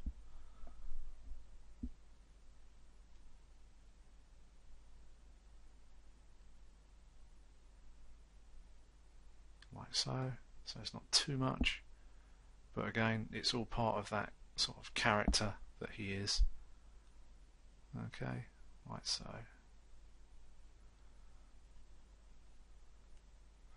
There we go. Okay, so we can now have a look at some surface noise. So what I tend to do, stuff like that, I use the colour spray or the spray strokes, and then you can choose an alpha, whatever you like. Let's just have a look, see what we've got. This one looks quite interesting. So what we can do, we can have a bit of an experiment. I'm not going to tell you which one to choose because that's entirely your choice, but I will say we'll use C sub so we can sync the detail into his mask. So that's a bit sort of too low res for my liking, so let's just undo those. And I think we do have a level to go, and there it is. And at that, when I have res that up, we need to just apply a little bit of smooth back on that brow in those areas there, like so. I think that's much better. That's even better actually than what it was before. I just prefer it being a little bit softer but with a hint of something there, so that's good. Okay, so let's see what our mask is doing, or our alpha is doing on this. So that's not great either. So what we can do is do another level of division if it lets us. It should do. Just undoing all this. There we go.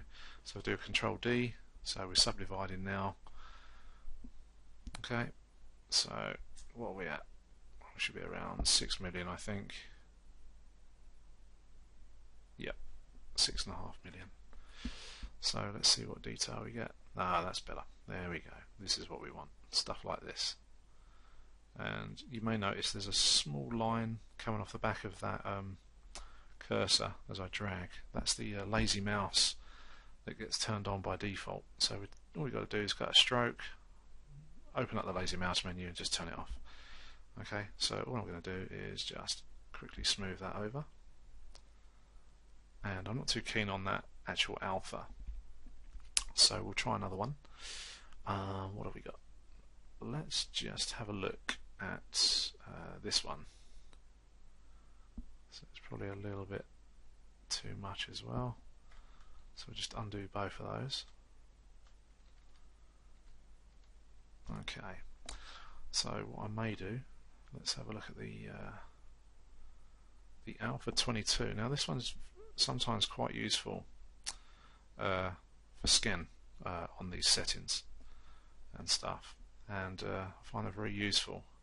See there, and I think this is going to be absolutely ideal for this. So you can see there. So what I'll do, I'm just going to zoom out. Okay, we're going to undo that, and then what we're going to do is make sure we're on symmetry, which is X, so we're across the X, and I'm going to decrease the intensity just a little bit on that, so I don't want it being too harsh. We just want something to pick up some noise on the surface, and then what I'm going to do is just slowly, well, we'll just build up the spray on the surface of the mask. As you can see, it's working out quite well, and this is the sort of thing that is really, really useful. It's also good for skin, this actual technique. I found when replicating digidouble stuff as well. Sometimes you don't, on most occasions you don't get skin pores, but this one works quite well as a base for skin. As you can see, it's a little bit orange peel, but overall it's pretty good.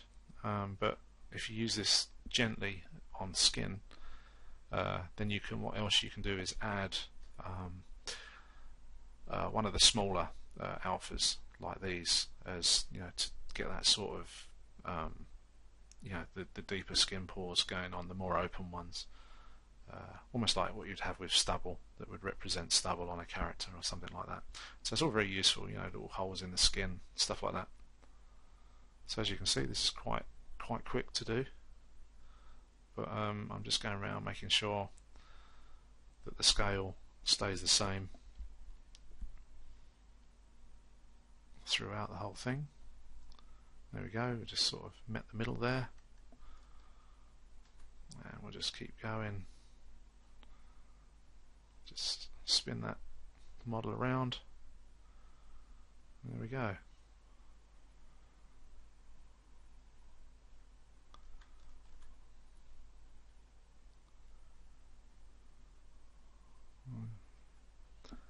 That's looking pretty good. Quite pleased with that. It's got kind of a rough feel to it.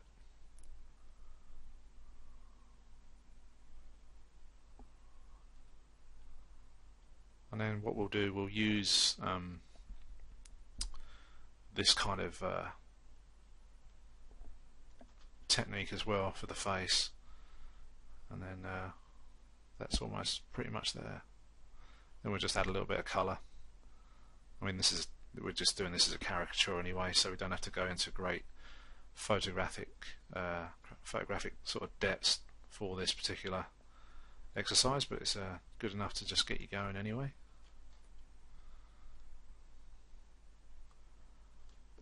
Okay, so it's all looking good.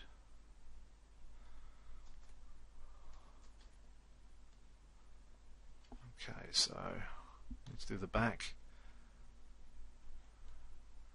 And again, you might want to just do your own version. You don't have to do what I'm doing. You know, you could add sort of creases and more sort of scarring where he's been fighting, stuff like that. So there we go. That's the surface detail on that. I'm very pleased with that actually. It's got kind of a sort of somewhere between rubber and sort of skin type or leather. So again, just using sort of standard stuff in Zbrush, nothing elaborate, you know, just to show you what kind of stuff you can do without, you know, trying to be too flash. Sometimes simple way is always the best way. So let's just turn the mask underneath, and we'll just run all this stuff. So again, you could just do that if you wanted, just to get that kind of effect, so that everything sort of follows this sort of line around the underside of the jaw. Sometimes if you just try different stuff out, you know, you just get happy accidents and stuff happen with this type of thing. And might surprise yourself in the process. So it's always good. And then just gonna go around here. Now, one thing I am aware of is the eyes, and we don't want to put any texture on those eyes. So what we're going to do is I'm going to turn that one off for a minute and turn off the spray, and I'm going to hit X, and all I'm going to do is draw a mask. Okay, and I'm going to just drop down the focal shift as well to keep it sharp. Whoops, let's just hit F and zoom out, just drag any masking off that may have occurred, and then zoom straight back in to the eye. Okay, and I'm just going to draw a mask on here so nothing is affected on that eye itself. I mean, it doesn't matter if you go over it, because essentially you can just wipe it off anyway. But you know, just get used to sort of little workflow things that can help you achieve that sort of stuff. What I'll do, if I just go on the outside of this, and then what we can do, we can blur it as if it's been punched out and sort of smoothed off to accommodate those eyes. So that's there. Excuse me. Okay, and then we'll hit Control and whoops.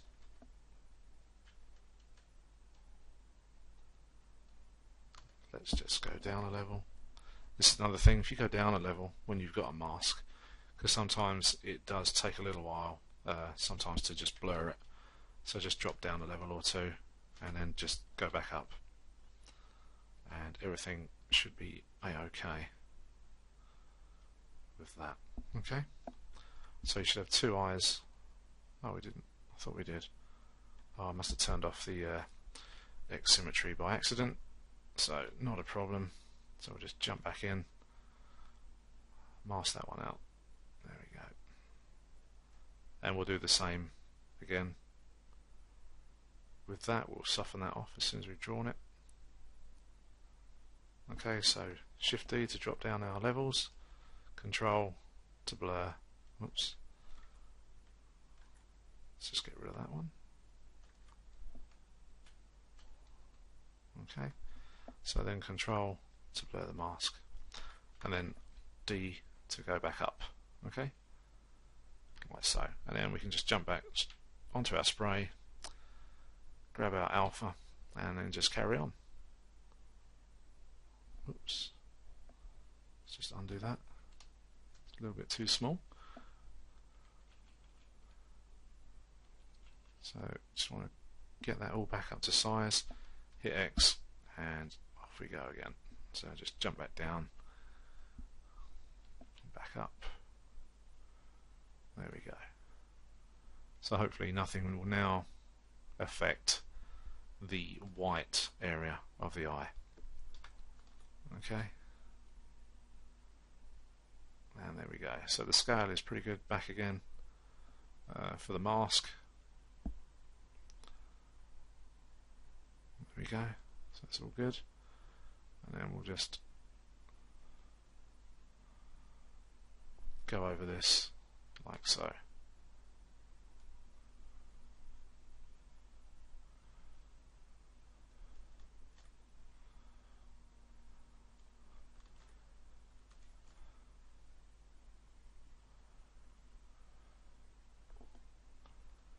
And there we go. So that's all working well.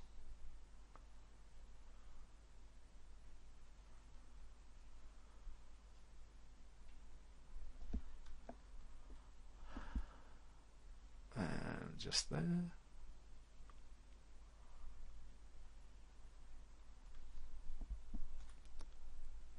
Just do those shoulders, a little bit missing off that shoulder there. And let's choose a different shader, something with a bit more sort of specular on it, just so we can see what's going on. That's not too bad. If we increase the modifier for the material, let's just take that over here and increase the specular, and the specular curve, what we can do is just widen that. There we go, so we can see, you know, where we've been and stuff like that. So that's pretty cool. And again, just go in and just spray that in a circular fashion all around. So it may seem very sort of a gung-ho effect, but it does work, and the result is pretty good as well. But of course, like I said, you can go in and add your own surface to it.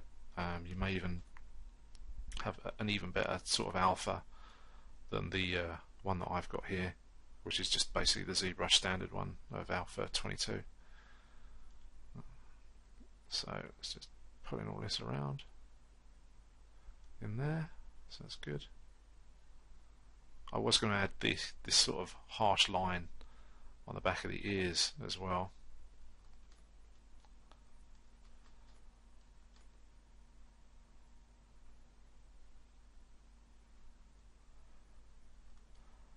And there we go. So that's pretty good. So I think what we can do is just go around and double check everything's working.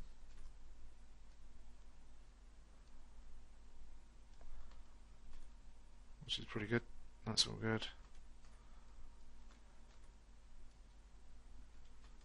And what we'll do, we'll just turn that off. Go back to this standard stuff, and I'm just going to downsize the brush and then just dent this in just a tiny bit more without harming any of the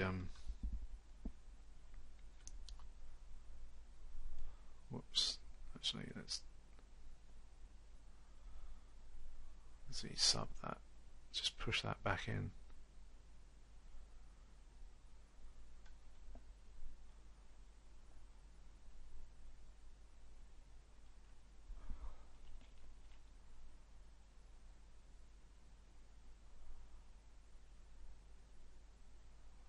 Just pushing all these creases back in just a little bit. Now let's just turn off X, just so we get something a bit more random.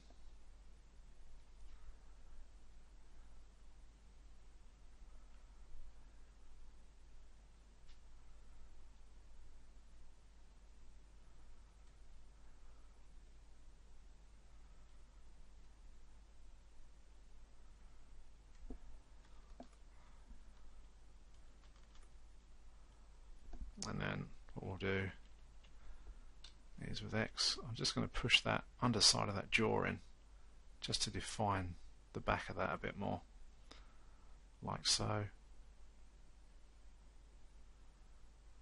Okay,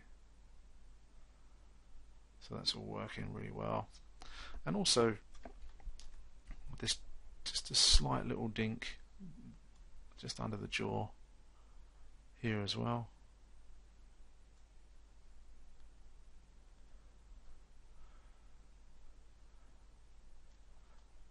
And there we go. And we'll just turn off the X symmetry. Actually, not for those bits. We'll pop the Z sub back on, Z add back on rather, and then we'll just add a little bit of Z sub just on the inside of the eye here, just coming round and just pushing that back in. And that's doing that without taking any of that detail away that we've just done. So we'll just keep pushing that in, like so. And then what we can do, what I'd like to do, is just pull the front of this eye area out just a tiny bit more as well, just to give a bit of shape for that side. Because otherwise I think it looks just a little bit too flat.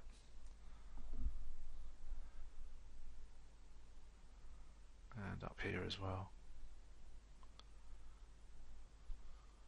And again, because we're making all these changes, you will have to, and I keep emphasizing it, I know, but update the base mesh once you go back into Maya to do your renders and stuff like that. So, and what we'll do is just push that in there. There we go.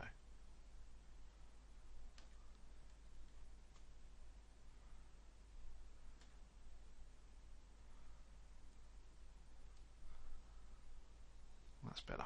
A bit more character to that. And then we'll just push that in as well, just a bit more.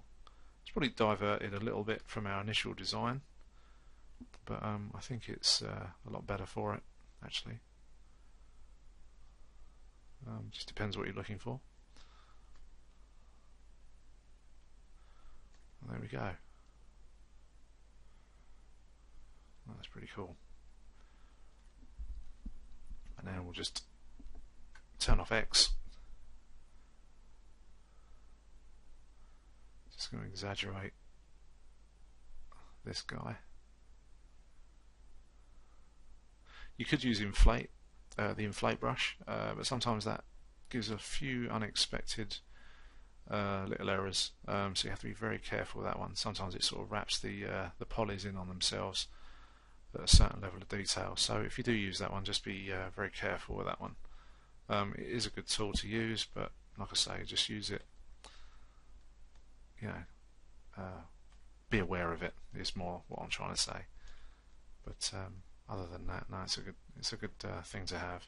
Just that if you've done all this surface detail and decide to sort of amplify certain areas of it, it tends to sort of crush areas of that detail. So yeah, just bearing that in mind. Okay, so I'm just going to start to give this a little bit of depth on the front edge. Just pick out that sort of creasing where it would touch his face. And we'll do the same on the actual face itself when we get there in the next chapter, because obviously with the mask on it would sort of, you get compression in that area. So there we go. So that's looking good.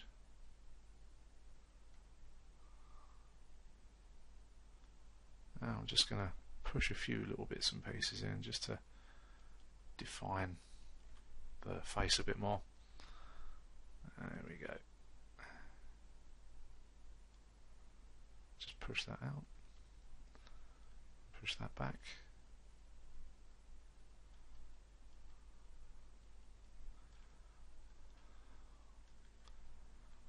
So it's got more of a natural feel to it now, I think.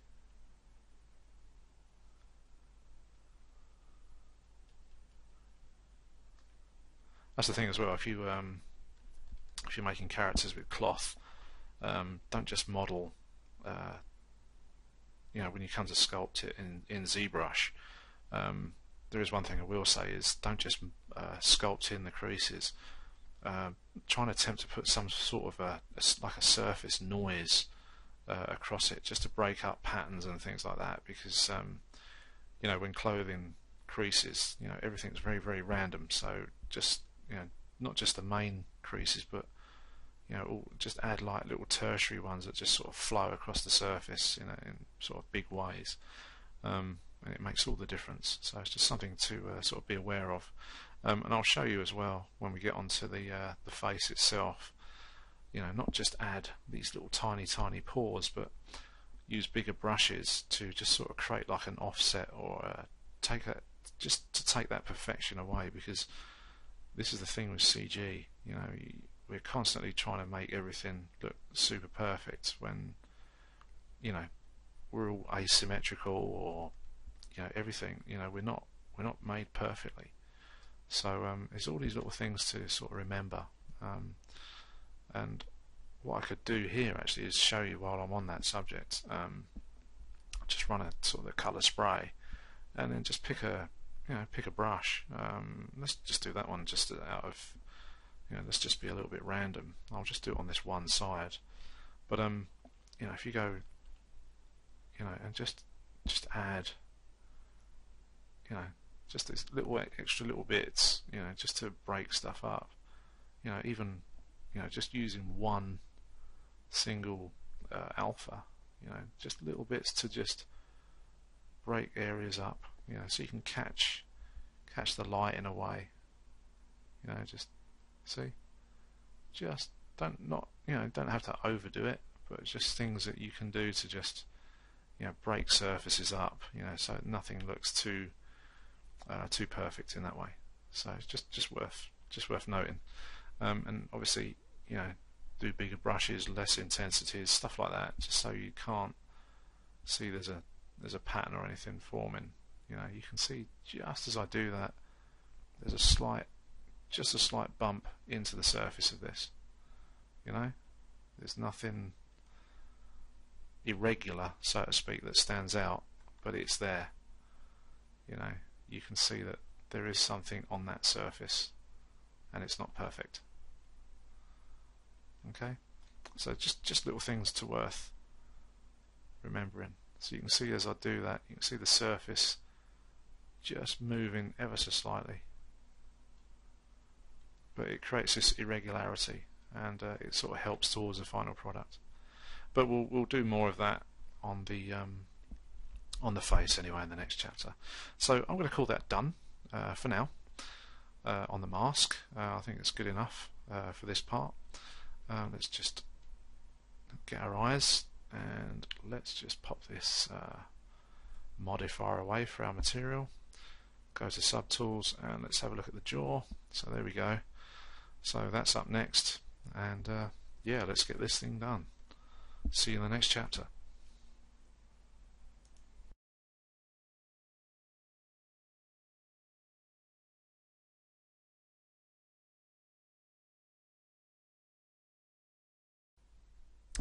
Okay, so welcome back. In the last chapter, we were sort of finishing off the mask. In this one, we're going to have a look at the lower jaw and the mouth area and stuff. What I did notice with the mask on finishing the last episode off, I wasn't too happy about the sharpness of this area here. So what I thought we'd do before we get cracking on the mouth was just to come back down to the lower sort of subdivision. Let's just go up one more, and all I want to do is just sort of soften that area off. So I'm just going to use the soft and smooth just to take away that sharpness of those areas, and then what we'll do, we'll just up res as we go. So just hit D just to for the hit of the divisions. There we go, that's much softer already. I think that's a bit more of a natural kind of feel to that, so that's much better, like so. Okay, and we'll just level up again. Okay, and I'm just going to come back down 2 levels because I'm not too happy about that area there, so I'm just going to soften that completely, and we'll just soften that off just a little bit more as it goes back there towards the side of the temple. Okay, and we'll just hit the D key again, and again we'll just soften that off, and we can add the detail back very shortly, but this is much nicer, it's a bit more natural.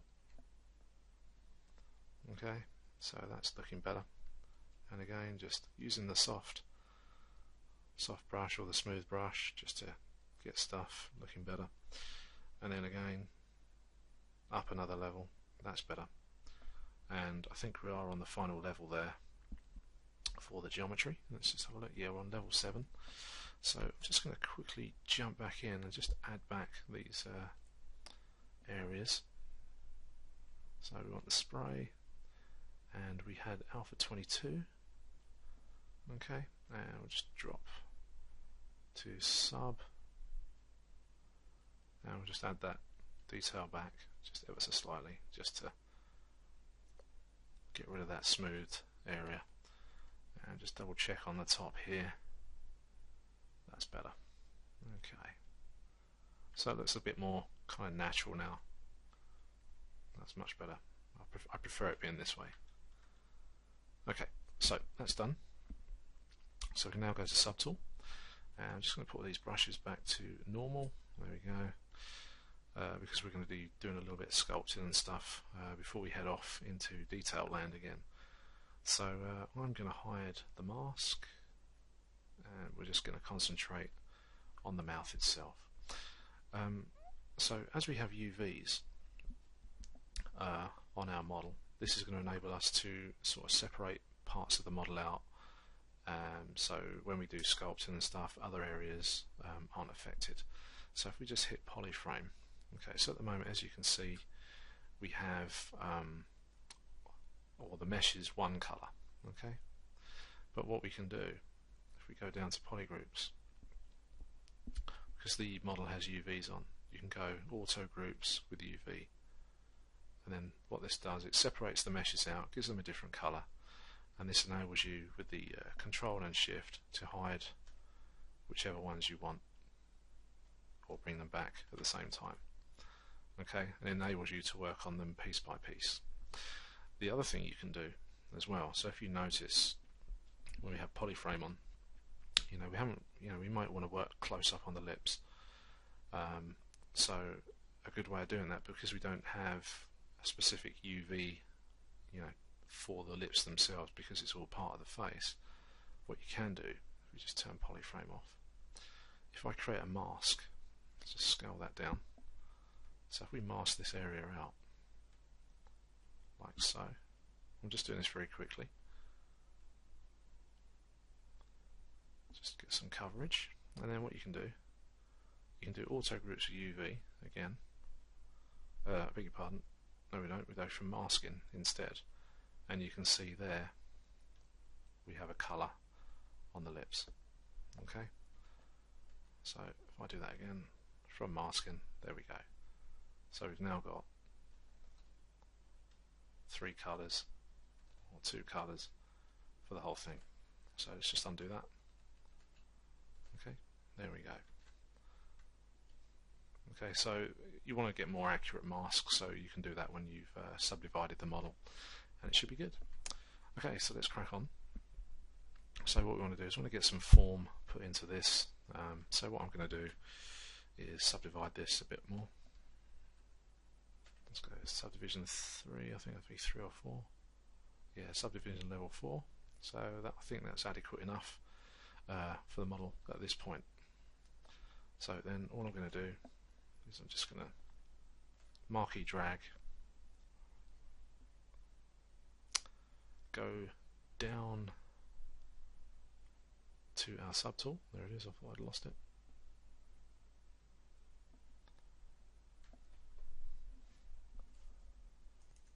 And all we're going to do is now unmask a couple of areas so we can do a projection. So if we hold down the Control and Alt key, we can remove any excess masking for areas that we want to reproject our mesh on. So we're going to use the Dynamesh that we did all the initial sculpting on before we went off into Maya. So I'm just going to unselect or undo some of this masking, or unmask even, is a better term. Okay, and then by holding Control and tapping, just going to soften those edges so we get nice feathered edges, so we get a better fall off on those.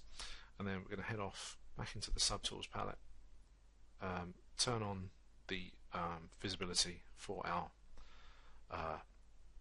Dynamesh, our high-res sculpt, and then all we're going to do is go project all, and that will just project all the detail back into the mesh that we've masked off. There we go. So we've still got a little bit of a border issue going on there, but it's not anything that we can't sort of take care of and put the put it back to as it was. So I'm just going to go in there, just smooth some of this off.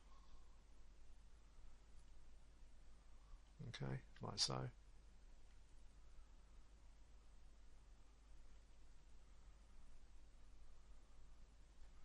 There we go. Now I'll just smooth that off. And let's just turn on the mask just to see how it's looking. So already there's a vast improvement. So I'm going to turn that off again, and this time we're just going to draw a mask on the chin area, but this time we're going to invert the mask afterwards. Okay, so I'm just sort of choosing this area here.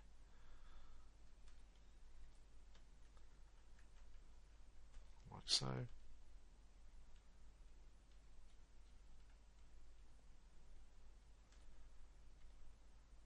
Okay, and if we go down to masking, we can inverse that, and again Control and click, just to give us a softer and feathered edge for the projection, so we get less border issues. So again, turn on our projection model, okay, and just project all. So it should just do the chin only, which is what we masked off. There we go. I must have drawn a bit of mask on there, but that's okay. So we've got all of this detail that's come back, which is great, which is what we want. So there we go, and this is all being projected onto our UV'd Maya model. There we go. So we've got that really rough kind of look now back on the jaw of our character. So what I'm going to do now is just really exaggerate a few of the areas under here. Let's just have a quick look at the okay, let's turn that off, and we want that jaw back on, so, but not that one or that, we don't want that, give me that, that's it. Okay, so I'm just going to enhance the areas a bit more before we add detail. Now I mentioned the inflate brush before, so we're going to go and grab that. It is a good brush, but like I said, you have to sort of use it sparingly if you have areas of detail, because what happens is if you have a high mesh count, it does tend to sort of implode on itself in areas at times. So do use that sparingly and carefully. So we're looking for the inflat, so all we need to do is press I on the keyboard and go and find it, and it should be, I've missed it, there it is. Okay, so we've got inflat or inflate. So I'm just going to quickly smooth off that area there and then increase the brush size for the inflate brush, and then as you can see it's pretty powerful. So we're going to drop that down to intensity of 4 and then just slowly sort of build up this sort of jowl and cheek area just to give it a bit more form. And then once we've done that, we'll put the mask on, and the Batman mask, that is, not the Zbrush mask, and see what needs adjusting, and then we can go from there, because we may need to sort of push and pull the mesh around just a little bit just to get it all to fit back inside the mask. So the other thing I wanted to do is the lips, so we just get a bit more oomph on the lips. Okay,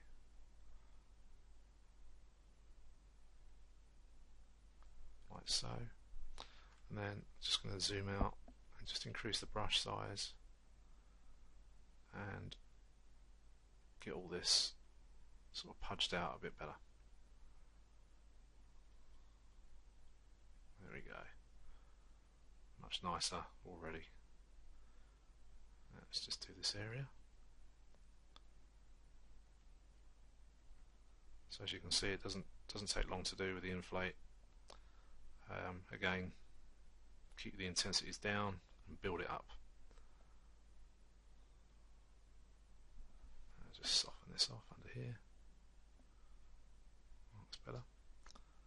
Okay, and then there we go.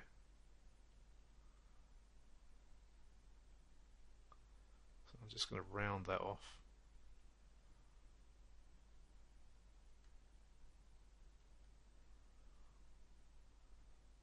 And round that off there.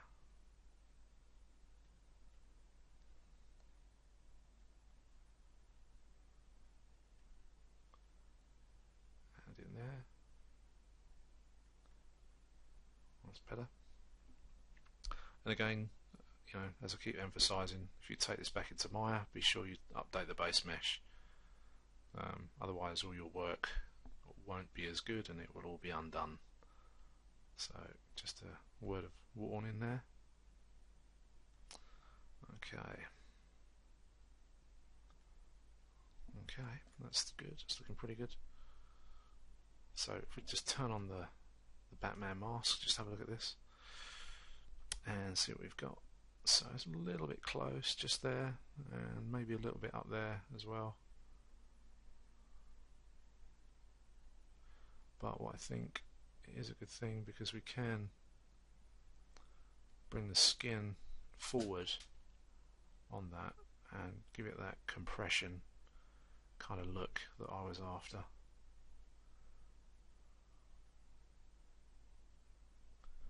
And we'll just round that off under there as well. So just give that a good pull that around.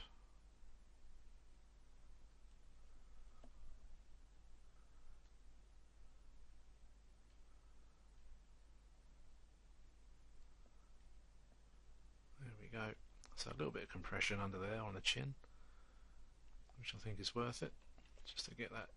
Although this is a caricature, it's good for a little bit of realism, just to bring it to life a bit more.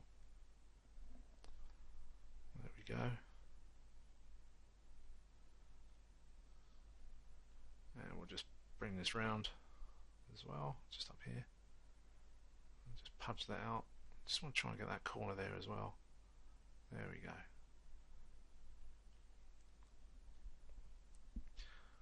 And a little bit there.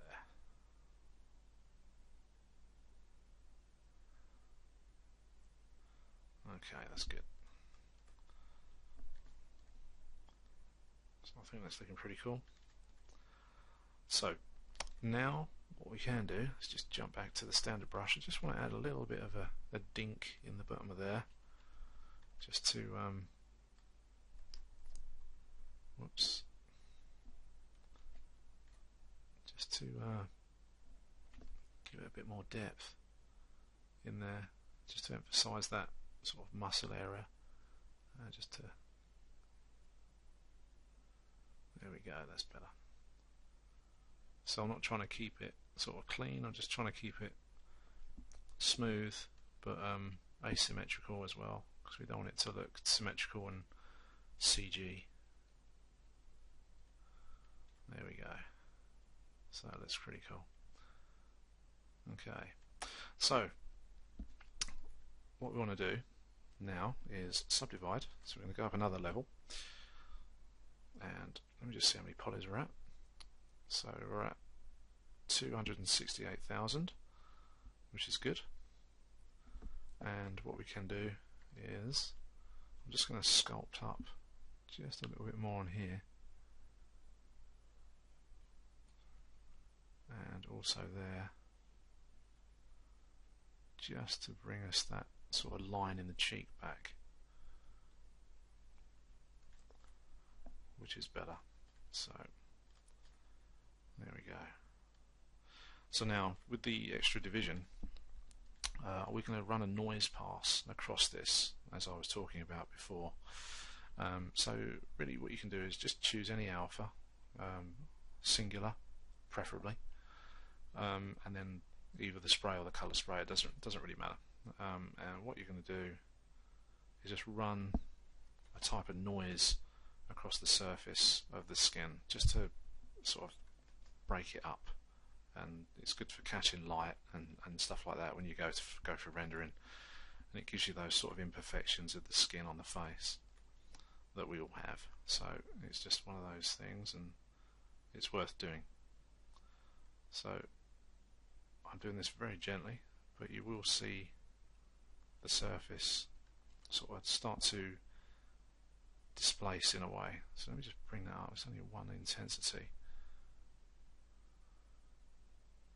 so you can see that sort of bubbling going on just there. There we go.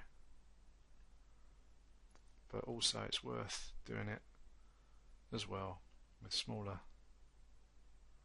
brush sizes. Let's just decrease that and use more of the alpha 40. Is that? Yeah, that is alpha 40. This is a good one to use for this as well. So I'm just going to increase the intensity to about 3, if I can get it there. 4 will do. And there you go. You can see the intensity of that on that surface of the skin. I'm just going to drop that down just a little bit, just leave it on 1, and you see the skin sort of displacing. We can undo that just to get rid of these ones. I don't like those. There we go. Okay, so let's increase the intensity and put some noise on the base of the skin. So you can see that appear ever so slightly, and it's worth doing. Before you sort of head off into realms of the pores and everything else that every other user on a Zbrush forum seems to do. They all just sort of go for broke with the noise or the sort of the orange peel skin look, and just go for the micro detail straight away. Whereas it's not the case. It's good to displace stuff on a bigger level as well.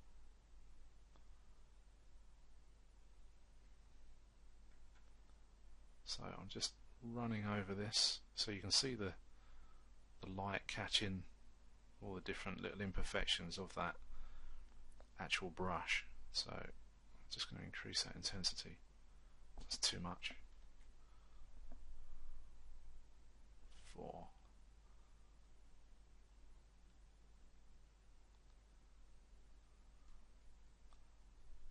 If you want to increase the brush size, do so, or a different, keep a softer brush.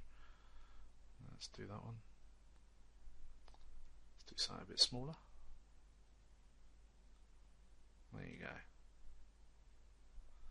So you can see already how that breaks up on the specular, and it already makes a difference to the character's face. Although I know I'm not using excuse me, layers or anything like that for this, so I don't feel it's necessary for this tutorial, but do feel free to use layers and, you know, adjust your blends and everything else in the meanwhile. Excuse me. So I'm just adding just a little bit more noise. As you can see there, it's rippling away. So I'm just going to decrease the size of the brush. There we go. That's better.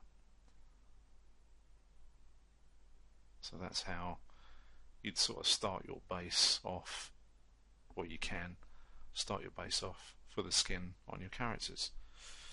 So what we're going to do now is we're going to go down to a more sort of tertiary level, finer level like this. Okay, so we're going to get some skin pores in and all sorts.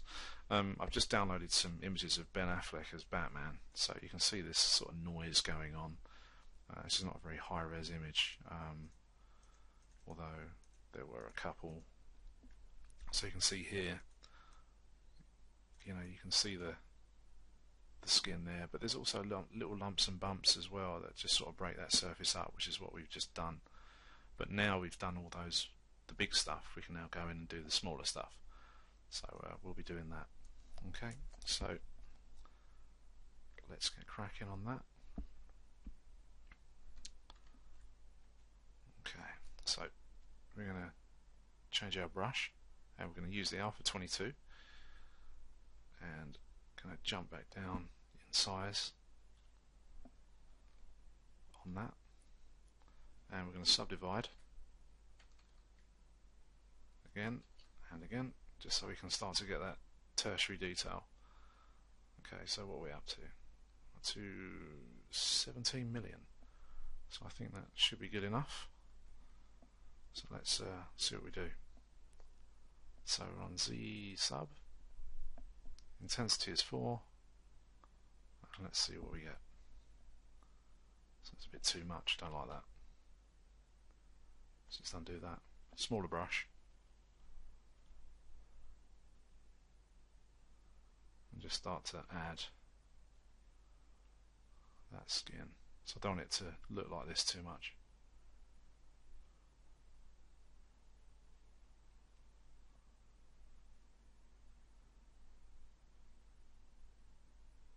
What we can do is just do a pass of this, and then once we've done that, we can start to add sort of like the pores and stuff, the smaller holes and stuff like we've got here, you know, that you can see going on in here. So we can do some random sort of sized pores and stuff, which is always useful. So we're just going to sort of tickle this with that, you know, number 22 alpha. I'm just going to just sort of go around very gently with it, because I don't want it to look too much like the cowl itself.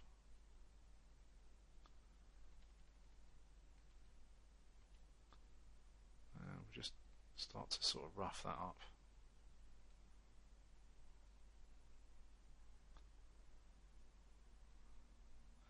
And be aware of the sort of areas that you're doing. So I'm not overcooking this just yet, you know, because I'm taking advantage of the noise on the surface as well.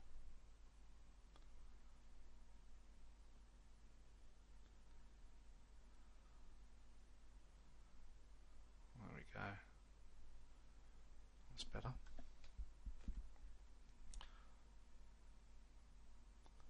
So we'll do all this, and then we'll start to add the pores, because it does look the same as this, but it's not a problem at all.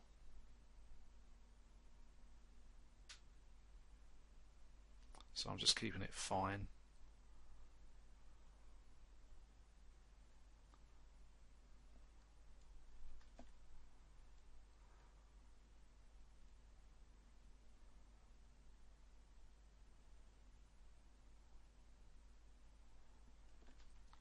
makes a nice difference with all that other surface noise that we have. So it's not perfect skin.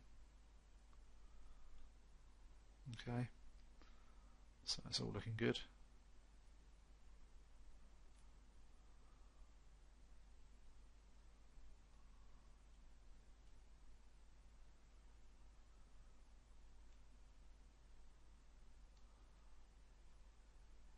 There we go.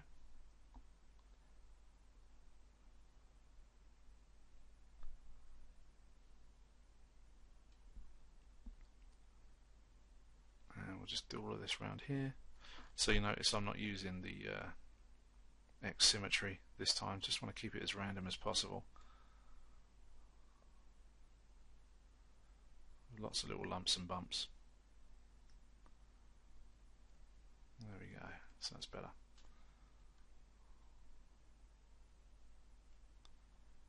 Okay, so now what we'll do, now we've got the base of the skin pretty much there, and that's all done, that's all done. Okay, like so. What we can do is change our alpha, so something that's a lot smaller. So let's go 47, let's just try that for a minute, let's just see what we get.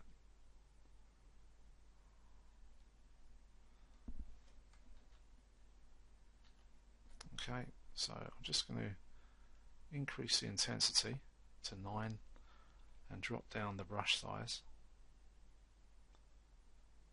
Let's see what we get. There we go. So probably go a bit bigger. That's better.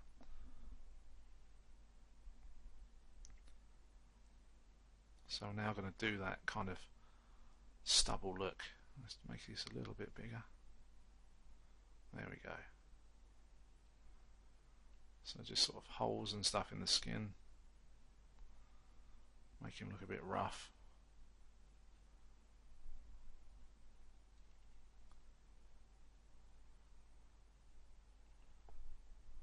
There we go. So I'm using the reference to get a line on where the stubble's going, and so on. So it's going to come around here.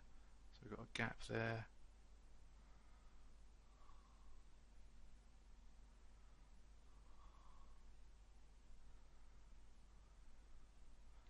So we're going to keep this sort of stubble the same sort of size if we can.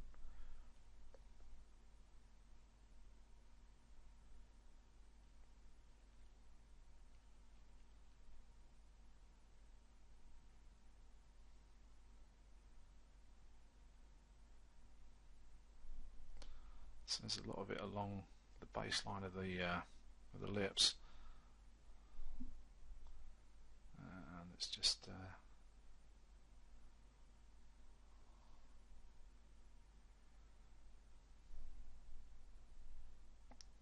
that's better.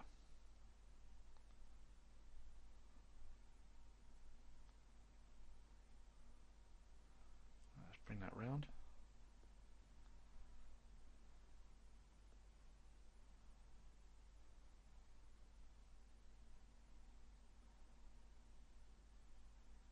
And I'm just going to skim over this in a circular fashion so you can see the depth and the random sort of look that we're getting for this is working really well. So I'm just going to start to put a bit more under here.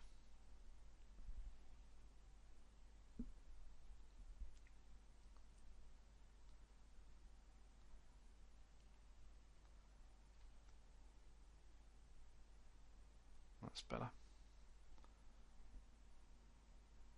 have to excuse the silence because there's only so much you can say about drawing skin pores while you're doing this, but hopefully it's not boring to watch.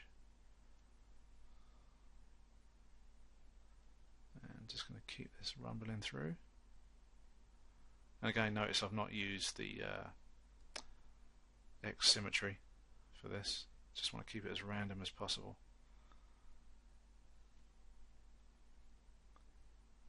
So that's looking good.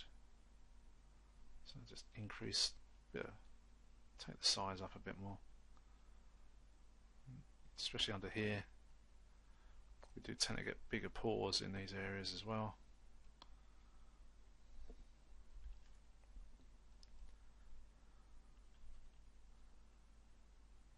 There we go.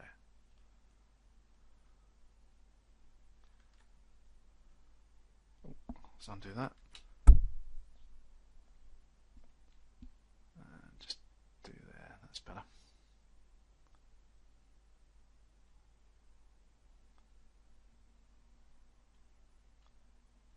That's better. Okay.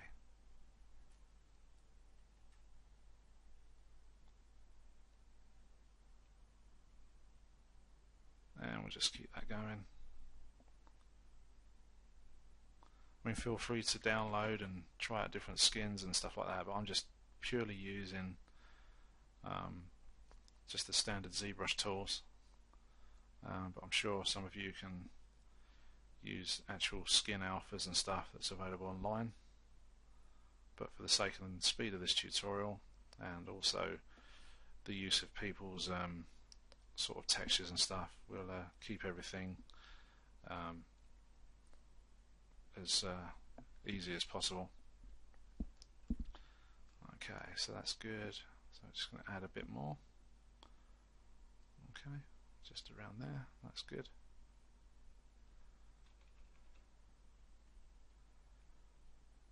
There we go.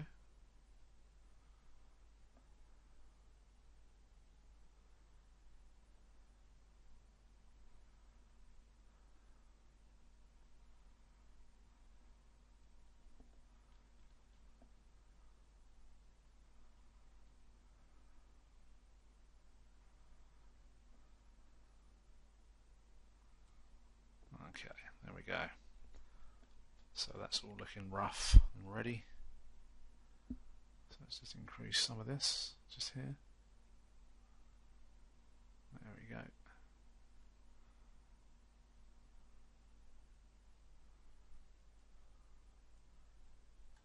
And let's just take the intensity down. And we'll just add a little bit of a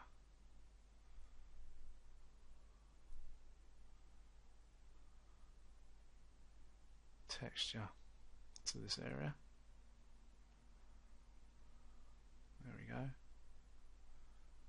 Okay, so that's looking good. So what we can do now is just give that a bit more stubbly sort of pox and stuff there. But as you can see, you know, we've kept all our initial base noise and then just added this stuff on top of it. A good thing now to do is actually reverse that process and do a bigger brush, and then again add a bit more sort of surface noise, sort of spotty. Well, I wouldn't say too spotty, but you know, that kind of lumps and bumps in the skin that we all get.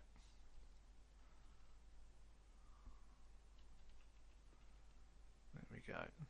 So just random stuff, just to break the whole surface up, is absolutely ideal.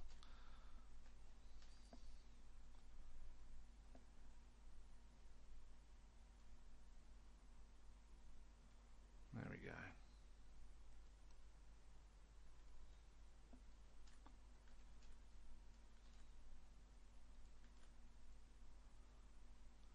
And what we can do is we'll turn that off, grab that, and we will Z-sub some lines into here.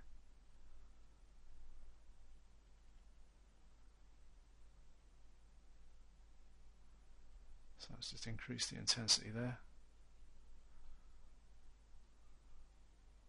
just to give a bit more of a, you know, rough look, rugged look. Sort of creases to the skin that will develop. That's probably a bit harsh, that one. Let's just undo that.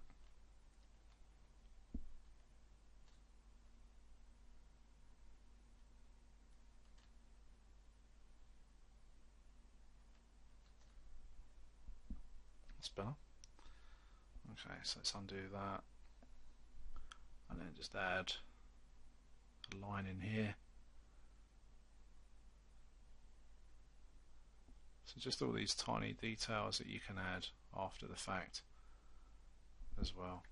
And again, you may want to just put them on a layer, you know, turn them on and off, experiment with what they are actually doing. And I'm just adding some sort of finer character details to these areas. There we go. Just to craggy him up a bit of a war horse. Okay, there we go.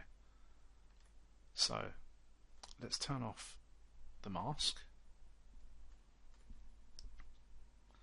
and what we're going to do now is we're going to, I think we could use the drag rectangle. Actually no, we won't. We will use the freehand and we will go and grab alpha 58. Okay, because this one is ideal for doing the lips and stuff. Before we do that, I'm just going to mask out the outer area so we don't sort of claw into that.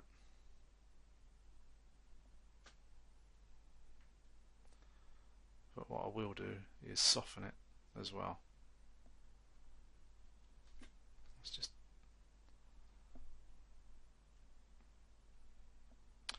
have to wait for this a minute. Let's just undo that, and we'll drop down a few levels, soften the mask. Oops, let's just go up another 2 levels. Control and soften, and then go back up.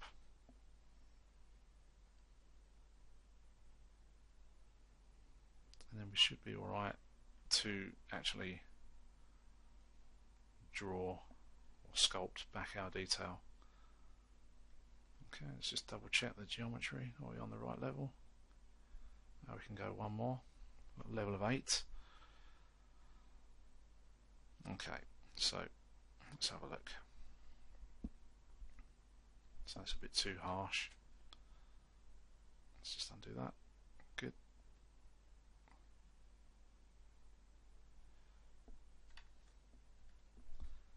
So I'm looking again at some images of Affleck, so I'm just going to sort of try and emulate oh, this is still too harsh on that. What's that at? It's 10. Let's take it right down. Okay, so let's try that. That's better. So I'm just using the Z sub with this particular brush and stroke and alpha, just to add this detail.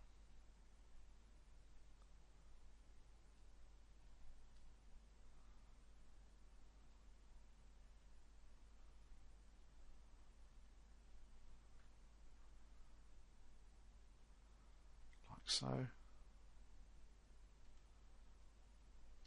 And I'm not going to overdo it too much because we don't want it to sort of pop out, but what we will do is add the lines and then we'll inflate or just sort of sculpt sort of little areas that I think would and will be on the lips like this. And also what you want to do is just sort of run a few smaller ones horizontally as well, because we all have those. So the lips are very broken up. Okay, so you can even add scars and stuff if you want. So, but there we go. So we'll just keep that like that. And what we'll do, we're going to grab our inflate, and we're not going to overcook it. So I'm just going to start to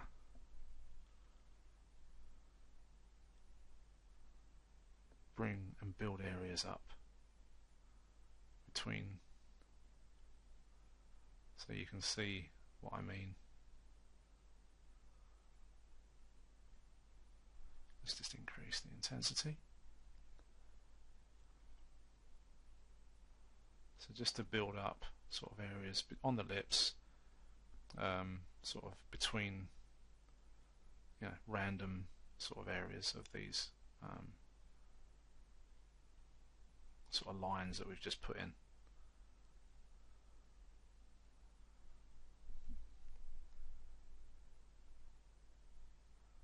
And again, you can take your time, you can probably find some lip alphas and stuff to use, but again, as I keep saying, you know, we've just used the standard tools for this out of Zbrush, straight out of the box.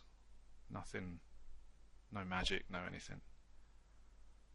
Just to show you what you can achieve without everything else at hand. All I've got is a little bit of reference just to make this look a bit better. And what I will do is add a little bit of surface noise as well afterwards, just to break it up a bit more.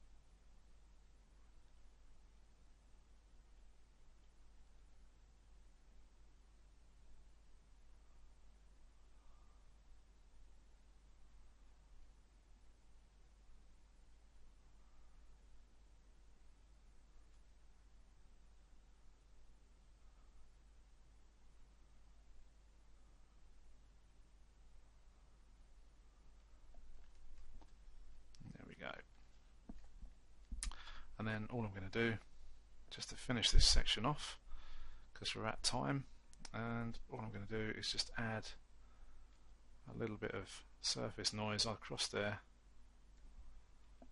and a little bit less intensity, and then that's done.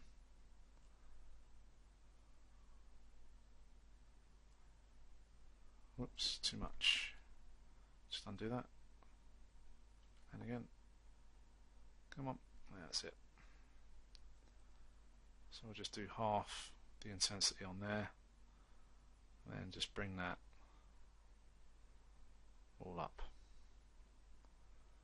And there we go. So if I hit F, drag that out, that's done. And then what we'll do, back to subtool, and hopefully turn on the mask, and there he is. And that will conclude the sculpting section. Okay, so we're going to finish the next chapter, I think. We're just going to add a little bit of colour to this, and then that's the entire thing done, and we'll show you how to export out your displacement maps for your character. And yeah, so then we're almost there. So see you soon.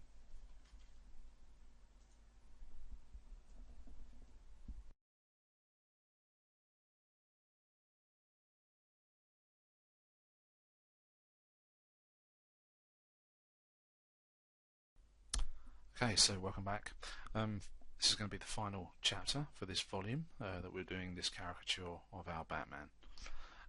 So what we're going to be doing is we're going to be adding some colour. We're not going to be doing anything realistic with textures and stuff like that. It's just going to be pure poly paint because it's like a cartoon character, and we're going to be adding a little bit of stubble and stuff and making use of all the cavities and everything. And then also what we're going to do is export out our displacement maps for the use of displacement in your chosen software on the other end. The thing with the displacement maps, there's a lot of sort of umming and ahhing as to what to do and how to export them. I'm just going to give you the standard way of doing it, how I'm used to doing stuff, and they work perfectly fine for me. So once we get there, I'll show you how to do that. So for the first part of this last chapter, what we're going to be doing is going to use polypaint and with colorize on, and then we're going to go over to the color palettes, and I'm just going to dock those here on the right hand side of the screen. And then in the subtool, make sure you're highlighted on the mask layer. We don't really need this layer here with the sculpting anymore, so what we can do is delete that as well. Okay, so that's gone, so we've just got the mask and the face. So scrolling back down, what I've done in the interim, I've sort of been playing around with the colours of what I think the mask should look like. Now I'm not going to go with the sort of more filmic traditional black that seems to be the norm at the moment for Batman. I'm going to use a sort of a grey blue to sort of coincide with that of the comics, stuff like that. So for that, what I've done is I've found some values. So in the values RGB here, we're going to type in 69. I'm going to hit the tab, then 72, then 103 for the next one, and then that should give us our chosen colour, okay, which is this sort of grey blue here. Now over in our menu up here, we want to turn off Z-Add because we're not going to be doing any sculpting. Make sure your RGB intensity is set to 100, and then fill object, okay, and that's done. Now before we proceed any further, we're going to go down to geometry, okay, and we're going to drop the resolution down. And before we proceed with anything else, we're going to create some polygroups to isolate the eyes, because we're going to colour those in completely white for this particular model. So what we're going to do, we're just going to hit polyframe, so you can see we've got these two different, well, these one colour, but what we need to do is give them their own colour based on the UV shell that's been made over in Maya. So if we go to polygroups, just go auto groups with UV, and they're done. Okay, so what we can do later on is isolate these two areas and then just paint everything in as we need to. Okay, so that's all done. Right, so moving on. So let's just grab the geometry, up-res the geometry for the mask itself, beg your pardon, and then jump down into subtool, and we're going to do the same thing on the face, but obviously with different values. So again, I'm going to be doing 251, 191, and then 155, and that will give us a kind of a cartoony flesh colour. And again, fill object, job done. Okay, so what we're going to do first is then head back to the mask layer. Okay, so we're now working on our mask, and what we can do in order to get these sort of cavities to stand out for us,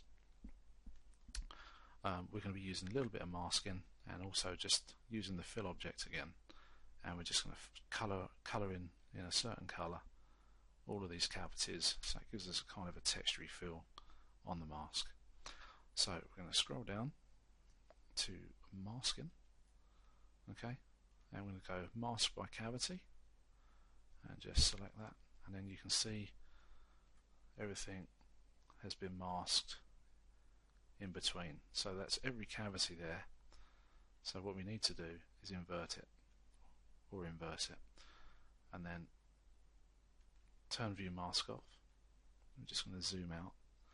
Now we want to make sure we've got this colour first, so what we're going to do is going to hit the C key and then just hover our cursor over the mask, and you can see if I touch that lower part of the face, you can see the colour picker changes. Okay, so we're just going to pick the colour there, and then we're just going to darken it like so.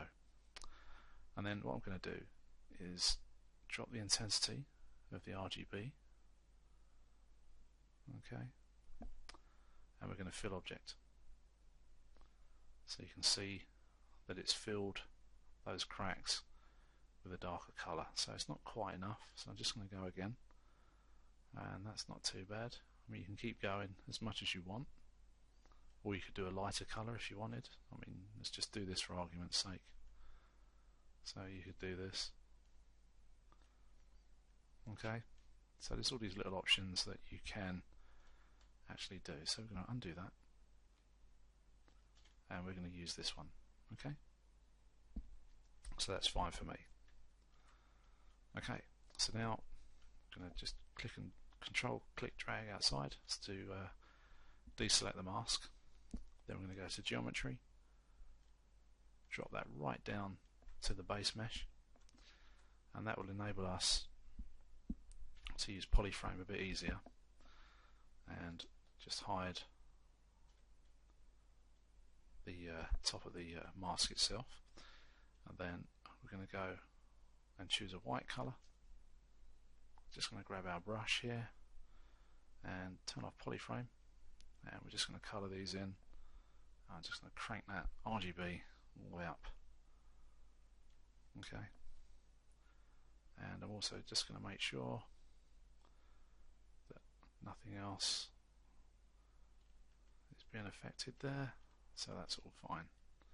And then all you need to do is control click back outside to return the mask to its full look, and then up the resolution so you can see all your work, and that's it. So that's covered the mask, very cartoony look. So what we're going to do now is going to go and work on the lower face. So I'm going to go to Subtool, select the face. Okay, and what we're going to do is we're going to choose the colour spray, and we're going to use a spray as well on the alpha, and then I'm going to go and choose a sort of a reddy flesh colour, and we're going to apply just some slight sort of darker sort of skin areas, just so it's sort of like blood gone into the skin. Okay, so just going to have a quick test of our brush. So I think that's going to work okay. In fact, I'm going to use that alpha there because it's a bit more sort of broken up with a single alpha, as opposed to the more cluster designs that Zbrush has. And we can just take that down and slowly add in a bit more colour. So I'm just going to increase the intensity. Let's just drop that down to 10. There we go. So that's better. So I'm just going to go around here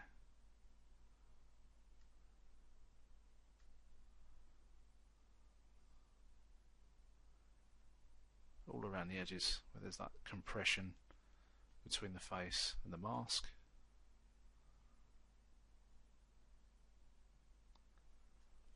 And of course I'm going in a more of a circular fashion as well. And what you could do is something very similar to what we did with the mask a few minutes ago. You could do a mask by cavity and then sort of fill all the dots in ever so slightly. In fact, it might be a good idea to try that. So give it a whirl if you want, but otherwise you can just carry on and sort of paint in these kind of details. What we're going to do, we're going to darken it up as well. We're going to give them a bit of stubble, just like the version of Batman in the Batman v Superman movie. So we'll be doing that very shortly. But first of all, we'll get all this sort of more fleshy tones added. As you can see, I'm doing this quickly because obviously working on a tutorial, we have to get stuff done, but give you an explanation as to and how I were doing stuff, but trying to keep up a decent sort of look to the tutorial at the same time, which is all good fun for us as well, which we do enjoy doing, and hopefully you enjoy what we do. So let's just keep that going around. So as you can see, I'm just going in circular motion just to keep it all sort of random, and then just sort of go over areas, just make sort of darker areas than others as well, just sort of like blemishes and stuff on the skin.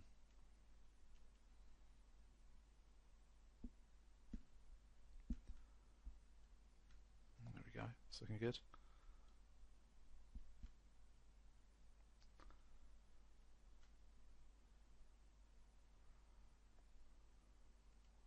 Okay.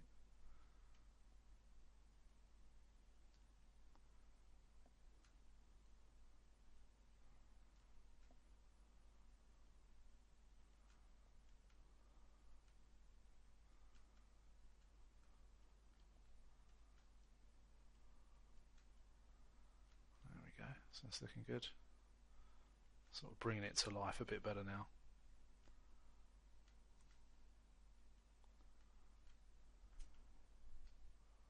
And let's increase the brush size, drop the alpha size as well. I think we'll go for the more harsh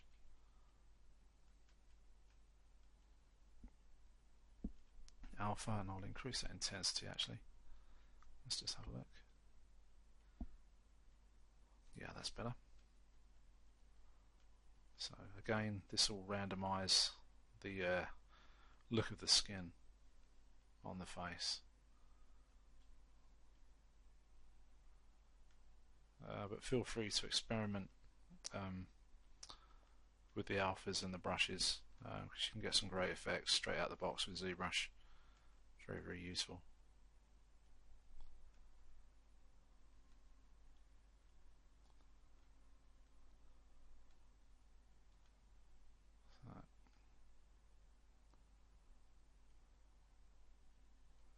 Just going to bring that around. You can probably hear my processor whining away here, cooling down as I'm doing this stuff.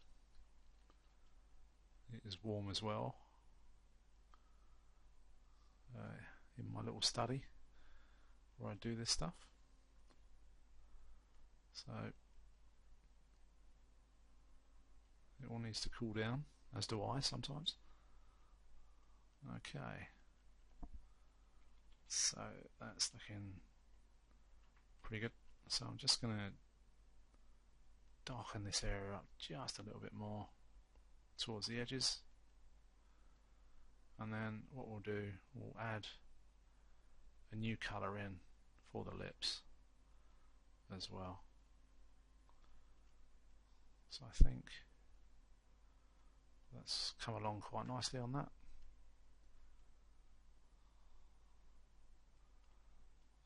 And we'll just add a bit more to the underside.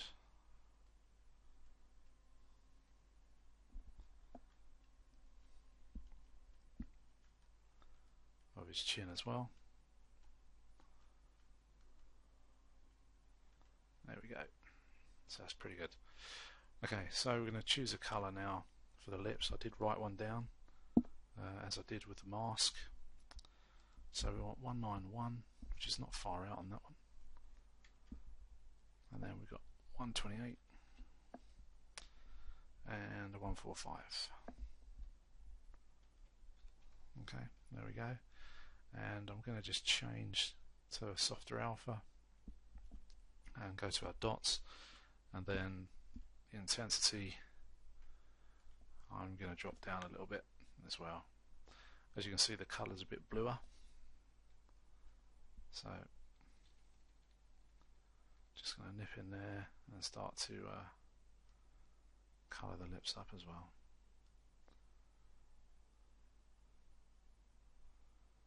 There we go, so that's all good.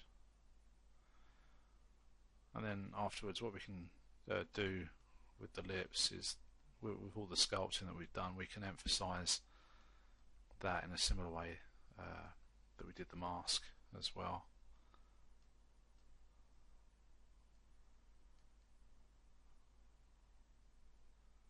And that's pretty good. I'm just going to increase the intensity to 6.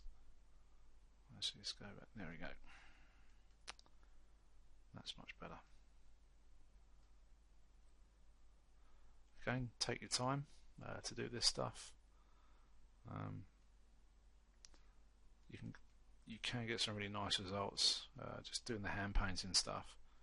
I find it quite relaxing, quite pleasing as well to do. Okay, so what we can do is just going to make the colour a little bit warmer towards the inside of those lips there. And then what we will do as well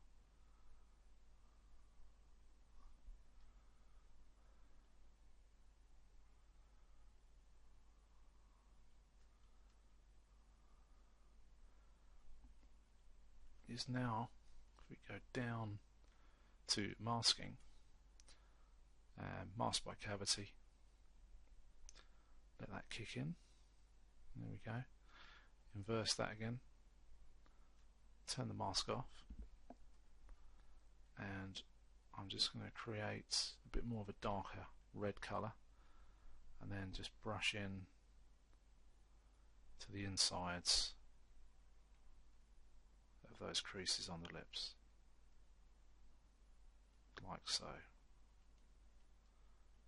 There we go.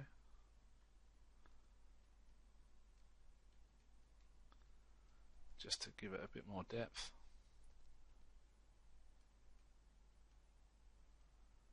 All the way down, there we see. Works really well. Just gone out there a little bit, that's okay. Our lips do tend to sort of fade off a little bit, but that's okay there, not too worried about that. There we go. So it works quite well. So now what we're going to do is I'm going to choose more of a darker colour, sort of more of a hair, sort of dark, and then I'm going to increase the intensity a little bit more and take advantage of the pores like this. I think that may be a little bit too much, but we'll see. It does look a bit fine, so what I may do is just undo that. So what you can use is the slider up here for your history. Just come back a little bit. Let's just come back a bit more. There we go. So I'm just going to get rid of that stubble. That's better. Okay, so Zbrush saving automatically for us. Okay, so I'm not going to use the cavity masking on that, so I'm going to, that's fine. So all I'm going to use is the spray once again with more of a spotted brush, just so we can go over the surface of that, and then just going to drop the intensity down. Let's just have a quick test of that, and I think that will be a lot better for us in the long run. So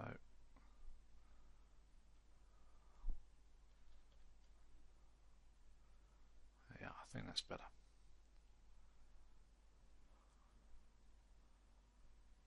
Okay.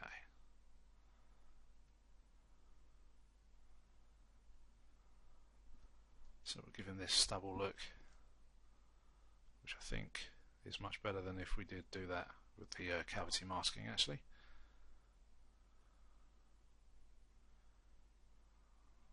Plus we got sort of bigger spots as well.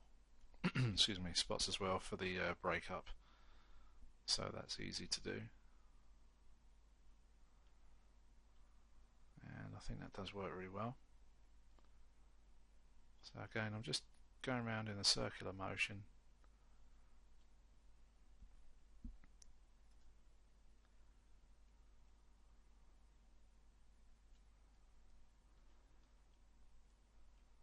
There we go.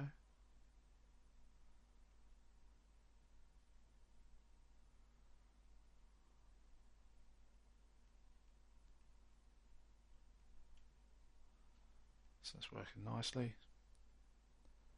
Just go along those edge. And again, the other thing as well, we're not, by not using the cavities as well, we're actually not going over any of the nice sort of red blotchy breakup stuff that we did on this beginning of this chapter, which is pretty cool. So we get a mixture of everything in there. And I think the balance is just right as well. We haven't sort of got any overkill for this. So just going across the top of there. There we go. Just bring that round. And there we go. I think that should suffice for that stubble. Let's just add a little bit more in the creased areas, as if there's a bit of compression going on between all the hair and stuff.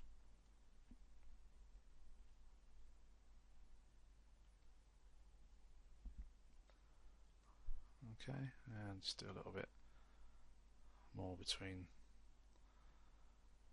the cleft on the chin. Okay, so that's pretty good. So just add a little bit more there, and a little bit more there. So I think this makes our Batman a bit more of a brawler as well by adding this. Okay.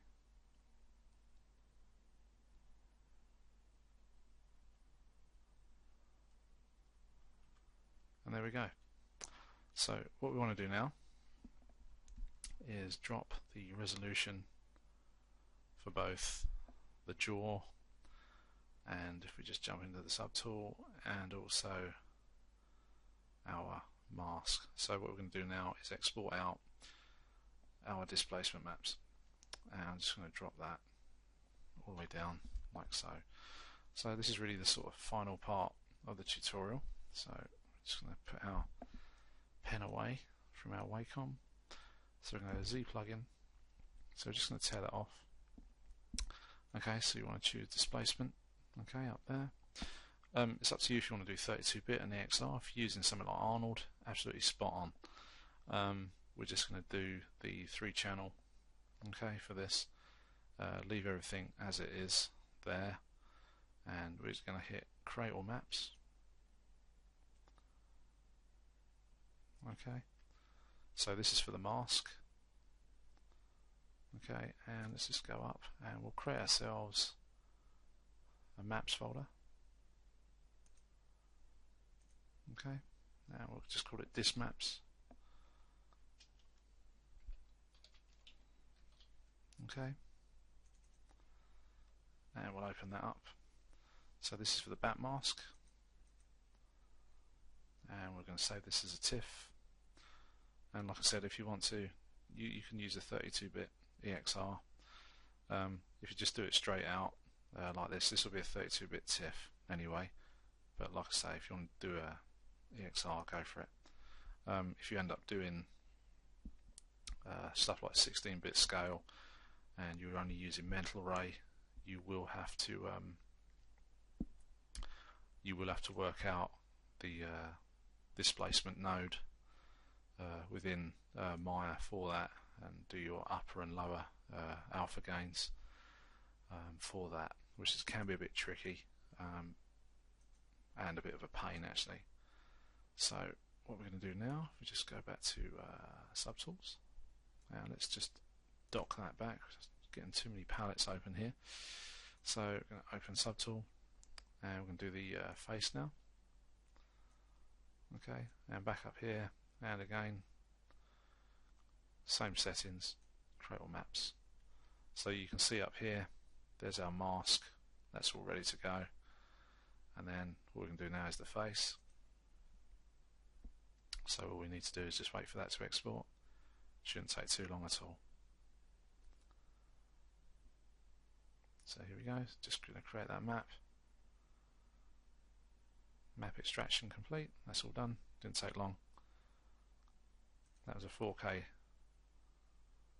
map as well, so once that's updated, there it goes. So there's the mouth and the mouth cavity, so that's all done.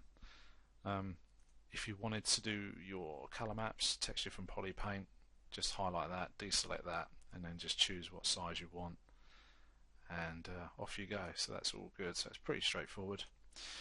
Now, as I mentioned as well, for the when we got going with the sculpting, now we've changed sort of forms and things like that. Do make sure to export these new meshes out that we've done any work to, and then put those back into Maya or whatever it is software that you're using, so everything is updated. But also, as far as geometry is concerned, and because we've done some displacement, don't just go with the base level, you know, go up a level with each one as much as you want, well, as much as you feel you need to use, but don't overdo it, because obviously you need to manage stuff and everything in Maya. So yeah, for that one is for the mask itself, it's subdivision level 2, which is going to give you 6,344 polys. So you could probably just double that up again, and still 25,000. So it's still pretty good. And by today's standards, anyway, that's pretty low. So yeah, it's entirely up to you with how you export that, but I would recommend going up at least 1 or 2 levels for your displacement model for when you come to do your rendering. So yeah, so that concludes this tutorial.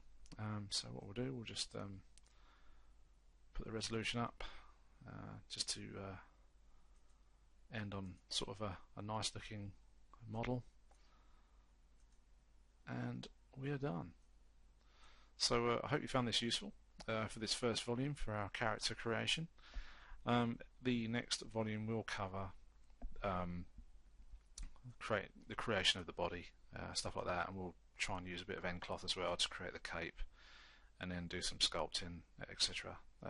Once again here in Zbrush. So thanks for watching. Hope you enjoyed it. Any questions, we are on the forums at SimplyMaya.com.